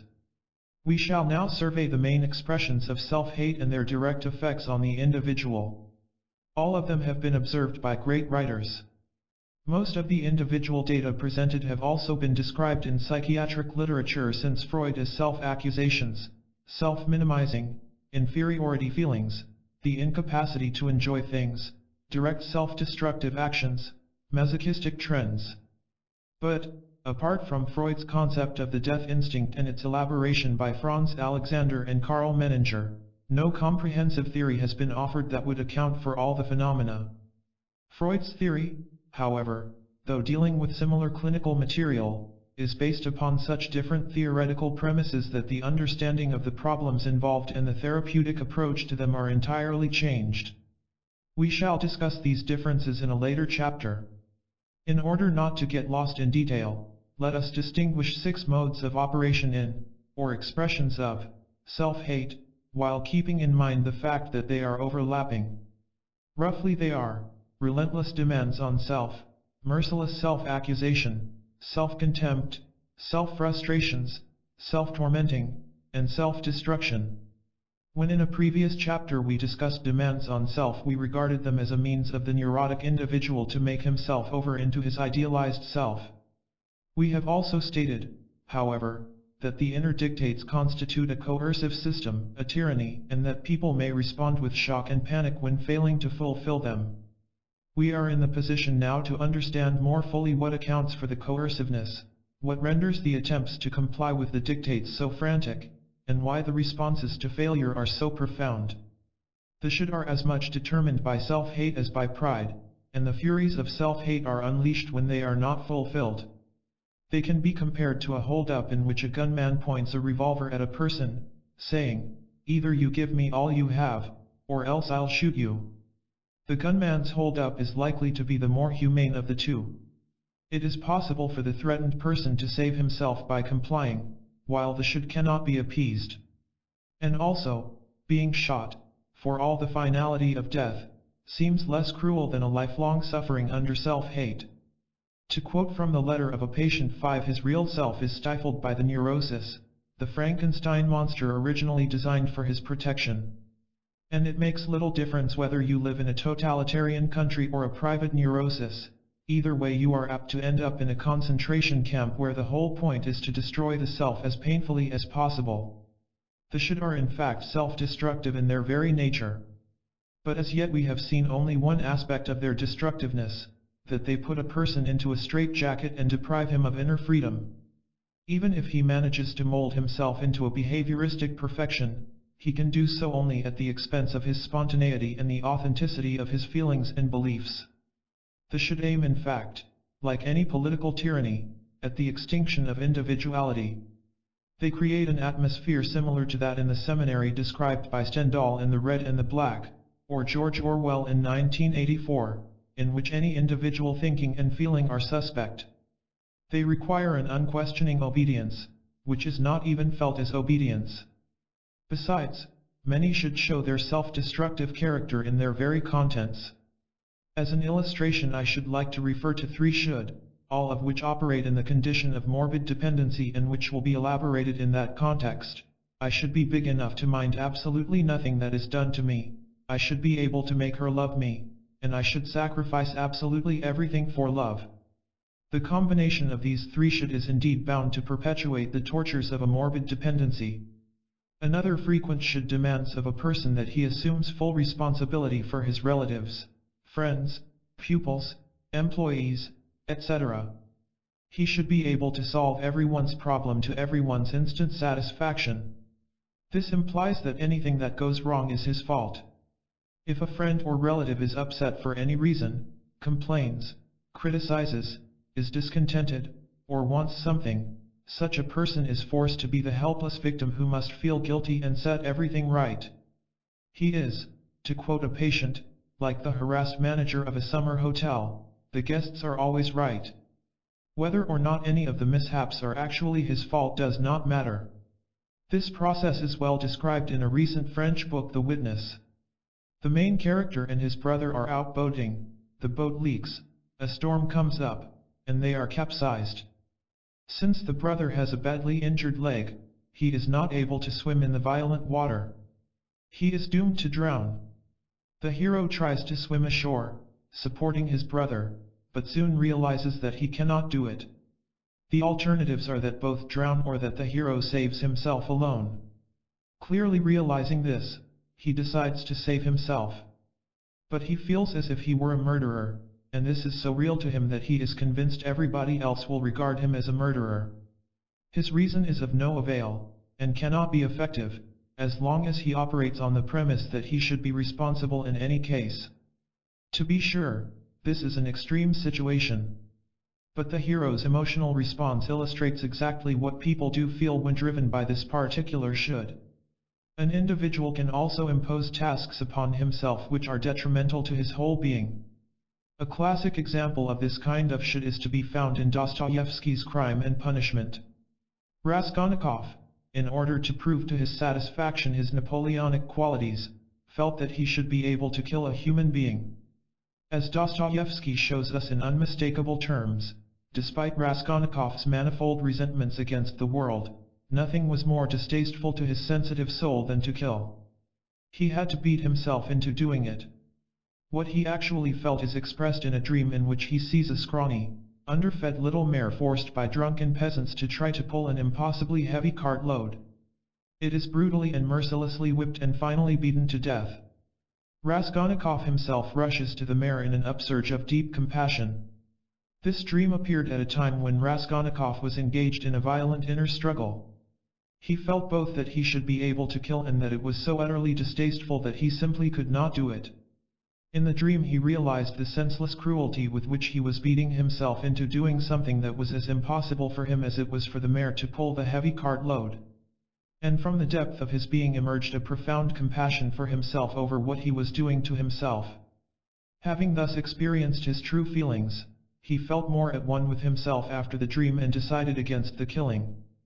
But his Napoleonic self soon afterward again got the upper hand, because at that time his real self was as helpless against it as the underfed mare was against the brutal peasants.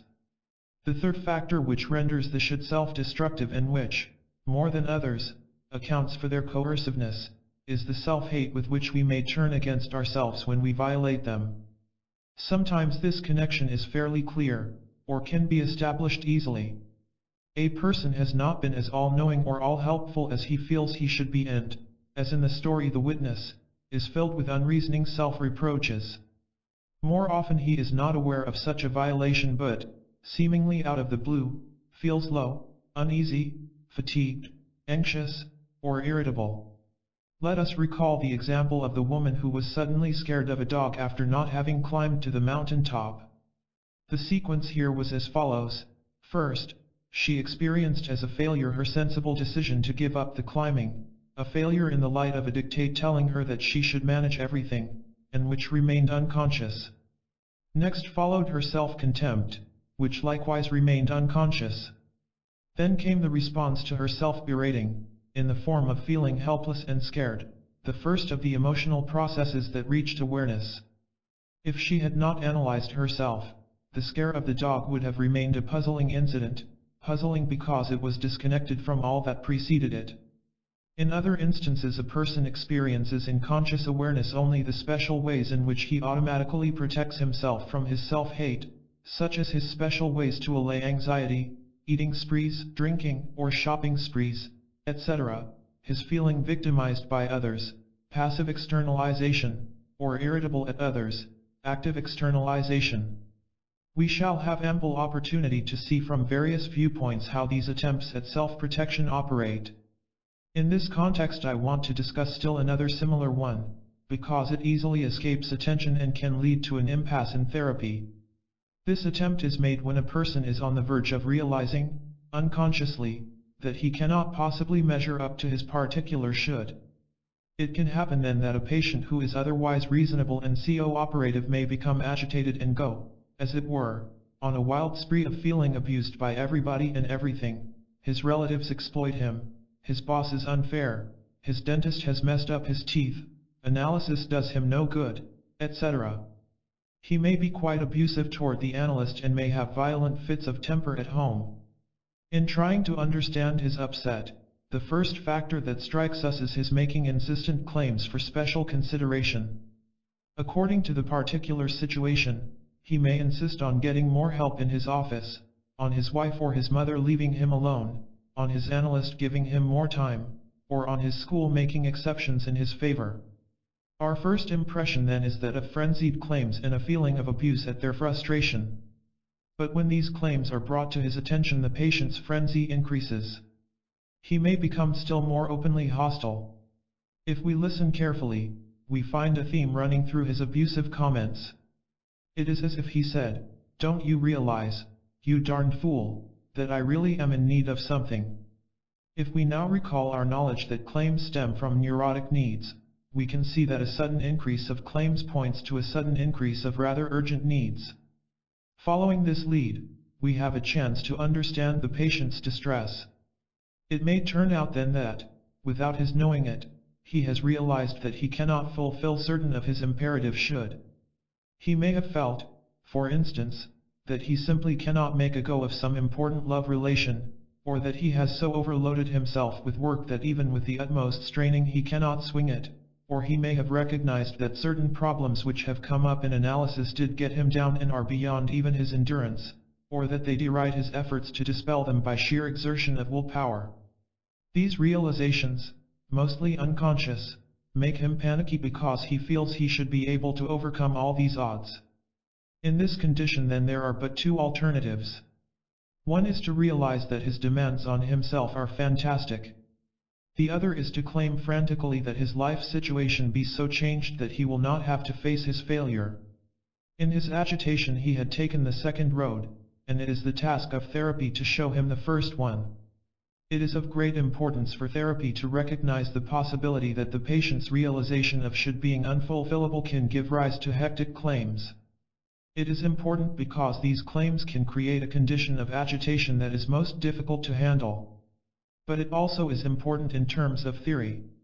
It helps us toward a better understanding of the urgency many claims have. And it forcefully demonstrates the urgency the individual feels to measure up to his should.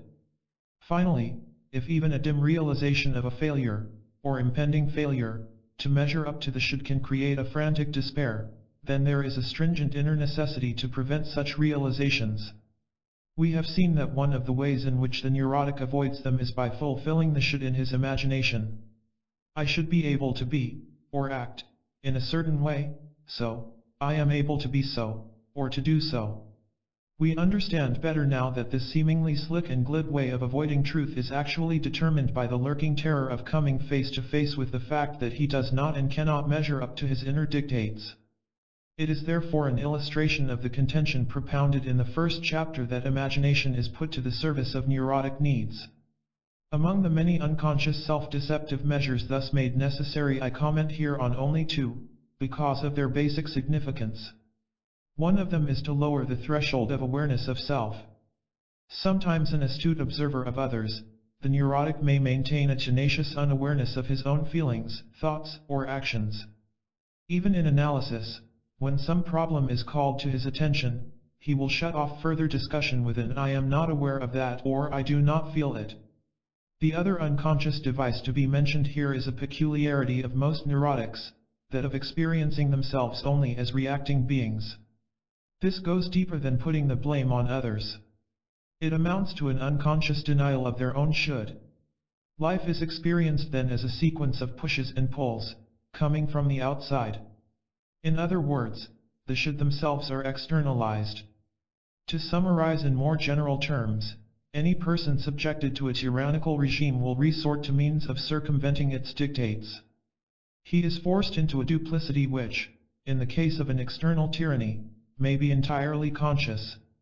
In the case of the inner tyranny, which in itself is unconscious, the subsequent duplicity can have only the character of unconscious self-deceptive pretenses. All these devices prevent the upsurge of self-hate which otherwise would follow a realization of failure, therefore they have a great subjective value. But they also make for a diffuse impairment of the sense of truth, thereby they factually contribute both to an alienation from self and to the great autonomy of the pride system. The demands on self thus assume a crucial position in the structure of a neurosis. They constitute the individual's attempt to actualize his idealized image. They are in a twofold way instrumental in increasing his alienation from himself, by forcing him into a falsification of his spontaneous feelings and beliefs and by engendering a diffuse unconscious dishonesty. They are also determined by his self-hate, and, finally, the realization of his inability to comply with them unleashes his self-hate. In a way, all forms of self-hate are sanctions for unfulfilled should, which is merely another way of saying that he would feel no self-hate if he actually could be a superhuman being. Condemnatory self-accusations are another expression of self-hate.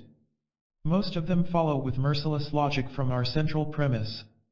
If the individual fails to reach the absolutes of fearlessness, generosity, poise, willpower, etc., his pride speaks the verdict of guilty.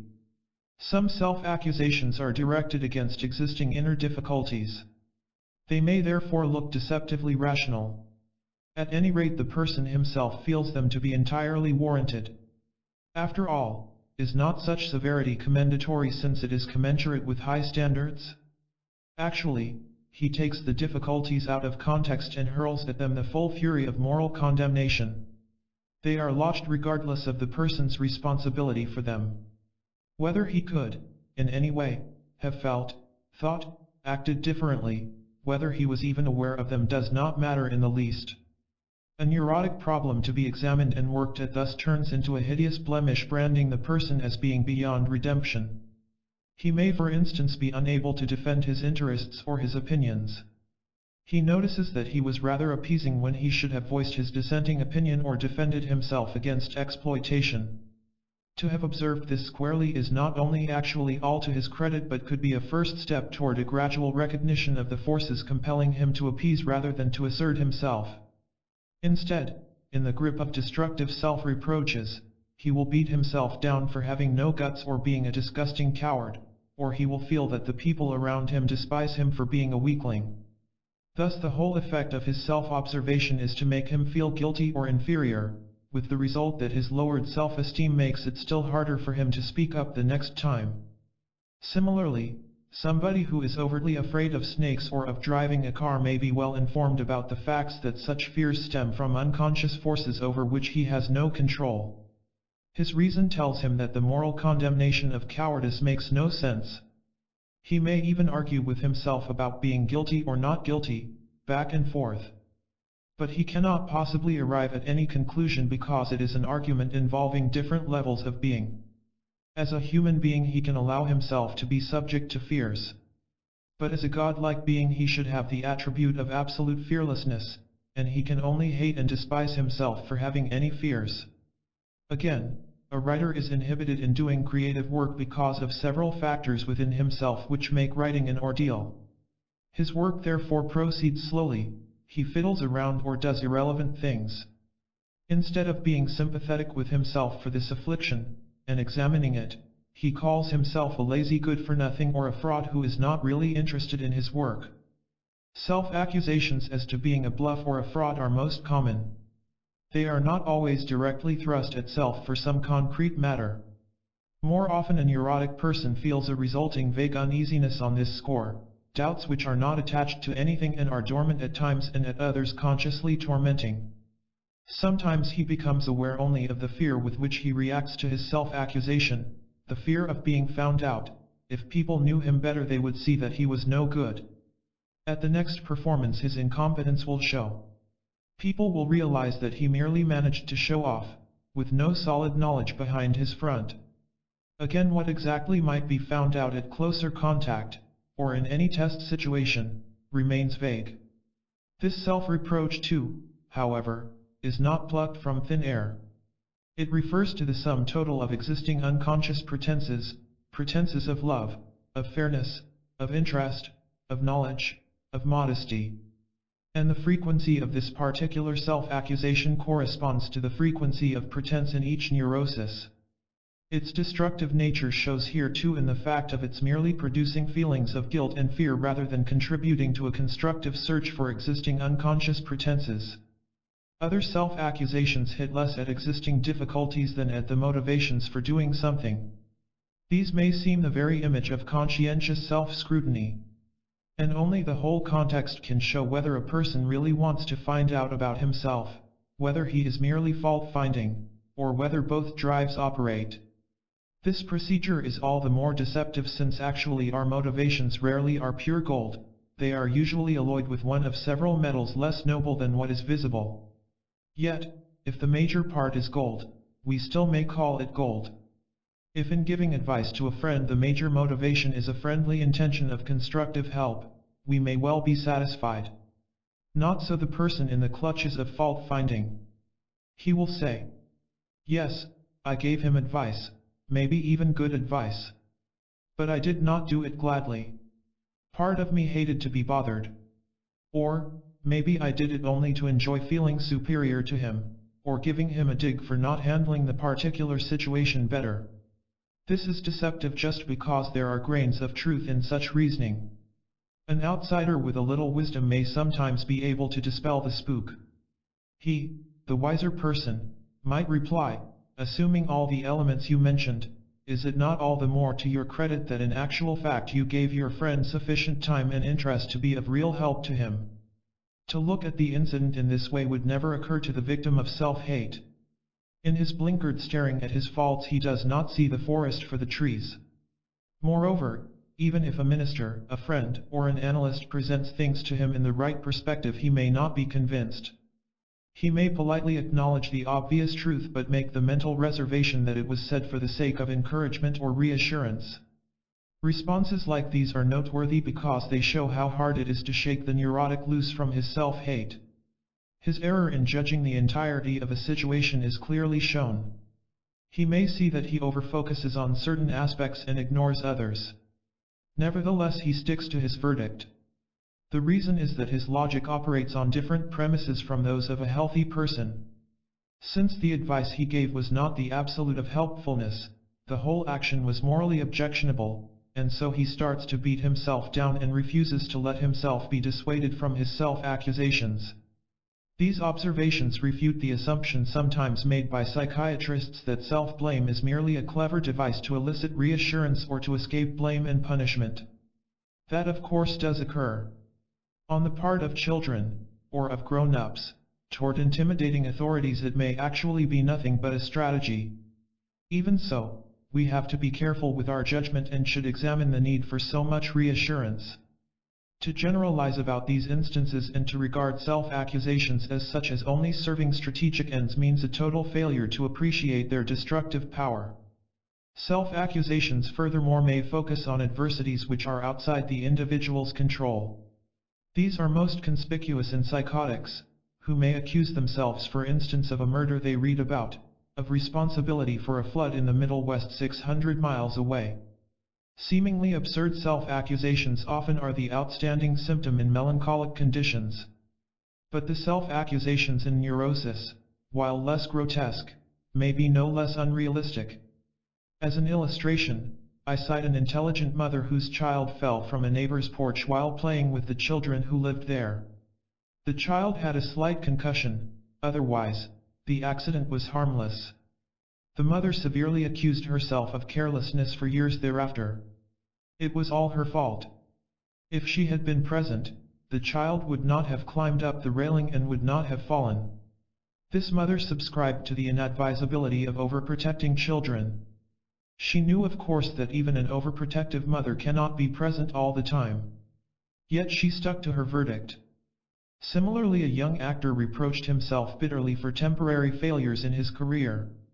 He was fully aware that he was up against odds beyond his control.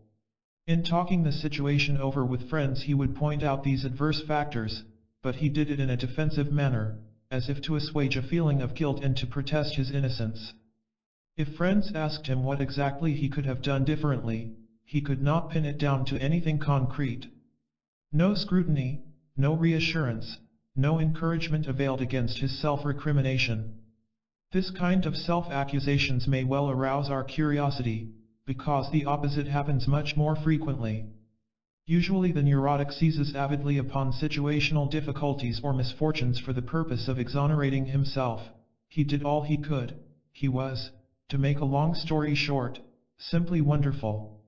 But the others, the whole situation, or accidental mishaps spoiled it all.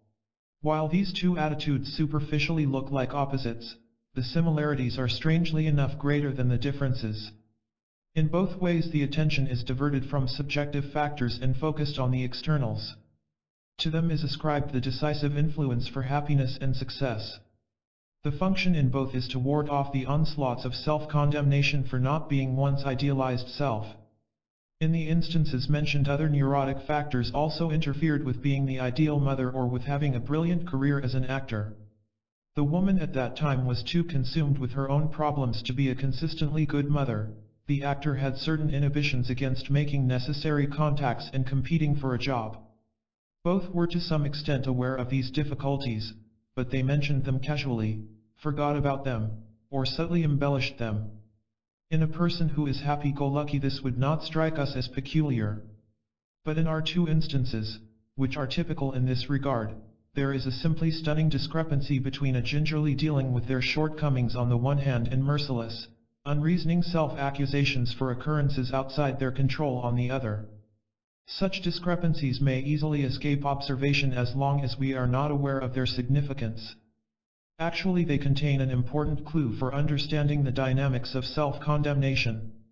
They point to a self-recrimination for personal flaws so severe that the person must resort to self-protective measures. And they use two such measures, to treat themselves in a gingerly way and to shift responsibility to circumstances. The question remains why, with this latter move, they do not succeed better in getting rid of self-accusations, at least in their conscious minds? The answer is simply that they do not feel that these outside factors are outside their control. Or, more accurately, they should not be out of control. Consequently, everything that goes wrong reflects on themselves and shows them up in their disgraceful limitations. While the self-accusations mentioned thus far focus on something concrete, on existing inner difficulties, on motivations, on externals, others remain vague and intangible. A person may feel haunted by guilt feelings without being able to attach them to anything definite. In his desperate search for a reason, he may finally resort to the idea that perhaps they concern a guilt incurred in some previous incarnation. Sometimes, though, a more concrete self-accusation will emerge and he will believe that now he has found the reason that he hates himself. Let us assume, for instance, that he has realized that he is not interested in other people and does not do enough for them. He tries hard to change this attitude and hopes, by doing so, to get rid of his self-hate. But if he has really turned against himself, such efforts, though all to his credit, will not rid him of the enemy because he has put the cart before the horse. He does not hate himself because his self-reproach is in part valid, but rather accuses himself because he hates himself. And one self-accusation will follow another. He does not take revenge, therefore he is a weakling. He is vindictive, therefore he is a brute. He is helpful, therefore he is a sucker. He is not helpful, therefore he is a selfish pig, and so on and so forth. If he externalizes the self-accusations, he may feel that everybody is imputing ulterior motives to everything he does. This, as we mentioned before, may be so real to him that he resents others as unfair. In defense, he may wear a rigid mask so that nobody will guess from his facial expressions, his tone of voice, or his gestures what is going on within him. Or he may even be unaware of such externalizations. In his conscious mind, then everybody is very nice.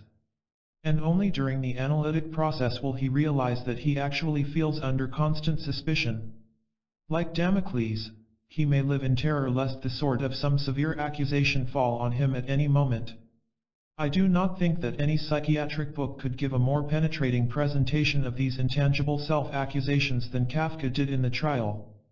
Just like Mr. K, the neurotic may spend his best energies in a futile and defensive battle against unknown and unfair judges, and become more and more hopeless in the process. Here too the accusations have a foundation in a real failure of Mr. K.'s. As Erich Fromm has so ably demonstrated in his analysis of The Trial, it rests on the whole dullness of Mr. K.'s life, in his drifting, in his lack of autonomy and growth, all of which Fromm calls, in a good phrase, his unproductive living. Any person living that way, Fromm points out, is bound to feel guilty, and does so for good reasons, because he is guilty. He is always on the lookout for somebody else to solve his problems instead of turning to himself and his own resources. There is profound wisdom in this analysis, and I certainly agree with the concept applied in it. But I think it is incomplete. It does not consider the futility of the self-accusations, their merely condemnatory character. In other words, it leaves out the point that Mr. K.'s very attitude toward his guilt is in its turn unconstructive, and it is so because he deals with it in the spirit of self-hate. This too is unconscious. He does not feel that he accuses himself mercilessly. The whole process is externalized. Finally, a person may accuse himself for actions or attitudes which, viewed objectively, seem harmless, legitimate, or even desirable. He may brand taking sensible care of himself as pampering, enjoying food as gluttony, considering his own wishes instead of blindly complying as hard-boiled selfishness, considering analytic treatment, which he needs and can afford, as self-indulgence, asserting an opinion as presumptuous. Here too we have to ask which inner dictate or which pride is offended by a pursuit. Only a person taking pride in asceticism would accuse himself of gluttony. Only a person proud of self-effacement would brand an assertive move as egotistical.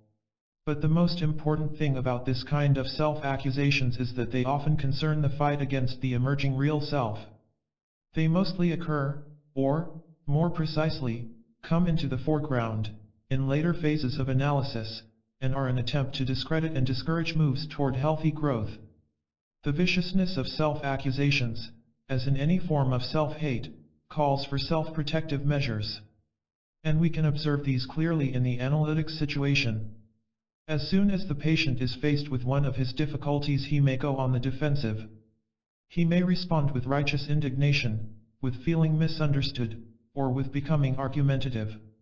He points out that it was true in the past but is already much better, that the difficulty would not exist if his wife didn't behave the way she does, that it would not have developed in the first place if his parents had been different. He may also develop counterattacks and find fault with the analyst, often in a threatening manner, or, on the contrary, become appeasing and ingratiating. In other words, he reacts as if we had hurled at him a severe accusation too frightening for him to be able to test it out quietly. He can fight it blindly, according to the means at his disposal, by wriggling out of it, by putting the blame on somebody else, by pleading guilty, by going on the offensive. We have here one of the major retarding factors in psychoanalytic therapy.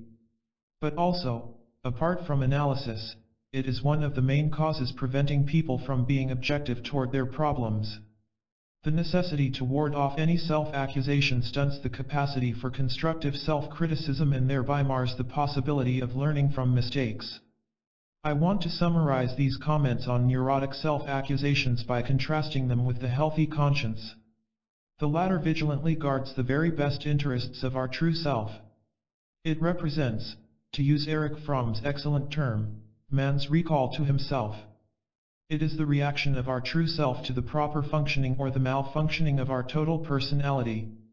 Self-accusations, on the other hand, stem from neurotic pride and express the discontent of the proud self with the individual's not measuring up to its requirements. They are not for his true self but directed against it, and are meant to crush it. The uneasiness, or the remorse coming from our conscience, can be eminently constructive because it can set in motion a constructive examination of what is wrong with a particular action or reaction, or even with our whole way of living. What happens when our conscience is disquieted differs from the neurotic process from the beginning. We try to face squarely the wrong done or the faulty attitude which has come to our attention, without magnifying or minimizing it. We try to find out what is responsible for it in ourselves and work toward overcoming it eventually, in whatever accessible ways. Self-accusations, by contrast, issue a condemnatory verdict by declaring the whole personality to be no good. And with this verdict they stop. This stopping at a point when a positive move could set in constitutes their intrinsic futility. To put it in most general terms, our conscience is a moral agency serving our growth, while self-accusations are amoral in origin and immoral in effect because they keep the individual from soberly examining his existing difficulties and thereby interfere with his human growth. Fromm contrasts the healthy conscience with the authoritarian conscience, which he defines as the internalized fear of authority. Actually, in its common use, the word conscience connotes three entirely different things: the unwitting inner submission to external authorities with the concomitant fear of discovery and punishment, the condemnatory self-accusations, and the constructive discontent with self. In my opinion, the name conscience should be reserved for the last one only, and I will use it in this sense alone. Self-hate expresses itself, thirdly, in self-contempt. I use this expression as an overall term for the manifold ways of undermining self-confidence. Self-belittling, self-disparaging, self-doubting, self-discrediting, self-ridiculing. The distinction from self-accusation is a fine one. Certainly it is not always possible to say whether a person feels guilty as a result of self-recrimination or inferior, worthless, or contemptible as a result of disparaging himself. In such cases we can with certainty say only that these are different ways of beating ourselves down. Yet there are discernible distinctions between the ways in which these two forms of self-hate operate. Self-contempt is mainly directed against any striving for improvement or achievement. There are enormous differences in the degree of awareness to it, the reasons for which we shall understand later on. It may be hidden behind an imperturbable front of righteous arrogance. However, it may be felt and expressed directly. For instance, an attractive girl wanting to powder her nose in public found herself saying, "How ridiculous! Ugly duckling, trying to look pretty." Again, an intelligent man whose interest was captivated by a psychological subject, and who considered writing about it, remarked to himself, "You conceited ass, what makes you think you could write a paper on anything?" Even so, it would be erroneous to assume that people who are so open in their sarcastic comments about themselves are usually aware of their full significance. Other apparently frank comments may be less openly vicious, may indeed be witty and humorous. As I said before, these are more difficult to evaluate. They may be the expression of a greater freedom from a stultifying pride, but they may instead be simply an unconscious face-saving device. To be more explicit, they may protect the pride and save the individual from succumbing to his self-contempt. Self-discrediting attitudes can easily be observed, although they may be praised as modesty by others and felt to be such by the person himself. Thus a person, after having taken good care of a sick relative, may think or say, "That's the least I could do." Another may discount praise for being a good storyteller by thinking, "I do that merely to impress people." A physician may ascribe a cure to good luck or to the patient's vitality. But conversely, he would consider it his failure if the patient did not improve. Moreover, although self-contempt may not be recognized, certain resultant fears are often fairly transparent to others. Thus many well-informed people do not speak up in discussions because they are afraid of appearing ridiculous. Naturally, such disavowing or discrediting of assets and achievements is pernicious to the development or recovery of self-confidence. Lastly, in subtle and gross ways self-contempt shows in the whole behavior. People may place insufficient value upon their time, their work done or to be done, their wishes, opinions, convictions. Of the same sort are those who have seemingly lost the capacity to take seriously anything that they do, say, or feel, and who are astonished if others do. They develop a cynical attitude toward themselves which may in turn extend to the world in general. More conspicuously, self-contempt is apparent in an abject, obsequious, or apologetic behavior. Just as in other forms of self-hate, the self-berating may appear in dreams. And it may show at times when it is still remote from the dreamer's conscious mind. He may present himself through the symbol of a cesspool, some loathsome creature, a cockroach, say, or a gorilla, a gangster, a ridiculous clown. He may dream of houses with a pompous facade but inside as messy as a pigsty, of houses dilapidated beyond repair, of his having sexual relations with some low, despicable partner, of somebody making a fool of himself in public, etc. To gain a more comprehensive grasp on the poignancy of the problem, we shall consider here 4 consequences of self-contempt. The first is the compulsive need of certain neurotic types to compare themselves with everybody with whom they come in contact, and to their own disadvantage. The other fellow is more impressive, better informed, more interesting, more attractive, better dressed. He has the advantage of age or youth, of a better position, of greater importance.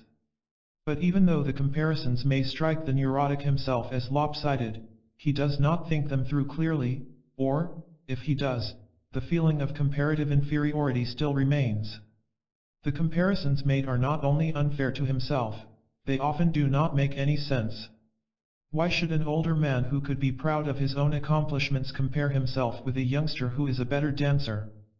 Or why should somebody who has never been interested in music feel inferior to musicians?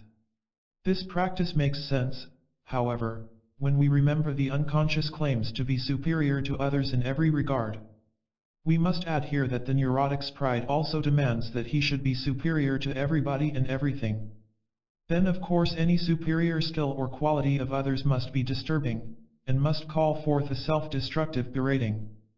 Sometimes the connection operates in reverse. The neurotic, already in a self-berating frame of mind, utilizes the shining qualities of others, as he encounters them, to reinforce and buttress his castigating self-criticism. To express it in terms of 2 people, it is as if an ambitious and sadistic mother used the better marks or cleaner fingernails of Jimmy's friend to put Jimmy to shame. It is insufficient to describe these processes simply as a recoiling from competition. The recoiling from competition in these instances is rather the result of self-disparagement. A second consequence of self-contempt is vulnerability in human relations. Self-contempt makes the neurotic hypersensitive to criticism and rejection. On little or no provocation he feels that others look down on him, do not take him seriously, do not care for his company, and in fact slight him. His self-contempt adds considerably to the profound uncertainty he has about himself, and hence cannot but make him as profoundly uncertain about the attitudes of others toward him. Being unable to accept himself as he is, he cannot possibly believe that others, knowing him with all his shortcomings, can accept him in a friendly or appreciative spirit. What he feels in deeper layers is much more drastic, and may amount to an unshakable conviction that others plainly despise him. And such a conviction may live in him although he is not consciously aware of even a trace of self-contempt. Both of these factors, the blind assumption that others despise him and a relative or total awareness of his own self-contempt, point to the fact that the bulk of self-contempt is externalized. This may lead to a subtle poisoning of all his human relations. He may become unable to take any positive feelings of others at their face values. A compliment may, in his mind, register as a sarcastic comment, an expression of sympathy as condescending pity. Somebody wants to see him, it is because he wants something of him. Others express a liking for him, it can only be because they do not know him well, because they themselves are worthless or neurotic, or because he has been or could be useful to them. Similarly, incidents which in fact have no hostile meaning are interpreted as evidence of an existing contempt. Somebody has not greeted him on the street or in the theater, has not accepted his invitation, or has not replied right away. It can only be a slight. Somebody makes a good-natured joke about him. It is a clear intent to humiliate him. An objection to, or a criticism of, some suggestion or activity of his does not constitute an honest criticism of the particular activity, etc., but becomes evidence of the others despising him. The person himself, as we see in analysis, is either unaware of his experiencing his relations with others in this way, or he is unaware of the distortions involved. In the latter case, he may take it for granted that others' attitudes toward him are really of this sort, and even pride himself on being realistic. In the analytic relationship, we can observe to what extent a patient can take it for granted that others look down on him. After much analytic work is done, and the patient is apparently on good friendly terms with his analyst, he may mention casually and without affectation that it was always so self-evident to him that the analyst was looking down on him that he did not feel it necessary to mention it or to give it any extended thought. All these distorted perceptions in human relations are understandable because the attitudes of others are indeed open to several interpretations, particularly when torn out of context, while the externalized self-contempt feels unmistakably real. Also, the self-protective character of such a shift in responsibility is evident.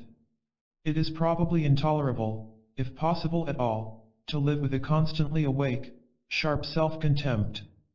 Seen from this viewpoint, the neurotic has an unconscious interest in regarding others as the offenders. Although it is painful for him, as it would be for anybody, to feel slighted and rejected, it is less painful than coming face to face with his own self-contempt. It is a long and hard lesson for anybody to learn that others can neither hurt nor establish self-esteem. The vulnerability in human relations caused by self-contempt combines with that brought about by neurotic pride. It is often difficult to say whether a person feels humiliated because something has hurt his pride or because he has externalized his self-contempt. They are so inseparably interwoven that we have to tackle such reactions from both angles. Of course, at a given time, one or the other aspect will be the more easily observable and the more accessible. If a person reacts to a seeming disregard with vindictive arrogance, hurt pride is uppermost in the picture. If, as a result of the same provocation, he turns abject and tries to ingratiate himself, self-contempt sticks out most clearly. But in either case, the reverse aspect is also operating and should be kept in mind. Thirdly, a person in the clutches of self-contempt often takes too much abuse from others. He may not even recognize a flagrant abuse, whether it be humiliation or exploitation. Even if indignant friends call it to his attention, he tends to minimize or justify the offender's behavior. This occurs only under certain conditions, such as in a morbid dependency, and is the outcome of a complicated inner constellation. But essential among the factors producing it is the defenselessness produced by the person's conviction that he does not deserve any better treatment. For instance, a woman whose husband is flaunting his affairs with other women may be unable to complain or even to feel conscious resentment because she feels unlovable and regards most other women as more attractive. A last consequence to be mentioned is the need to alleviate or balance self-contempt with the attention, regard, appreciation, admiration, or love of others. The pursuit of such attention is compulsive, because of the compelling need not to be at the mercy of self-contempt. It is also determined by a need to triumph, and may amount to an all-consuming life goal. The result is a total dependence on others for self-evaluation. It rises or falls with the attitudes of others toward him. Thinking along broader theoretical lines, observations like these help us to understand better why the neurotic clings so tenaciously to the glorified version of himself. He must maintain it because he feels only one alternative, to succumb to the terror of self-contempt. There is thus a vicious circle operating between pride and self-contempt, one always reinforcing the other.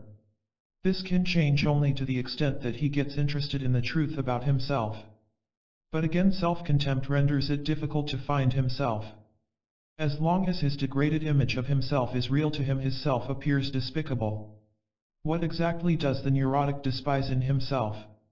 Sometimes everything, his human limitations, his body, its appearance and functioning, the faculties of his mind, reasoning, memory, critical thinking, planning, special skills or gifts, any activity, from simple private actions to public performances. While the tendency to disparage may be more or less pervasive, it is usually focused on some areas more sharply than on others, depending on the importance which certain attitudes, faculties, or qualities have for the main neurotic solution. The aggressive vindictive type, for instance, will despise in himself most deeply anything he conceives as weakness. This may comprise positive feelings he has for others, any failure to get back at others, any compliance, including a reasonable giving in, any lack of control over himself or others. In the framework of this book, it is not possible to give a complete survey of all the possibilities. It is not necessary either, since the principles at work are always the same. For illustrations, I shall discuss merely two of the more frequent expressions of self-contempt, those concerning attractiveness and intelligence. With regard to looks and appearance, we find the whole range from a person's feeling unattractive to feeling repulsive. At first glance, it is astonishing to find this tendency in women who are attractive beyond average. But we must not forget that what counts are not objective facts or opinions of others, but the discrepancy a woman feels between her idealized image and her actual self. Thus, even though by common acclaim she may be a beauty, she still is not the absolute beauty, such as never was and never will be. And so she may focus on her imperfections, a scar, a wrist not slender enough, or hair not naturally wavy, and run herself down on this score, sometimes to the extent of hating to look at a mirror. Or the fear of being repulsive to others may be aroused easily, for instance by the mere fact of having somebody who has been sitting beside her in the movies change his seat. Dependent on other factors in the personality, the contemptuous attitude toward appearance may lead either to excessive efforts to counteract violent self-berating or to a don't care attitude. In the first case, an inordinate amount of time, money, and thought is spent on hair, complexion, dresses, hats, etc. If the disparaging is focused on special aspects, like the nose or the breasts or an overweight condition, it may lead to drastic cures, like operations or enforced reducing. In the second, pride interferes with taking even reasonable care of skin, posture, or dresses. A woman may then be so deeply convinced of being ugly or repulsive that any attempt to improve her looks seems ridiculous to her.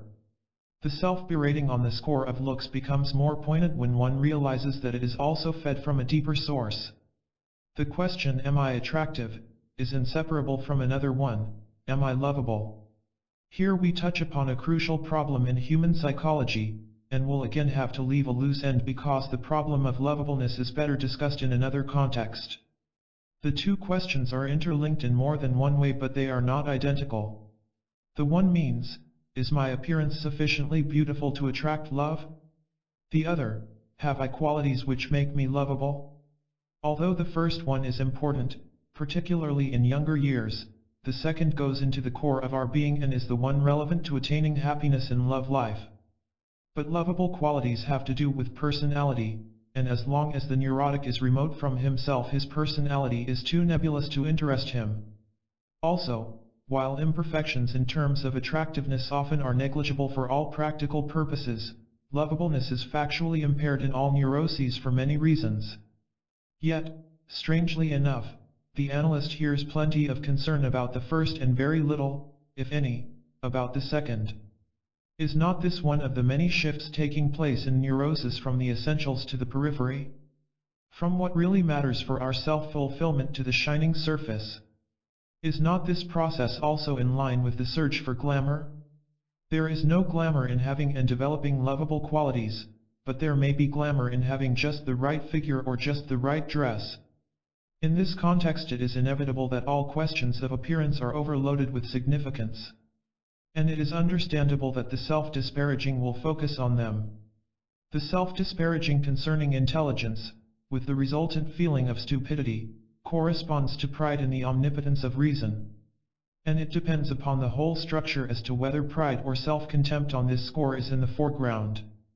Actually, in most neuroses there are disturbances which constitute valid reasons for discontent with the functioning of the mind. A fear of being aggressive may hamper critical thinking. A general reluctance to commit oneself may render it difficult to arrive at an opinion. The compelling need to appear omniscient may interfere with the capacity to learn. General tendencies to becloud personal issues may also befog the clarity of thinking. Just as people blind themselves to their inner conflicts, they may be oblivious to other sorts of contradictions. They may be too fascinated in the glory to be achieved to be sufficiently interested in the work they are doing. I remember a time when I thought that such actual difficulties accounted fully for the feeling of stupidity, when I hoped to be helpful in saying something like, "Your intelligence is perfectly in order, but what about your interest, your courage, what about all that has to go into your capacity to work?" Of course, to work at all these factors are necessary. But the patient is not interested in freeing himself to use his intelligence in his life.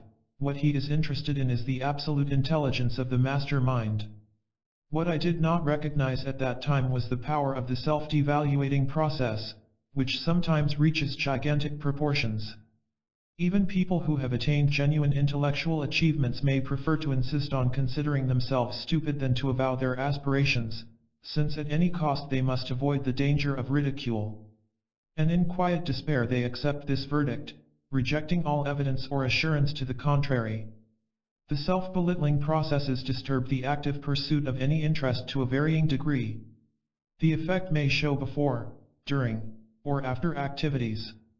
A neurotic succumbing to self-contempt may feel so discouraged that it does not occur to him that he could change a tire, speak a foreign language, or talk in public. Or he may start some activity but give it up at the first difficulty that arises. Or he may become frightened before or at public performances, stage fright. Again, as in regard to vulnerability, both pride and self-contempt operate to engender these inhibitions and fears. To summarize, they result from a dilemma caused by needs for a sweeping acclaim on the one hand and active self-disgracing or self-defeating forces on the other. When, despite all these difficulties, a piece of work is finished, well done, and well received, the self-disparaging does not end. Anybody could have achieved the same thing with so much work put in. The one passage that did not come out to perfection in a piano recital looms large. This time I got by, but the next will be a debacle. A failure, on the other hand, calls forth the full force of self-contempt, and this is discouraging far beyond its actual significance. Before we discuss a fourth aspect of self-hate, self-frustration, we must first narrow down the subject to its proper proportions by distinguishing it from phenomena which either look similar or have a similar effect. We must distinguish it in the first place from healthy self-discipline. A well-organized person will forego certain activities or satisfactions. But he does so because other goals are of greater importance to him, and hence require precedence in his hierarchy of values. Thus a young married couple may deprive themselves of pleasures because they would rather save for a home of their own. A scholar or an artist devoted to his work will restrict his social life because quietness and concentration are for him the greater values. Such discipline presupposes the recognition of limitations, in neuroses, sadly lacking, in time, energy, and money. It presupposes also knowing one's real wishes and having the capacity to renounce a less important for a more important one. This is difficult for the neurotic because his wishes are mostly compulsive needs. And it is in their nature that they rank equal in importance, hence none can be renounced. In analytic therapy then healthy self-discipline is more a goal to be approximated than an actuality. I would not mention this here at all if I did not know from experience that neurotic patients do not know the difference between voluntary renunciation and frustration. We must also consider that, to the extent a person is neurotic, he actually is a frustrated being, although he may not be aware of it. His compulsive drives, his conflicts, his pseudo-solutions of these conflicts, and his alienation from self prevent him from realizing his given potentialities. In addition, he often feels frustrated because his claims for unlimited powers remain unfulfilled. These frustrations, however, real or imagined, do not result from an intent at self-frustration. The need for affection and approval, for instance, in fact entails a frustration of the real self, of its spontaneous feelings. The neurotic develops such a need because, despite his basic anxiety, he must cope with others. The self-deprivation, though crucial, is in this case an unfortunate byproduct of the process. What interests us here, in the context of self-hate, are rather the active self-frustrations perpetrated from the expressions of self-hate discussed hitherto. The tyranny of the should actually is a frustration of the freedom of choice. Self-accusations and self-contempt are frustrations of self-respect. There are, moreover, other aspects in which the active frustrating character of self-hate stands out even more clearly. These are the taboos on enjoyment and the crushing of hopes and aspirations. The taboos on enjoyment destroy the innocence of wishing for, or doing, anything that is in our true self-interest and thereby life-enriching. The more aware of himself a patient becomes in general, the more distinctly does he experience these inner taboos. He wants to go on a trip, and the inner voice says, "You don't deserve it." Or, in other situations, "You have no right to rest, or to go to a movie, or to buy a dress." Or, in an even more general sense, "Good things are not for you." He wants to analyze in himself an irritability which he suspects to be irrational, and feels as if an iron hand closes a heavy door. So he gets tired and desists from doing the analytic work which he knows might benefit him. Sometimes he has inner dialogues about the subject. After having done a good day's work he is tired and wants to rest. The voice says, "You are just lazy." "No, I am really tired." "Oh, no, that is sheer self-indulgence, this way you will never get anywhere." And after such a back and forth he either takes a rest with a guilty conscience or forces himself to continue working, without deriving any benefit either way. How a person may literally beat himself down when reaching out for enjoyment often appears in dreams. Thus a woman dreamed she was in a garden full of luscious fruit. As soon as she wanted to pick one, or succeeded in picking one, somebody whipped it out of her hands. Or the dreamer in desperation tries to open a heavy door, but he cannot do it. Or he runs to reach a train, but it has just left. He wants to kiss a girl, but the girl vanishes and he hears a mocking laughter. The taboos on enjoyment may be hidden behind a front of social consciousness. As long as other people live in slums I should not have a nice apartment. As long as some people are starving I should not spend anything on food. Of course one has to examine in these instances whether such objections stem from a genuinely deep feeling of social responsibility or whether they are only a screen for a taboo on enjoyment. Often a simple question clarifies the issue and reveals a false halo. Would the person actually send the packages to Europe with the money he does not spend on himself? We can also infer the existence of such taboos from resulting inhibitions. Certain types, for instance, can enjoy things only when sharing them with others. True enough, for many people, shared enjoyment is double enjoyment. But they may insist compulsively that others listen with them to a record whether they care for it or not, and they may be quite incapable of enjoying anything when alone. Others may be so stingy about expenditures for themselves that even they themselves cannot rationalize about it anymore. This is particularly striking when, at the same time, they spend lavishly on things that add to their prestige, such as giving to charity in a conspicuous way, giving a party, or buying antiques which do not mean anything to them. They act as if governed by a law allowing them to slave for glory but forbidding anything that would merely add to their own comfort, happiness, or growth. As in any other taboos, the penalty of breaking them is anxiety or its equivalence. A patient who instead of gulping down her coffee fixed a nice breakfast for herself was entirely taken aback when I vociferously approved of it as a good sign. She had expected me to blame her for such selfishness. Moving to a better apartment, though it may be sensible in every way, may arouse a host of fears. Enjoying a party may be followed by panic. An inner voice may say at such occasions, "You are going to pay for this." A patient buying some new furniture found herself saying, "You will not live to enjoy this," which in her particular case meant that a fear of cancer which she had now and then surged up at this very moment. The crushing of hopes can be clearly observed in the analytic situation. The word never, with all its formidable finality, may keep recurring. In spite of actual improvements, the voice will say, "You will never get over your dependency or over your panic, you will never be free." The patient may respond with fear and frantically ask for reassurance that he can be cured, that others have been helped, etc. Even though a patient sometimes cannot help admitting improvement, he may say, "Yes, analysis has helped me that far, but it cannot help me any further, so what is the good of it?"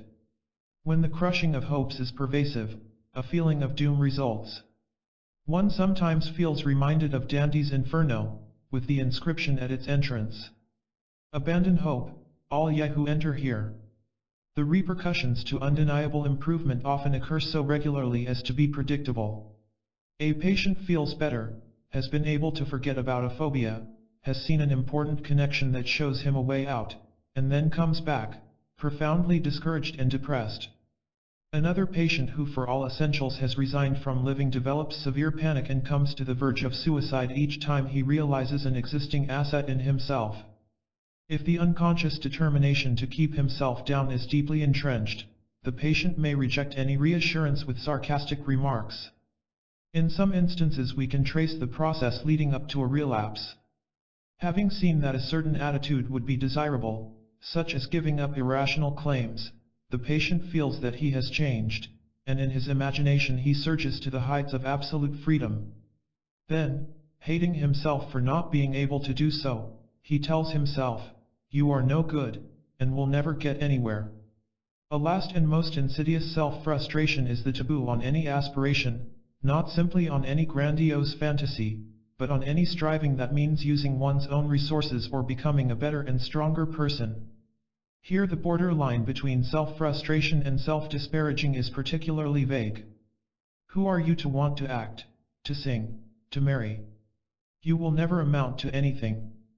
Some of these factors show in the history of a man who later on became remarkably productive and achieved something in his field. About a year before his work took a turn for the better, without a change in any of the external factors, he had a talk with an older woman in which she asked him what he wanted to do with his life, what he wished or expected to achieve. It turned out that despite his intelligence, thoughtfulness, and diligence he had never thought about the future. All he answered was, "Oh, I guess one shall always make a living." Though he had always been regarded as promising, the idea of doing anything of some importance had simply been blotted out. With the help of outside stimulation and some self-analysis he then became increasingly productive.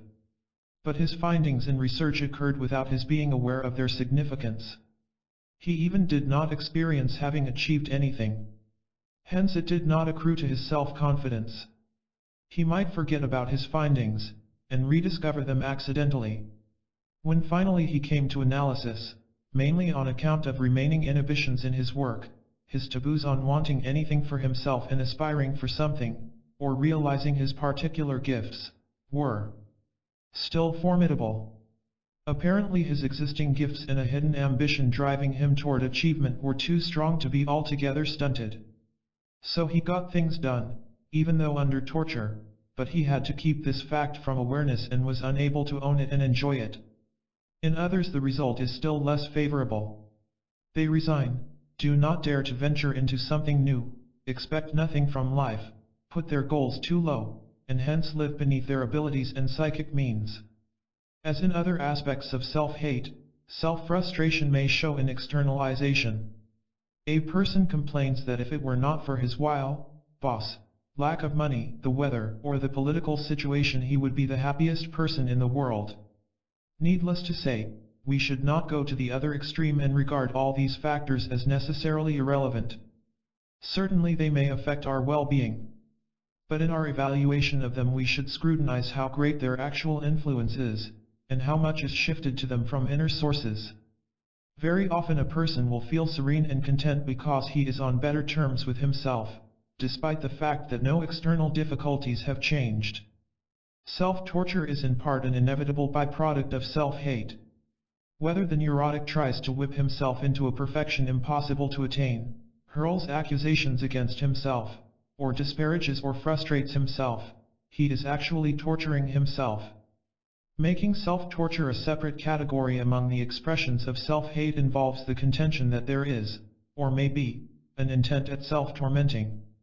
We must, of course, in any case of neurotic anguish, consider all possibilities. Consider for instance self-doubts. They may result from inner conflicts and may show in endless and inconclusive inner dialogues, in which a person tries to defend himself against his own self-accusations. They may be an expression of self-hate, aimed at undermining the ground on which a person stands. Actually, they can be most tormenting. Like Hamlet, or even worse than he, people can be eaten up by self-doubts.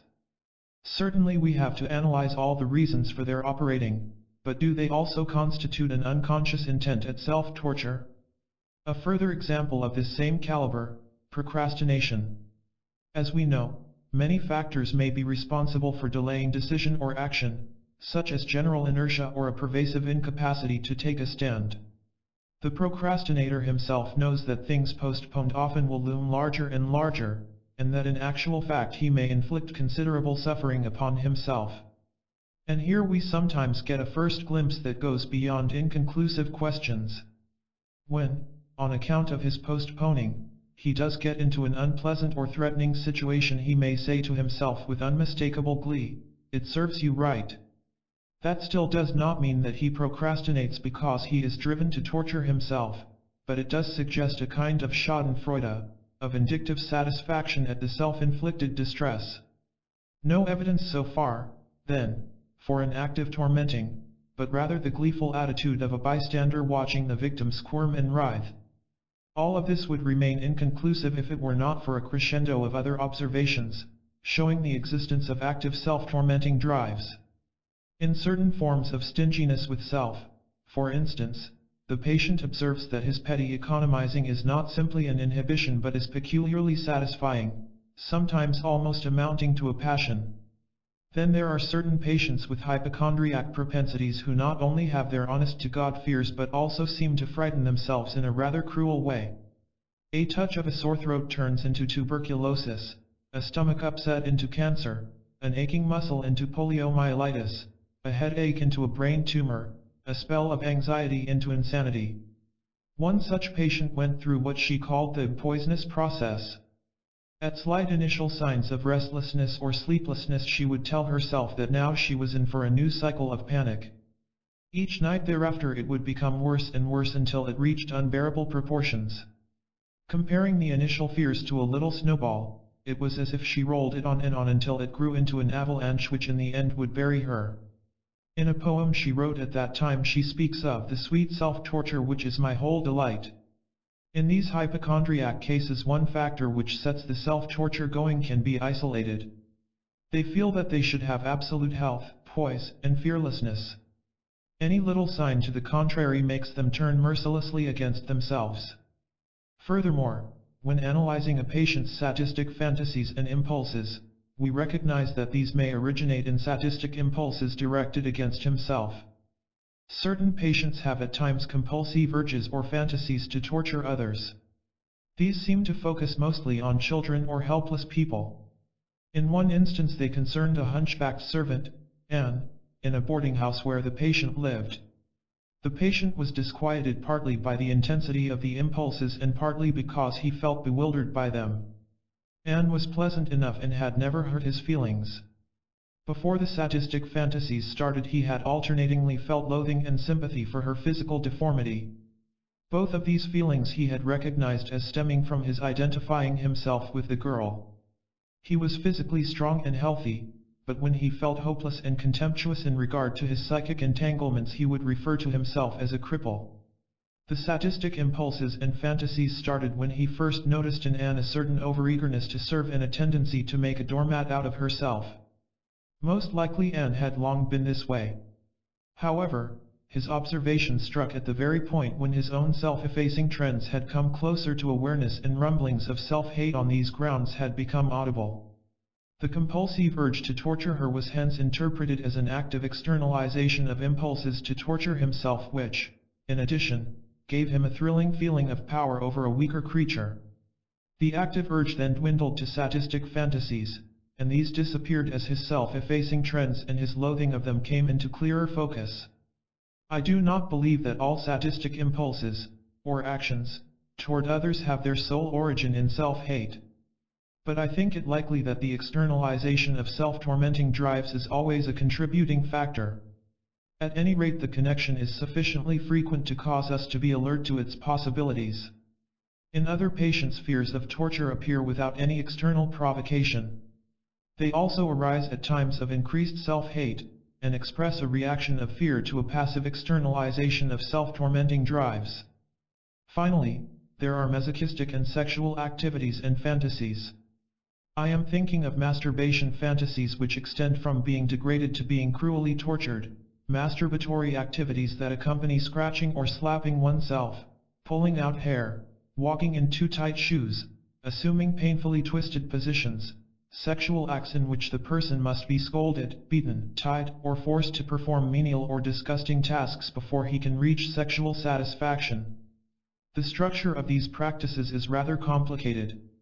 I believe that we must distinguish at least two different kinds.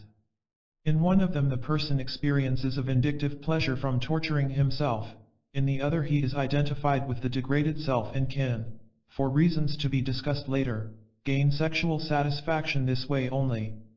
There is, however, reason to believe that this distinction is valid only for the conscious experience, that in fact he is always both the torturer and the tortured, that he derives satisfaction from being degraded as well as from degrading himself. One of the implications for analytical therapy is to look out in all instances of factual self-torture for a secret intent at self-torment. Another one is to be alert to the possibility of externalizations of self-tormenting tendencies. Whenever an intent at self-torture seems reasonably clear, we must examine carefully the intrapsychic situation and ask ourselves whether, and for what reasons, self-hate was increased at that time.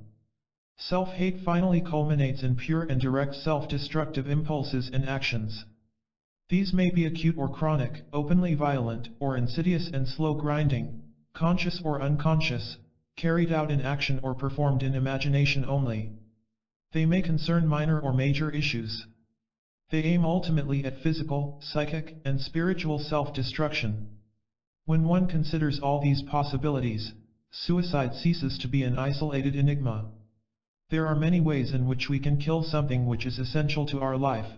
Actual physical suicide is simply the most extreme and the final expression of self-destructiveness. Self-destruction drives directed against the body are the most easily accessible to observation. Actual physical violence against self is more or less restricted to psychoses.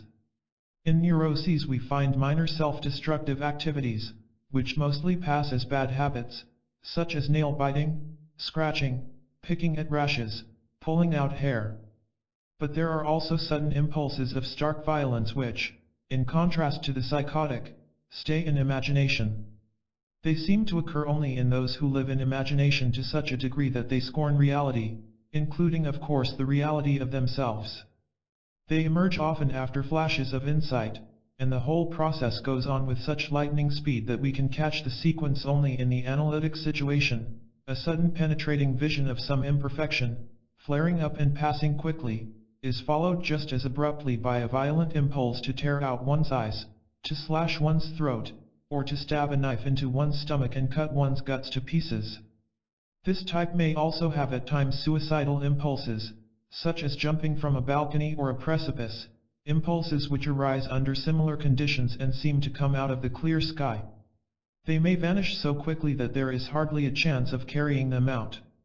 On the other hand, the urge to jump from a height may suddenly be so strong that the person has to hold on to something in order not to give in and do it. Or it may lead to an actual suicide attempt. Even so, this type has no realistic notion of the finality of death. He rather feels like jumping from the 20th floor and then picking himself up and going home. It often depends on accidental factors whether or not such attempts succeed. If I may be allowed the anomaly, nobody would be more astonished to find him actually dead than he himself. The far-gone alienation from self must be kept in mind for many more serious attempts at suicide. However, as a rule an unrealistic attitude toward death is more characteristic for suicidal impulses or abortive attempts than for those which are planned and seriously tried. Of course there are always many reasons leading to such steps, the self-destructive tendency being simply the most regular element in them. Self-destructive impulses may remain unconscious as such and yet be actualized in reckless driving, swimming, climbing, or in a rash disregard for physical disabilities. We have seen that these activities may not appear reckless to the person himself because he harbors a claim for being inviolable. Nothing can happen to me. In many instances this is the main factor involved. But we should always be aware of the possibility of self-destructive drives operating in addition, particularly when the disregard for actual dangers assumes drastic proportions. Finally, there are those who unconsciously but systematically ruin their health by drinking or by using drugs, though here too other factors, such as the constant need for a narcotic, operate. We can see in Stefan Zweig's picture of Balzac the tragedy of a genius who, driven by a pathetic craving for glamour, actually ruined his health by excessive work, neglect of sleep, and abuse of coffee. To be sure, Balzac's need for glamour rushed him into debt so that his overwork in part was a consequence of a wrong way of living. But certainly the question is justified, here as in similar instances, whether self-destructive drives were not also at work, leading in the end to a premature death. In other cases bodily damage is incurred, as it were, accidentally. We all know that in a bad mood we are more likely to cut ourselves, to take a wrong step and fall, to pinch our fingers. But it can be fatal if we do not pay attention to traffic when crossing the street, or to traffic regulations when driving. There is, finally, the still open question about the silent operating of self-destructive drives in organic illness. While by now more is known about psychosomatic relations, it would be difficult to isolate with sufficient accuracy the specific role of self-destructive trends. Of course, every good physician knows that in severe illness the patient's wish to recover and live, or to die, is crucial. But again, the availability of psychic energies in one or the other direction can be determined by many factors. All that we can say now is that, considering the unity of body and soul, the possibility of a silent operating of self-destructiveness, not only in the phase of recovery but in producing or aggravating an illness, must be seriously considered. Self-destructiveness directed against other values in life may appear as an inopportune accident. There is the example of Eilert Lovborg in Hedda Gabler losing his precious manuscript. Ibsen shows us in Lovborg a crescendo of self-ruining reactions and actions. First, following a flimsy suspicion of his faithful friend Mrs. Elfstedt, he tries to ruin that relationship by going on a binge. While drunk, he loses the manuscript, then shoots himself, and in the house of a prostitute at that. On a minor scale, there are the cases of a person forgetting things in an examination or being late or drunk for an important interview. Most frequently the ruining of psychic values strikes us through its repetitiousness. A person gives up one pursuit just when he appears to be getting somewhere. We may grant him his claim that it was not what he really wanted. But when a similar process occurs 3, 4, or 5 times, we begin to look for deeper determinants. Self-destructiveness is often prominent among them, though more deeply buried than other factors. Without in the least being aware of it, he simply has to spoil his every chance. This also applies when he loses or quits one job after another, or if one relationship after another goes on the rocks. In both these latter cases it frequently seems to him as though he were always the victim of iniquities and crass ingratitude on the part of others. Actually what he does is to invite, through his persistent fussing at and over the relationship, the very consummation he has so dreaded. In short, he often drives the employer or friend to the point where he or she really can no longer put up with him. We may understand such repetitious occurrences when we see him operating in the analytic relationship. He may operate in formalities, he may often try to do the analyst all sorts of favors, which the latter does not want. Nevertheless, in all essentials he is so provocative in his offensive behavior that the analyst too may feel a stirring sympathy with those who have turned against the patient previously. In short, the patient literally has tried, and keeps on trying, to make others the executioners of his self-ruining intents. To what extent do active self-destructive trends operate in gradually destroying a person's depth and integrity? To a greater or lesser extent, in gross and subtle ways, the integrity of a person is impaired as a consequence of the neurotic development. The alienation from self, the unavoidable unconscious pretenses, the also unavoidable unconscious compromises due to unsolved conflicts, the self-contempt, all these factors lead to a weakening of the moral fiber in the nucleus of which is a diminished capacity for being sincere with oneself. The question is whether, in addition, a person may silently but actively collaborate toward his own moral deterioration. Certain observations force us to answer this question in the affirmative. We can observe conditions, chronic or acute, which can best be described as an impairment of morale.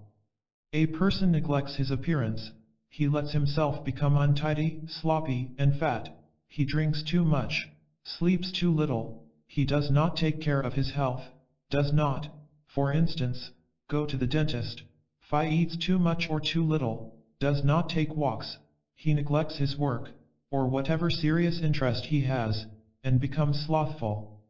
He may become promiscuous or at least prefer the company of shallow or deteriorated people.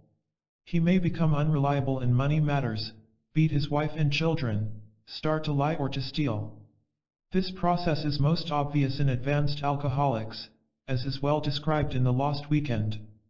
But it can operate in very hidden and subtle ways as well. In conspicuous instances even an untrained observer can see that these people let themselves go to pieces. In analysis we recognize that this description is not adequate. These conditions occur when people are so flooded with self-contempt and hopelessness that their constructive forces can no longer counteract the impact of self-destructive drives. The latter then have free sway and express themselves in a mostly unconscious determination to demoralize themselves actively.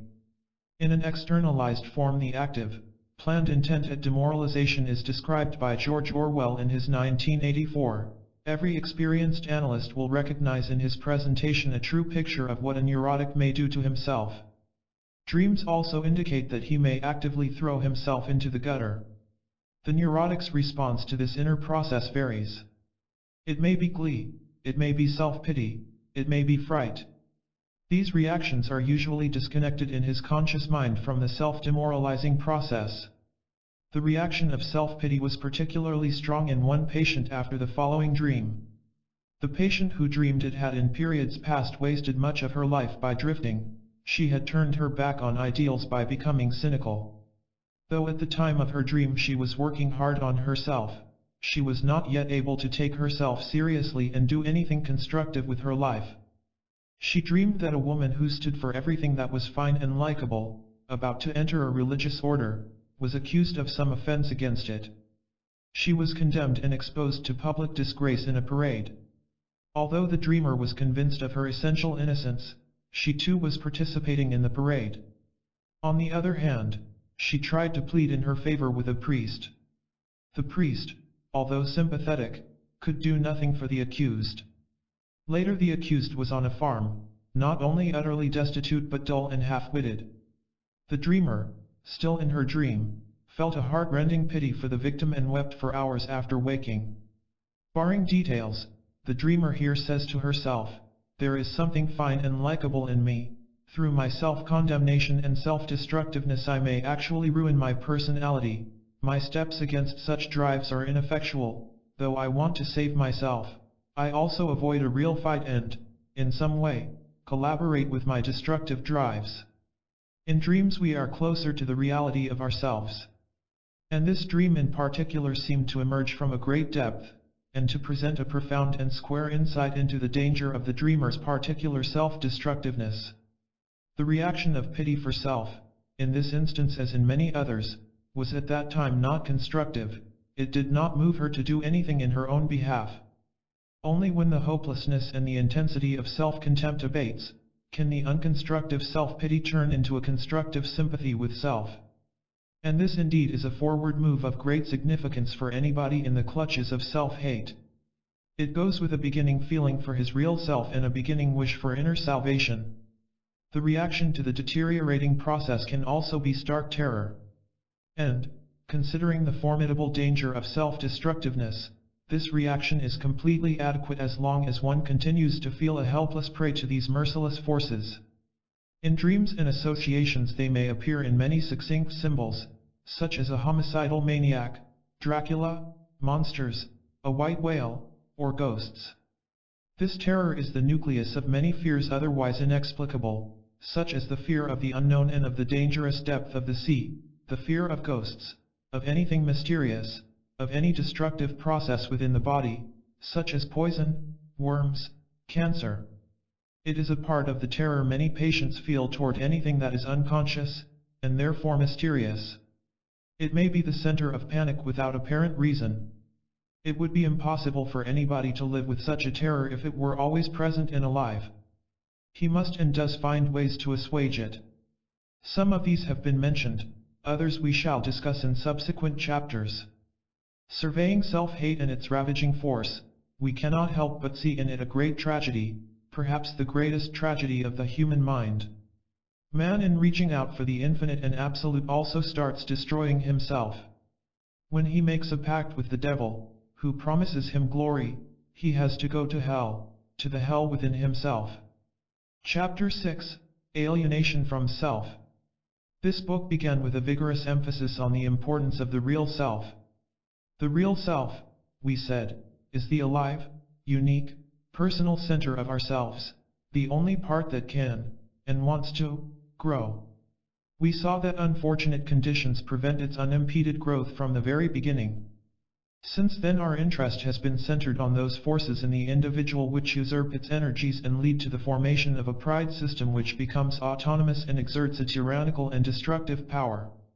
This shift of interest in the book from the real self to the idealized self and its development is an exact replica of the neurotic's shift of interest from the one to the other.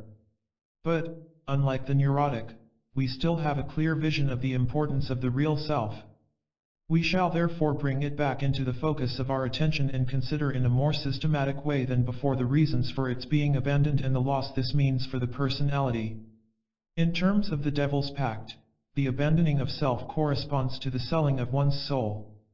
In psychiatric terms we call it the alienation from self. This latter term is applied chiefly to those extreme conditions in which people lose their feeling of identity, as in amnesias and depersonalizations, etc.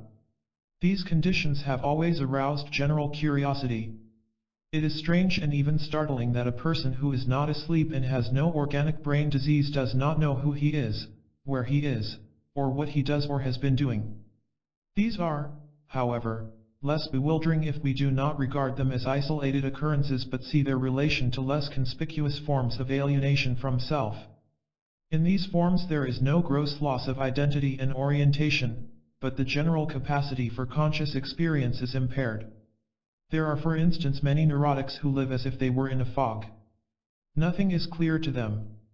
Not only their own thoughts and feelings but also other people, and the implications of a situation, are hazy.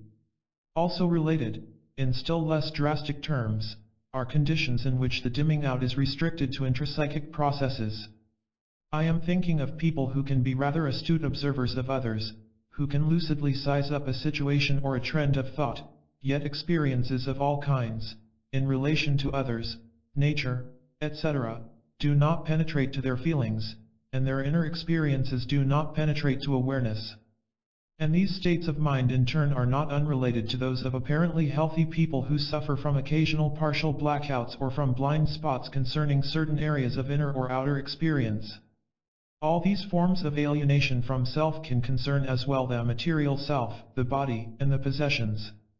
Here, as in many other comments, I roughly follow William James, The Principles of Psychology, Henry Holt & Co., New York, the chapter on the consciousness of self.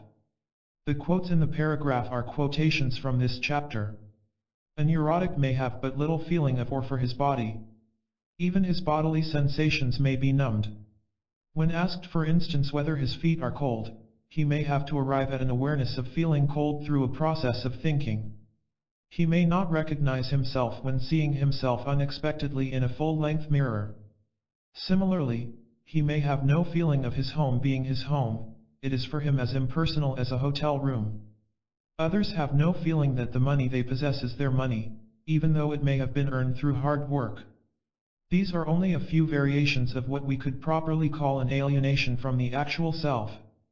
All of what a person actually is or has, including even his connection of his present life with his past, the feeling for this continuity of his life, may be blotted out or dimmed out.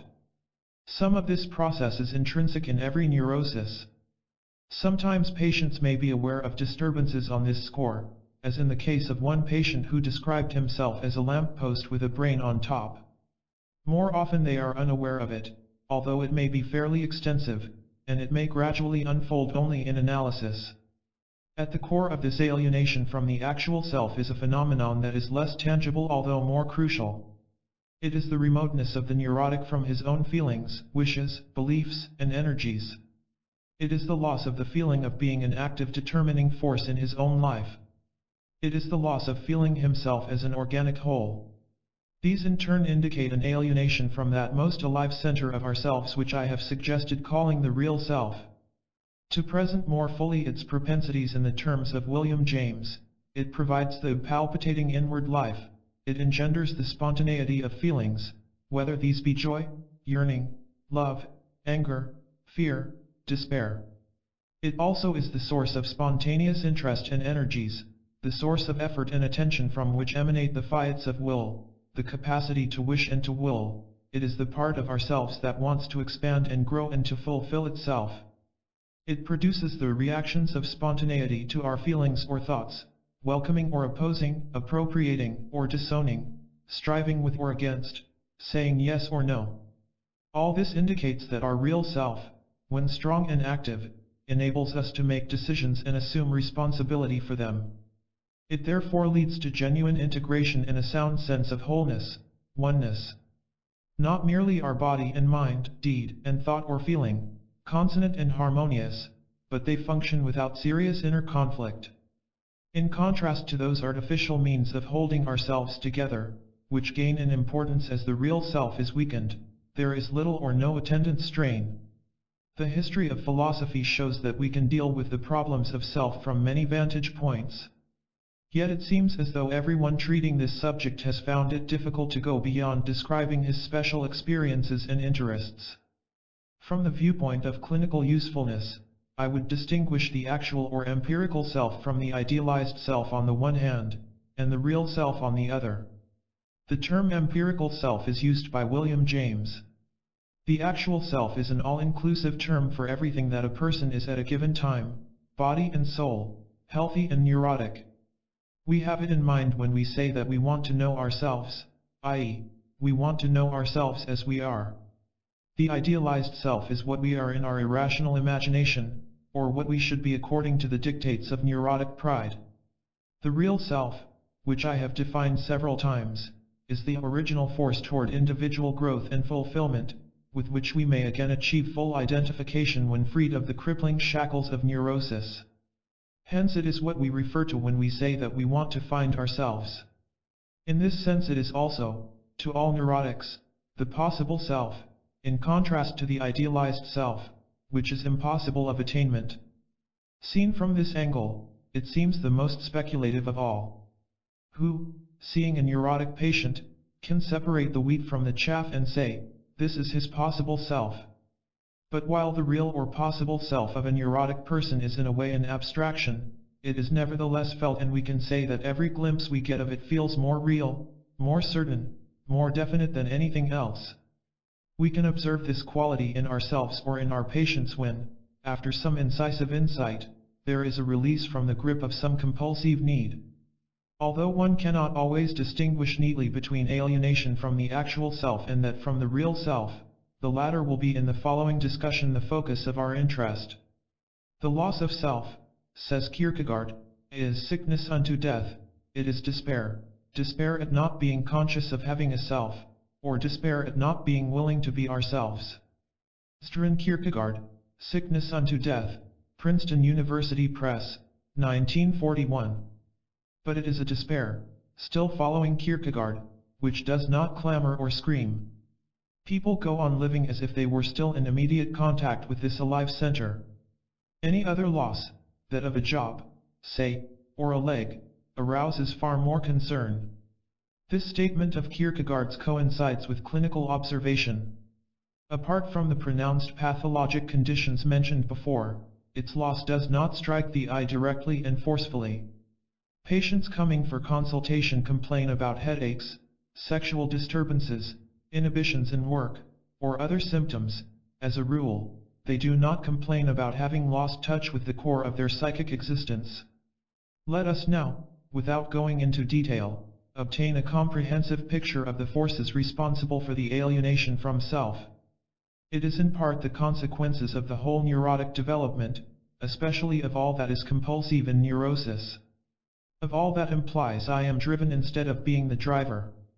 It does not matter in this context what the particular compulsive factors are, whether they operate in relation to others, compliance, vindictiveness, detachment, etc., or in the relation to self, as in self-idealization. The very compulsive character of these drives inevitably deprives the person of his full autonomy and spontaneity.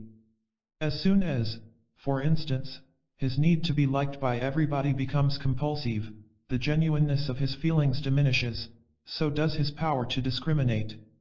As soon as he is driven to do a piece of work for the sake of glory, his spontaneous interest in the work itself decreases. Conflicting compulsive drives, in addition, impair his integration, his faculty to decide and give direction. Last but not least, the neurotic pseudo-solutions, though representing attempts at integration, also deprive him of autonomy because they become a compulsive way of living. Secondly, the alienation is furthered through processes, likewise compulsive, which can be described as active moves away from the real self. The whole drive for glory is such a move, particularly through the neurotic's determination to mold himself into something he is not. He feels what he should feel, wishes what he should wish, likes what he should like. In other words, the tyranny of the should drives him frantically to be something different from what he is or could be. And in his imagination he is different, so different, indeed, that his real self fades and pales still more. Neurotic claims, in terms of self, mean the abandoning of the reservoir of spontaneous energies. Instead of making his own efforts, for instance, with regard to human relations, the neurotic insists that others should adjust to him. Instead of putting himself into his work, he feels entitled to having it done for him. Instead of making his own decisions, he insists that others should be responsible for him. Therefore his constructive energies lie fallow, and he actually is less and less a determining factor in his own life. Neurotic pride removes him a step further from himself. Since he now becomes ashamed of what he actually is, of his feelings, resources, activities, he actively withdraws his interest from himself. The whole process of externalization is another active moving away from his self, actual and real. It is astonishing, by the way, how closely this process coincides with Kierkegaard's despair of not wanting to be oneself. Finally, there are active moves against the real self, as expressed in self-hates. With the real self in exile, so to speak, one becomes a condemned convict, despised and threatened with destruction. The idea of being oneself even becomes loathsome and terrifying. The terror sometimes appears undisguised, as one patient felt it when thinking, "This is me." This appeared at a time when the neat distinction she had made between me and my neurosis started to crumble. As a protection against this terror, the neurotic makes himself disappear. He has an unconscious interest in not having a clear perception of himself, in making himself, as it were, deaf, dumb, and blind. Not only does he blur the truth about himself, but he has a vested interest in doing too, a process which blunts his sensitiveness to what is true and what is false not only inside but also outside himself. He has an interest in maintaining his haziness, although he may consciously suffer under it. One patient, for instance, in his associations often used the monsters of the Beowulf legend, who emerged at night from the lake, to symbolize his self-hate. And once he said, "If there is a fog, the monsters can't see me." The result of all these moves is an alienation from self. When we use this term, we must be aware that it focuses on only one aspect of the phenomenon. What it expresses accurately is the subjective feeling of the neurotic of being removed from himself. He may realize in analysis that all the intelligent things he has said about himself were in reality disconnected from him and his life, that they concerned some fellow with whom he had little if anything to do, and the findings about whom were interesting but did not apply to his life.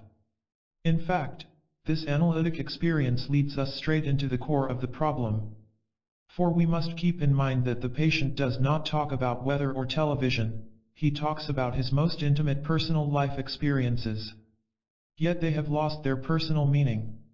And, just as he may talk about himself without being in it, so he may work, be with friends, take a walk, or sleep with a woman without being in it.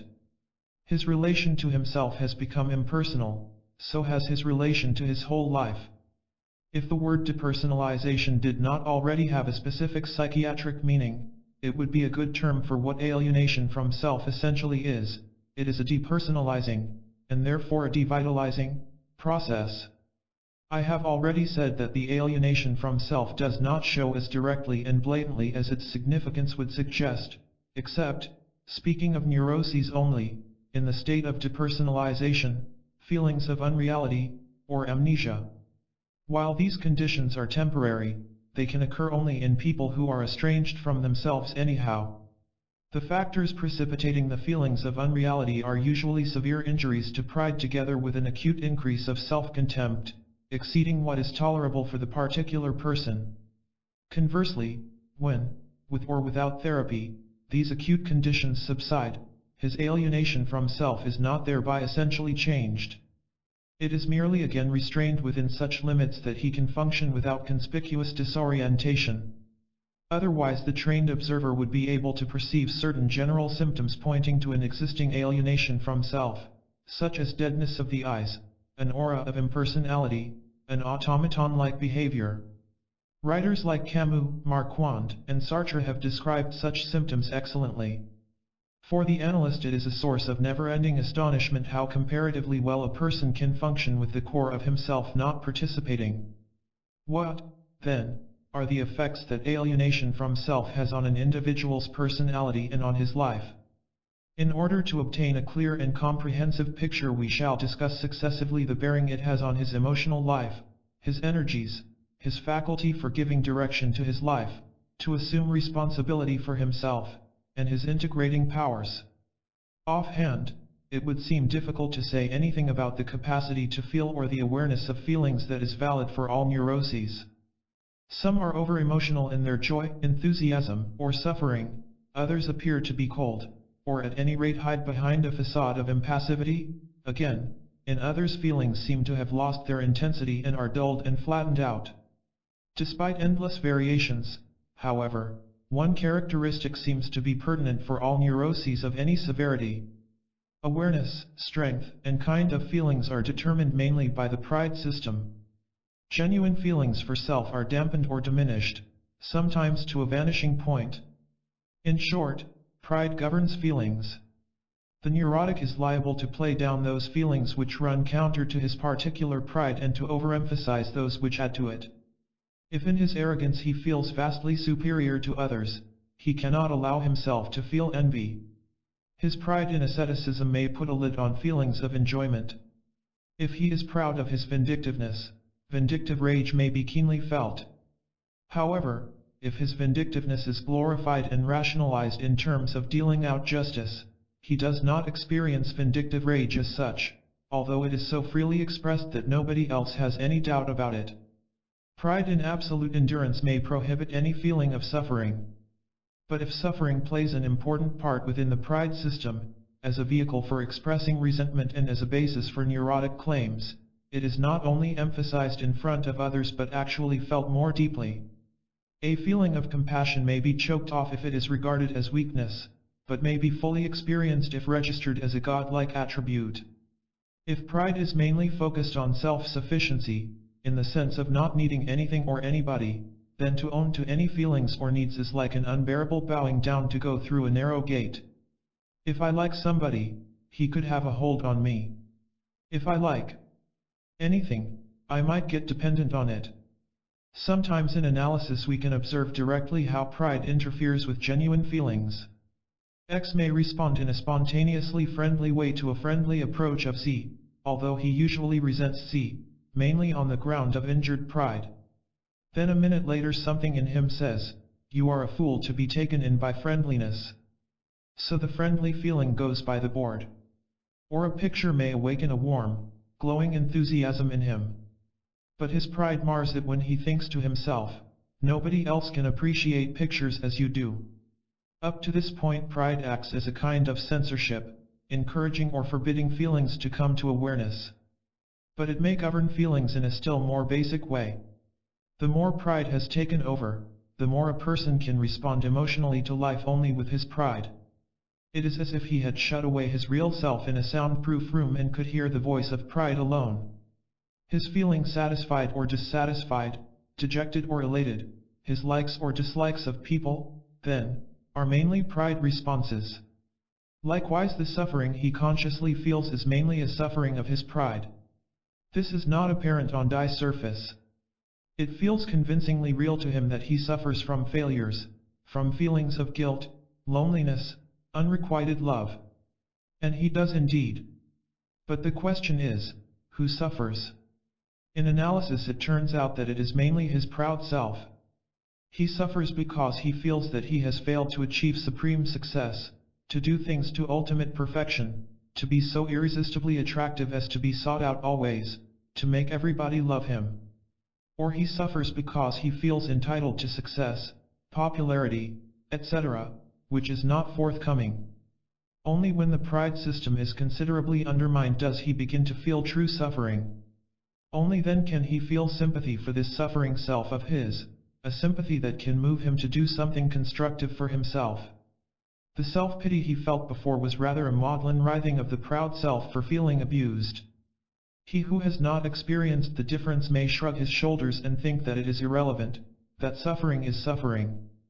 But it is true suffering alone that has the power to broaden and deepen our range of feelings and to open our hearts for the suffering of others.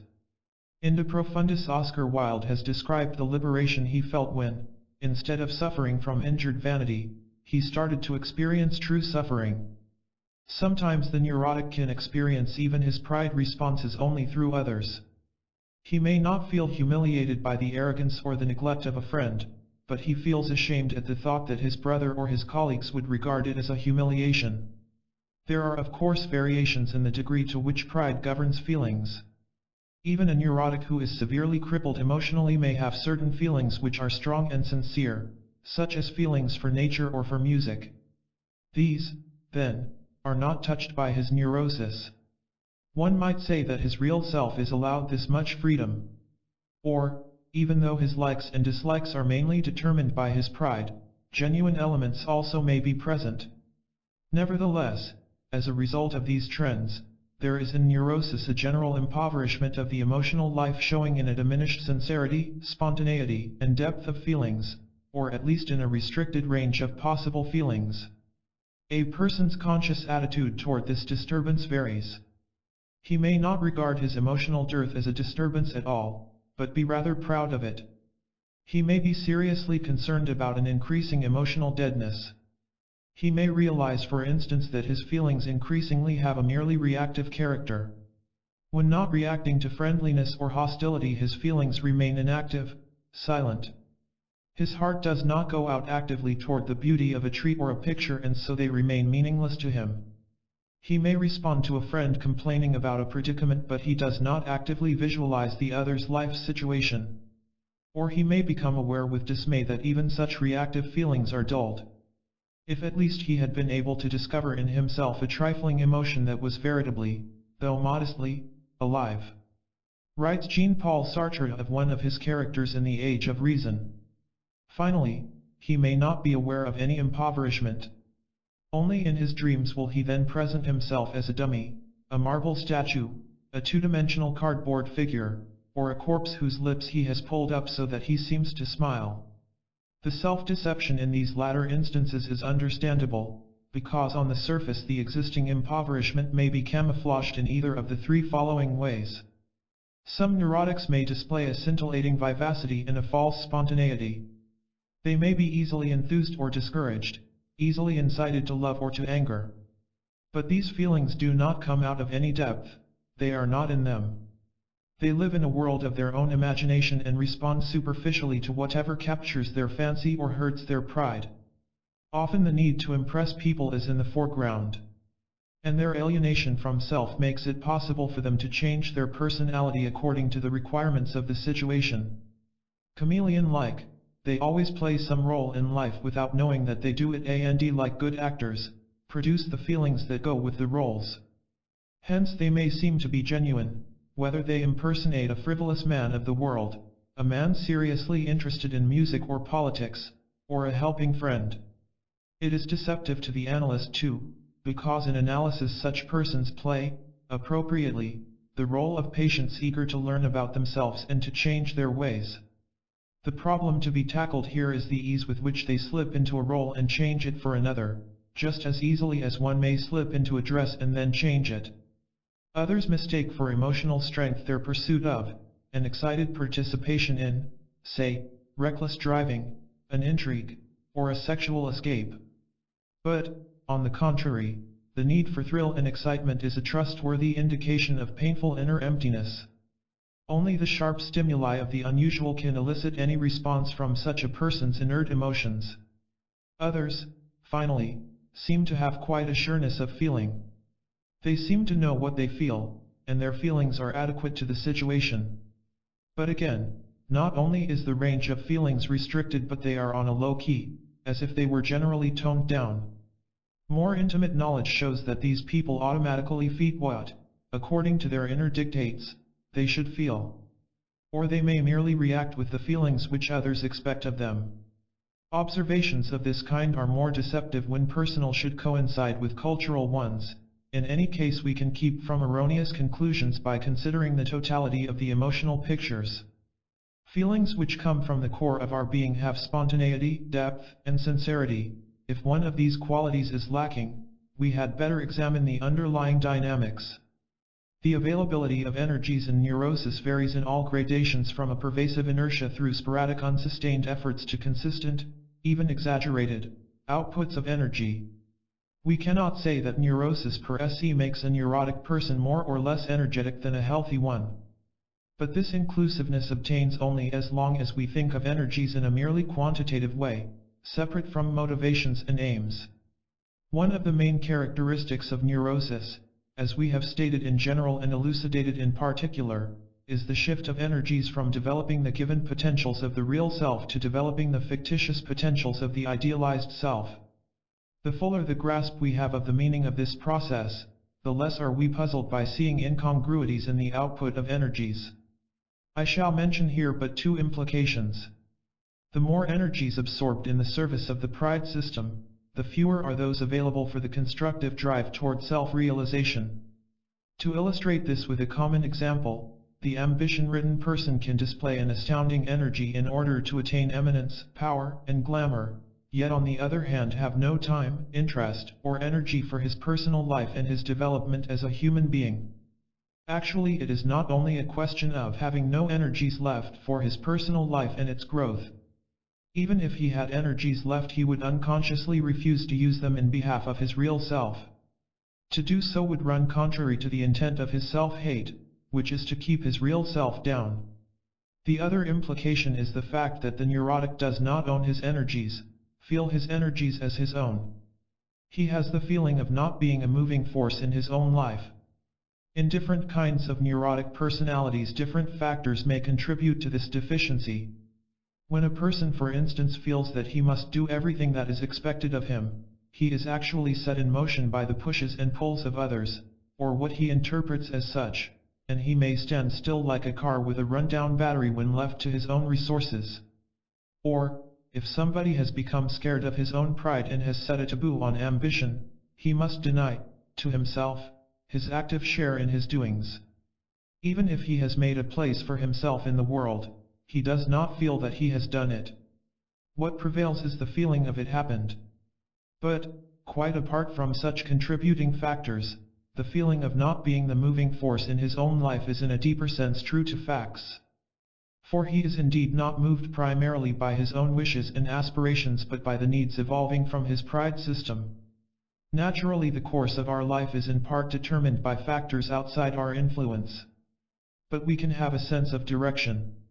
We can know what we want to make out of our life.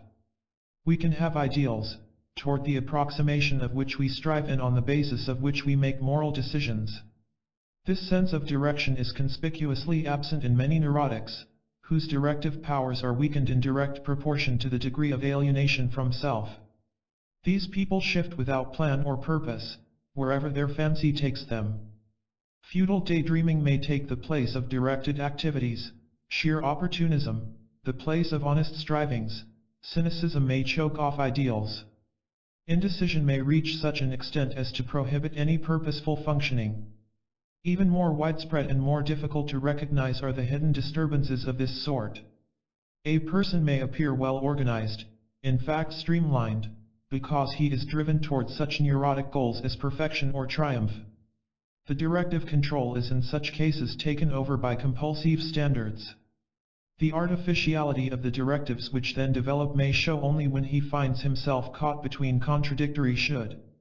The anxiety which will arise in such situations is great because he has no other directives to follow. His real self is, as it were, confined in an oubliette. He cannot consult with it, and for this very reason he is a helpless prey to contradictory pulls. This is true for other neurotic conflicts as well. The degree of helplessness toward them and the fear of facing them not only point to the magnitude of the conflicts but even more to his alienation from self. Lack of inner direction also may not appear as such because a person's life has moved in traditional channels and has made it possible to evade personal plans and decisions. Procrastination may veil indecision. And people may become aware of their indecision only if a decision which they alone can make has to be made. Such a situation may then be an ordeal of the worst order. But, even so, they usually do not recognize the general nature of the disturbance and ascribe it to the difficulty of the particular decision to be made. Finally, an insufficient sense of direction may be hidden behind an attitude of compliance. People then do what they think others expect them to do, they are what they think others desire them to be. And they may develop considerable astuteness about what others need or expect. Usually they will, in a secondary way, glorify this skill as sensitivity or considerateness.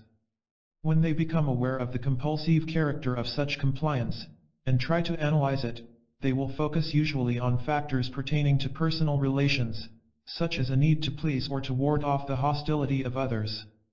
However, they comply also in situations in which these factors do not apply, as for instance in the analytic situation.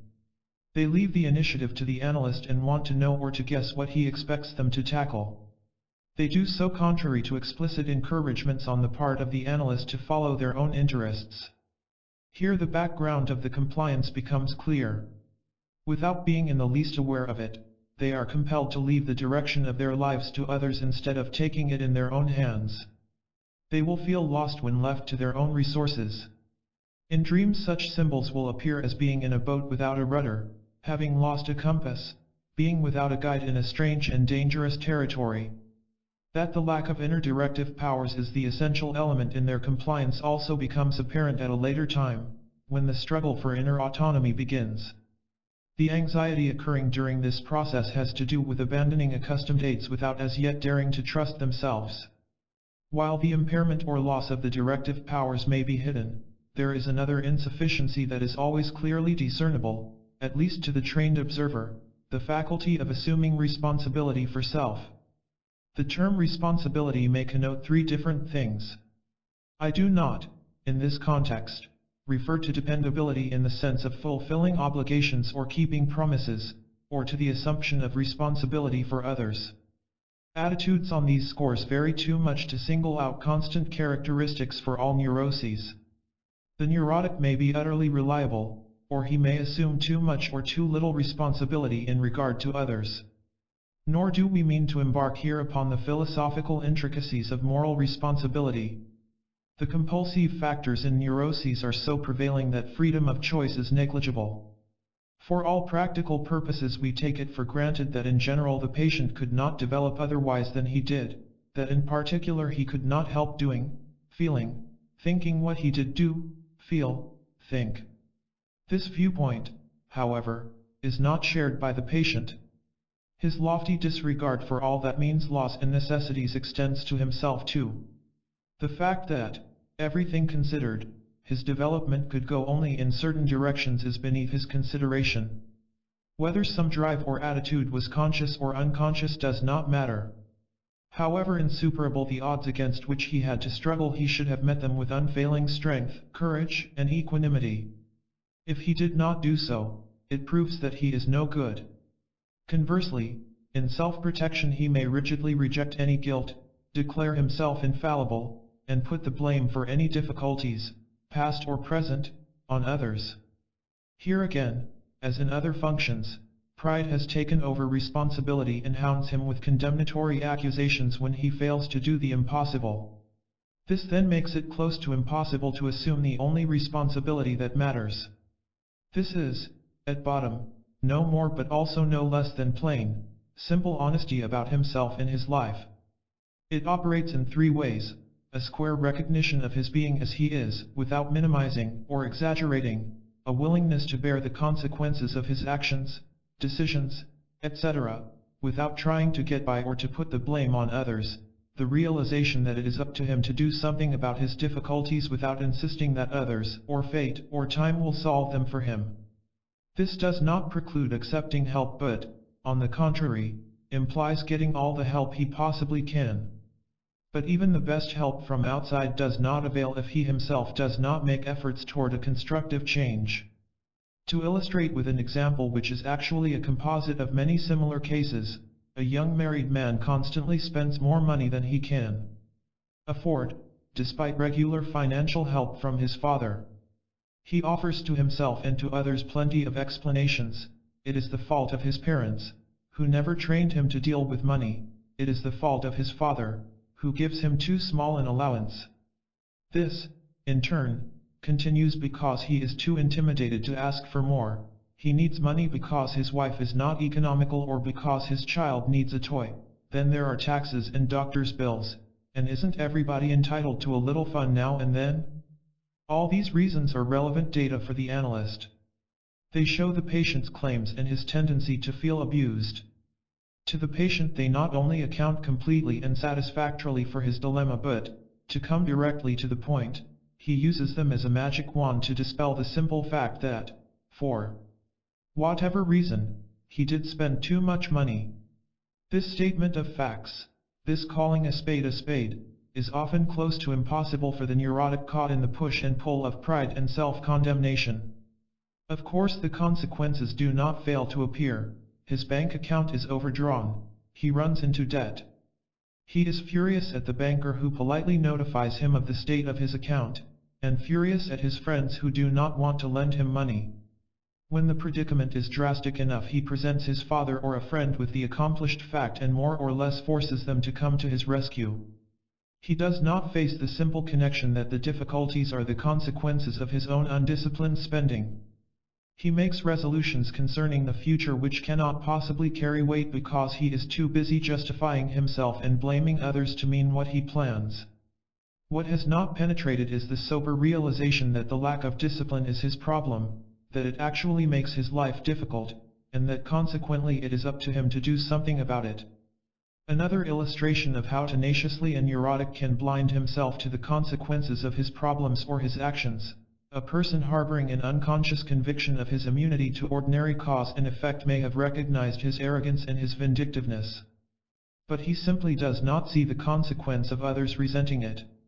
If they turn against him, it is an unexpected blow. He feels abused, and may often be quite astute in pointing out the neurotic factors, in others, which make them resent his behavior.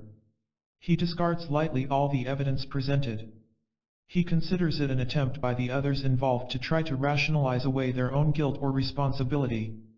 These illustrations, though typical, do not begin to cover all the ways of avoiding responsibility for self. We have discussed most of them in speaking earlier of face-saving devices and protective measures against the onslaught of self-hate. We have seen how the neurotic puts responsibility on everybody and everything except himself, how he makes himself a detached observer of himself, how neatly he distinguishes between himself and his neurosis. As a result, his real self becomes increasingly weaker or more remote. If for instance he denies that unconscious forces are part of his total personality, they may become a mysterious power which scares him out of his wits. And the weaker his contact with his real self becomes through such unconscious evasions, the more does he become a helpless prey to his unconscious forces, and the more reason he has in fact to dread them. On the other hand, every step he takes toward assuming responsibility for all of this complex which is himself makes him visibly stronger. Moreover, the shirking of responsibility for self makes it harder for any patient to face and to overcome his problems. If we could tackle this subject at the very beginning of an analysis, it would reduce considerably the time and hardship of the work. However, as long as the patient is his idealized image, he cannot even start to doubt his straightness. And if the pressure of self-condemnation is in the foreground, he may respond to the idea of responsibility for self with stark terror and without gaining anything from it. Also, we must keep in mind that the inability to assume any responsibility for self is but one expression of the whole alienation from self.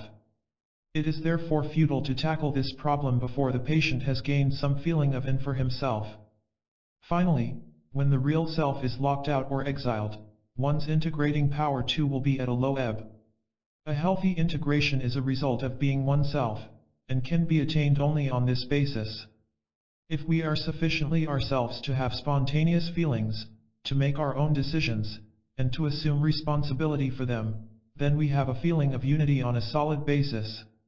In the words of a poet who speaks in jubilant tones of finding herself, all fuses now, falls into place. From wish to action, word to silence.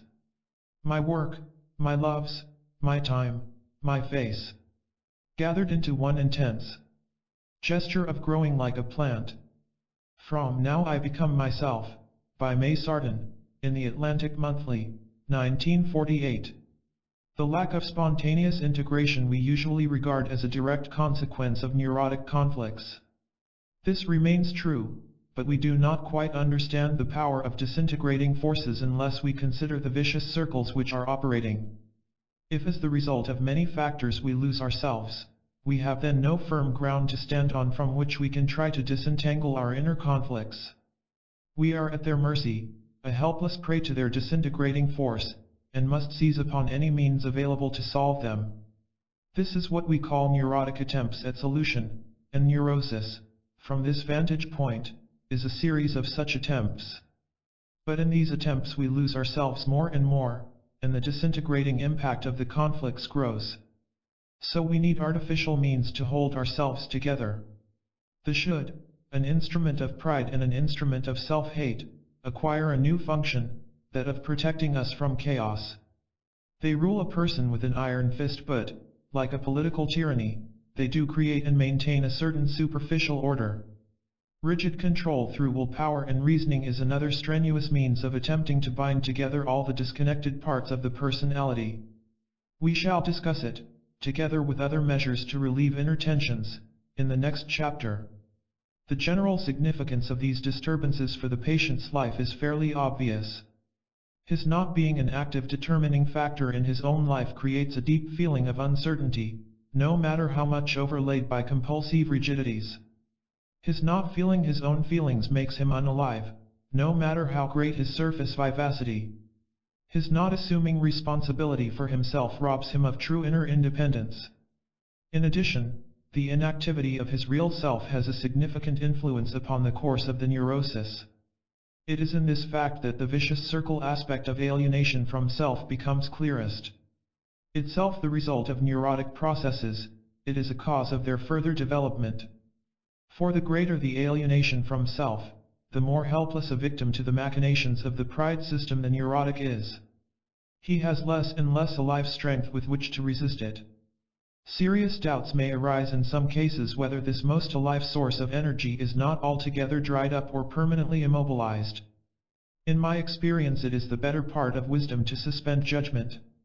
More often than not, with sufficient patience and skill on the part of the analyst, the real self does return from exile or come to life.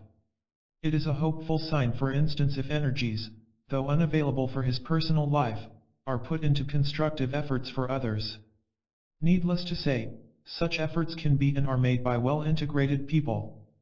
But those who interest us here show a striking discrepancy between seemingly limitless energies spent in the service of others and a lack of constructive interest or concern for their own personal lives. Even when they are in analysis, their relatives, friends, or pupils often benefit more from their analytic work than they do themselves. Nevertheless, as therapists, we hold on to the fact that their interest in growth is alive even though it is rigidly externalized. However, it may not be easy to bring home their interest to themselves. Not only are there formidable forces militating against constructive change in themselves, but they are also not too eager to consider such changes because the outward direction of their endeavors creates a kind of equilibrium and gives them a feeling of worth. The role of the real self comes into clearer relief when we compare it with Freud's concept of the ego.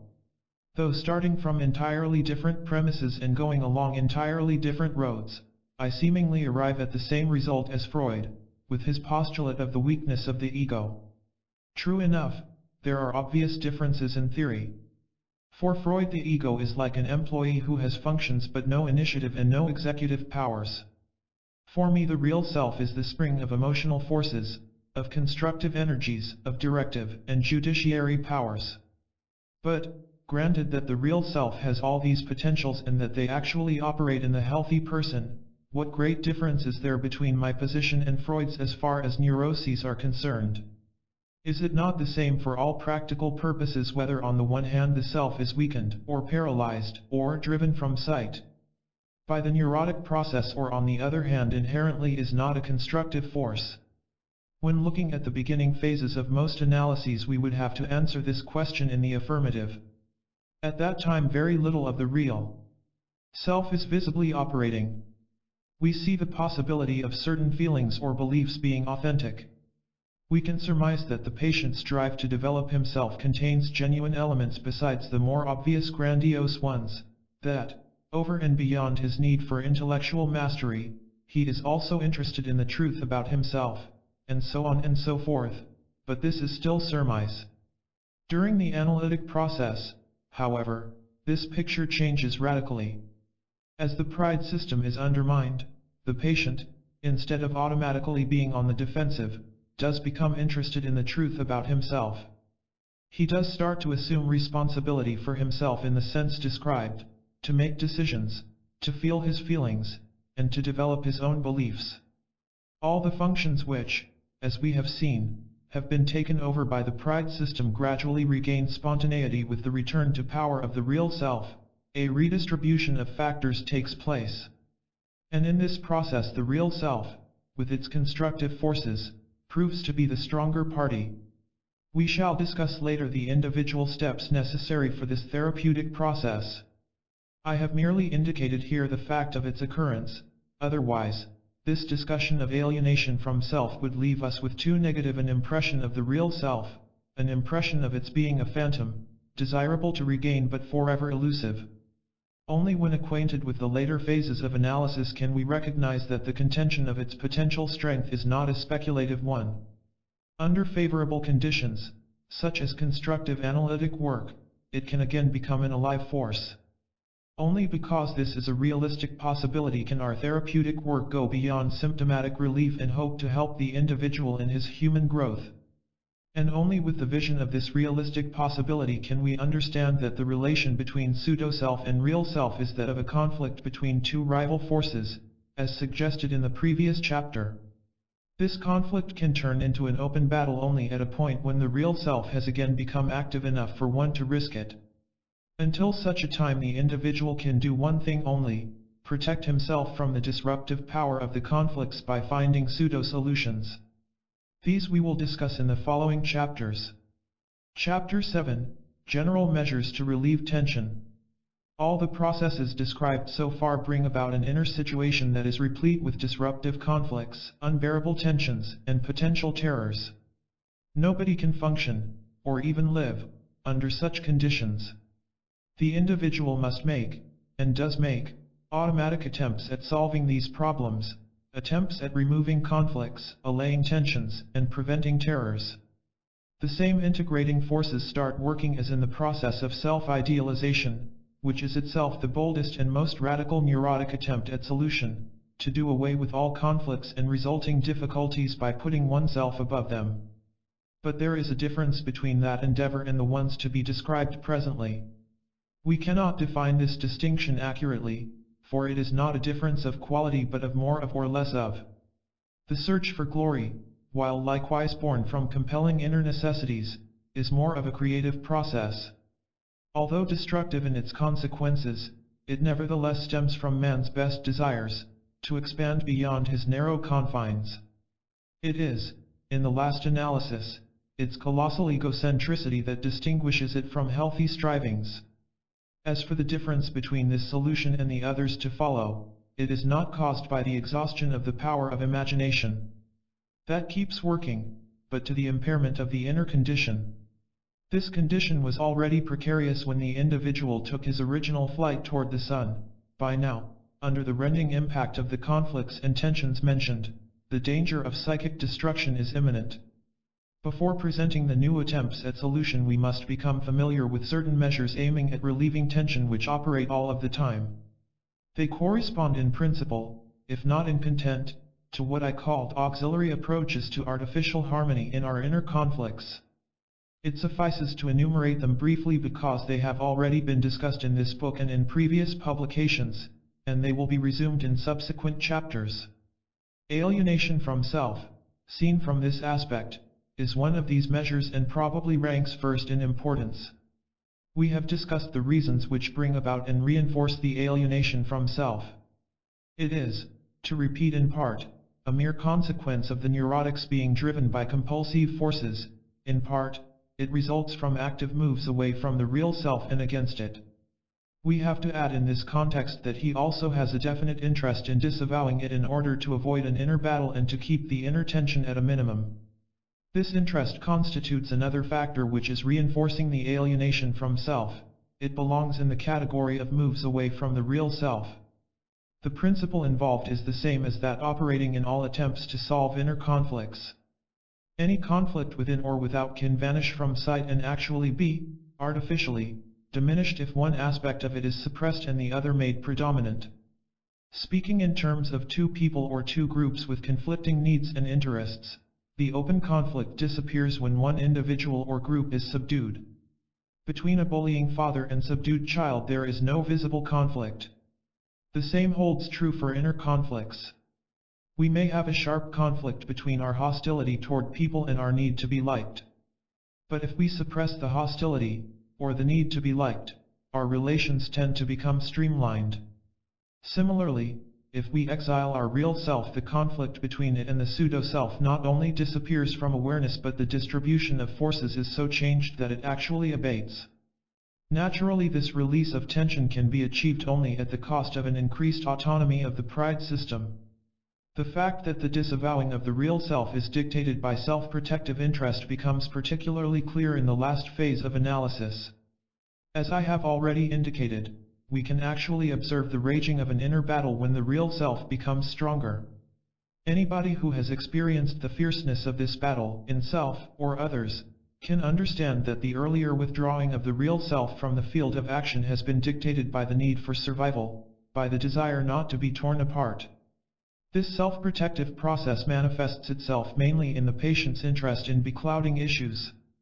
No matter how coordinated he seems on the surface, he is at bottom a confused person. He has not only an astounding capacity to befog issues but is not easily dissuaded from doing so. This interest must operate, and in fact does operate, the same way as it functions on the conscious level in any fraudulent person, the spy who must hide his identity, the hypocrite who must present a front of honesty, the criminal who must create false alibis. The neurotic who, without knowing it, does lead a double life must similarly, unconsciously, blur the truth of what he is, wants, feels, believes. And all his self-deception follows from this basic one. To bring the dynamics into clear focus, he is not merely intellectually confused about the meaning of freedom, independence, love, goodness, strength. As long as he is not ready to come to grips with himself, he has a stringent subjective interest in maintaining a confusion, which, in turn, he may cover up by false pride in his all-penetrating intellect. Next in importance is the externalization of inner experiences.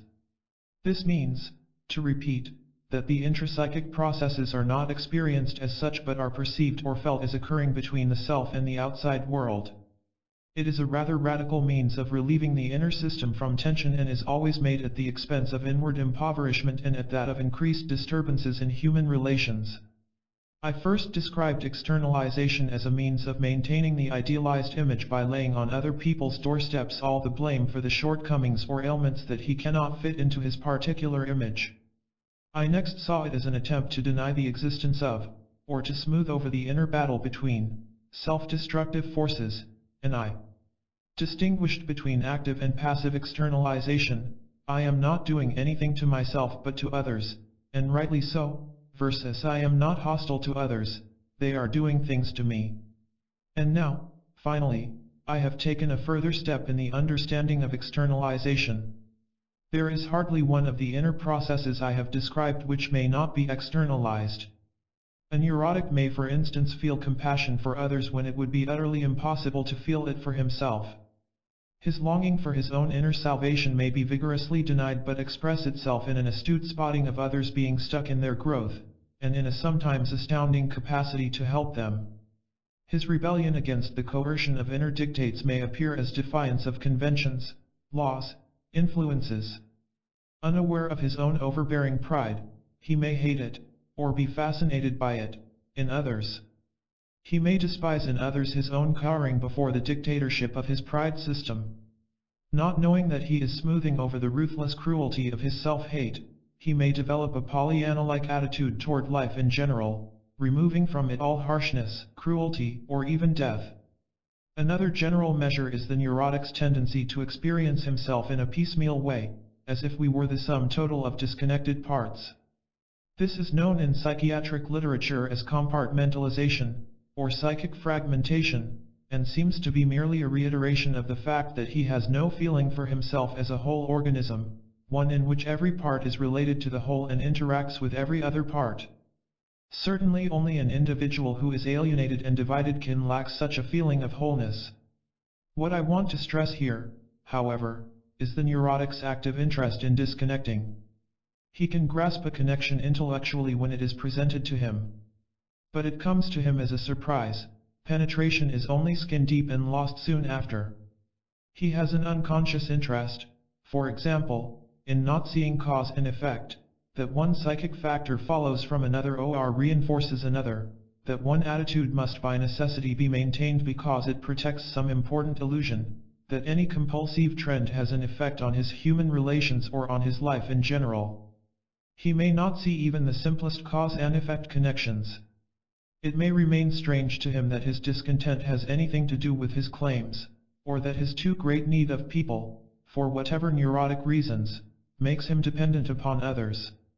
It may come to him as a startling discovery that his sleeping late has anything to do with his going to bed late. He may have an equally strong interest in not perceiving contradictory values coexisting in him.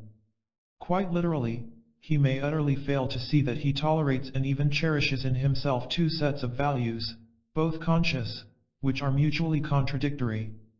He may not for instance be disturbed by the fact that his placing value on saintliness is contradictory to his also placing value on making others subservient to himself, or by the fact that his honesty does not jibe with his passion to get by. Even when he tries to examine himself he merely arrives at a static picture, as if he saw disconnected parts of a jigsaw puzzle, of timidity, contempt for others, ambition, masochistic fantasies, the need to be liked, and so on. The individual pieces may be seen correctly, but nothing can change because they are seen out of context without any feeling for interconnection, for process, or for dynamics. Although psychic fragmentation is essentially a disintegrating process, its function is to preserve the status quo, to protect the neurotic equilibrium from collapsing. By his refusal to be puzzled by inner contradictions, the neurotic keeps himself from facing the underlying conflicts, and thereby keeps the inner tension at a low ebb. He does not have even a rudimentary interest in them, and so they remain remote from his awareness. The same result is attained of course by disconnecting cause and effect. Clipping the link between the two prevents him from becoming aware of the intensity and the relevance of certain inner forces. An important and common illustrative example is that of a person who may experience at times the full impact of a spell of vindictiveness. But he may have the greatest difficulties in grasping, even intellectually, the fact that his hurt pride and the need to restore it are the motivating forces, and, even when clearly seen, the connection remains meaningless. Again, he may have gained a fairly clear impression of his practice of scathing self-berating. He may have seen in dozens of detailed instances that such expressions of crushing self-contempt follow his failure to measure up to the fantastic dictates of his pride. But again, his mind imperceptibly disrupts the connection. Hence both the intensity of his pride and its bearing on self-contempt remain, at best, vague theoretical considerations, which relieve him of the necessity to tackle his pride. It remains in power, and the tensions are kept in a low key because no conflict emerges and he can maintain a deceptive feeling of unity. The three attempts at preserving a semblance of inner peace described so far have in common the character of doing away with elements which carry the potentials to disrupt the neurotic structure, eliminating the real self, removing all kinds of inner experiences, doing away with connections which, if realized, would disrupt the equilibrium. Another measure, automatic control, follows in part the same trend. Its main function is to put a check on feelings. In a structure that is on the verge of disintegration, feelings are a source of danger because they are, as it were, the untamed elementary forces within us. I am not speaking here of conscious self-control by dint of which we can check, if we choose, impulsive actions or an outburst of anger or enthusiasm. The automatic control system checks not only the acting on impulses or the expression of feelings but the impulses and feelings themselves. It operates like an automatic burglar or fire alarm, giving an alarm signal, of fear, when unwanted feelings arise. But, in contrast to the other attempts, this one is also, as the name implies, a control system. If through alienation from self and psychic fragmentation a feeling of organic unity is lacking, some artificial control system is necessary to hold together the discrepant parts of ourselves. Such automatic control can encompass all impulses and feelings of fear, hurt, anger, joy, affection, enthusiasm.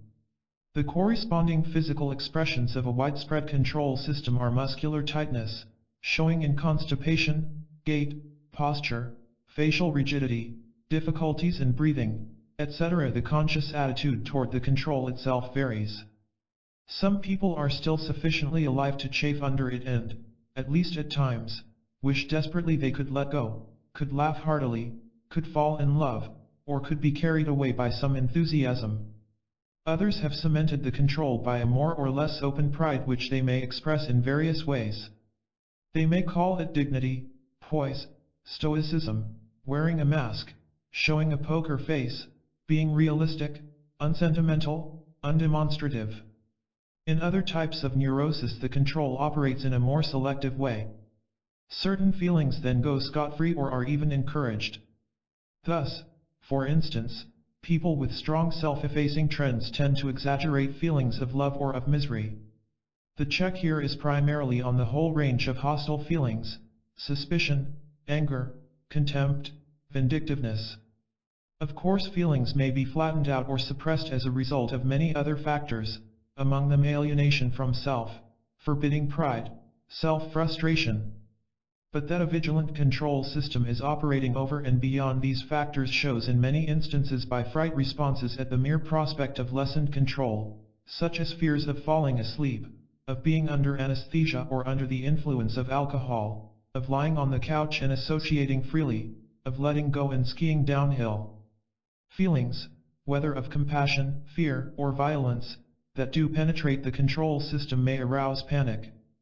Such panic may be caused by the person's fearing and rejecting these feelings because they jeopardize something specific in the neurotic structure. But he also may become panicky simply because he realizes that his control system is not functioning. If this is analyzed, the panic subsides, and only then do the particular feelings and the patient's attitude toward them become accessible to work. The last general measure to be discussed here is the neurotic's belief in the supremacy of the mind. While feelings, because unruly, are suspects to be controlled. The mind, imagination and reason, expands like a genie from a bottle. Thus, factually, another dualism is created. It is no longer mind and feelings but mind versus feelings, no longer mind and body but mind versus body, no longer mind and self but mind versus self. But, like the other fragmentations, this one too serves to release tensions, to cover up conflicts, and to establish a semblance of unity. It can do so in three ways. The mind can become a spectator of self. As Suzuki says, the intellect is after all the spectator, and when it does some work, it is as a hireling, for better or for worse. In the case of the neurotic, the mind is never a friendly, concerned spectator. It may be more or less interested, more or less sadistic, but it is always detached, as if looking at a stranger with whom it has been accidentally thrown together. Sometimes self-observations of this sort may be quite mechanical and superficial. A patient will then give a more or less accurate report of events, activities, symptoms that increase or decrease without touching upon the meaning these events had for him or his personal responses to them. He can also be, or become during analysis, keenly interested in his psychic processes. But his interest in them is rather a delight in the astuteness of his observations or in the mechanics with which they operate, much in the manner that an entomologist may be fascinated by the functioning of an insect. The analyst likewise may be delighted, mistaking all this eagerness of the patient for real interest in himself. And only after a while will he discover that the patient is quite uninterested in the meaning his findings have for his life. This detached interest may also be openly fault-finding, gleeful, sadistic. In these instances it is often externalized, both in an active and in a passive way. He may, as it were, turn his back on himself and be most astute in observing others and their problems, in the same detached, unrelated way. Or he may feel that he is under the hateful and gleeful observation of others, a feeling pronounced in paranoid conditions but by no means restricted to them. Whatever the quality of being an onlooker at himself, he is no longer a participant in the inner struggle and has removed himself from his inner problems. He is his observing mind, and as such has a feeling of unity. His brain then is the only part of him that feels alive. The mind also works as a coordinator. With this function we are already familiar. We have seen the imagination at work in the very creation of an idealized image, in the ceaseless labor of the pride to blot out this, spotlight that, turn needs into virtues, potentialities into realities. Similarly, reason can be subservient to pride in the process of rationalizing. Anything then may appear or feel reasonable, plausible, rational, as indeed it is from the perspective of the unconscious premises upon which the neurotic operates. The coordinating functions also operate in eliminating any self-doubts, all the more necessary the more shaky the whole structure. There is then, to quote a patient, a fanatic logic, a logic which usually goes with an unshakable belief in infallibility. My logic prevails, because it is the only logic. If the others do not consent, they are idiots. In relation to others such an attitude shows as an arrogant righteousness. With regard to inner problems it closes the door to constructive investigation but at the same time diminishes tensions by establishing a certainty of sterility. As is so often true in other neurotic contexts, the opposite extreme, a pervasive self-doubting, leads to the same end of quieting tensions. If nothing is as it seems, why bother? In many patients such all-encompassing skepticism can be quite hidden. On the surface they graciously accept everything but make silent reservations, as a result of which their own findings, as well as the analyst's suggestions, are lost in the quicksand. The mind, finally, is the magic ruler for which, as for God, everything is possible. Knowledge of inner problems no longer is a step toward changing, but knowing is changing. Patients operating on this premise without being aware of it often feel puzzled that this or that disturbance does not vanish since they know so much about its dynamics. The analyst may point out that there must still be essential factors they do not know, which is usually true. But even when other relevant factors do come into sight nothing changes. And again the patient is bewildered and discouraged. So there may be an endless search for more knowledge, valuable in itself but nevertheless doomed to futility as long as the patient insists that the rays of knowledge should dispel every cloud in his life without his doing the actual changing. The more he tries to manage all his life with pure intellect, the less tolerable it is for him to acknowledge the existence of unconscious factors in him.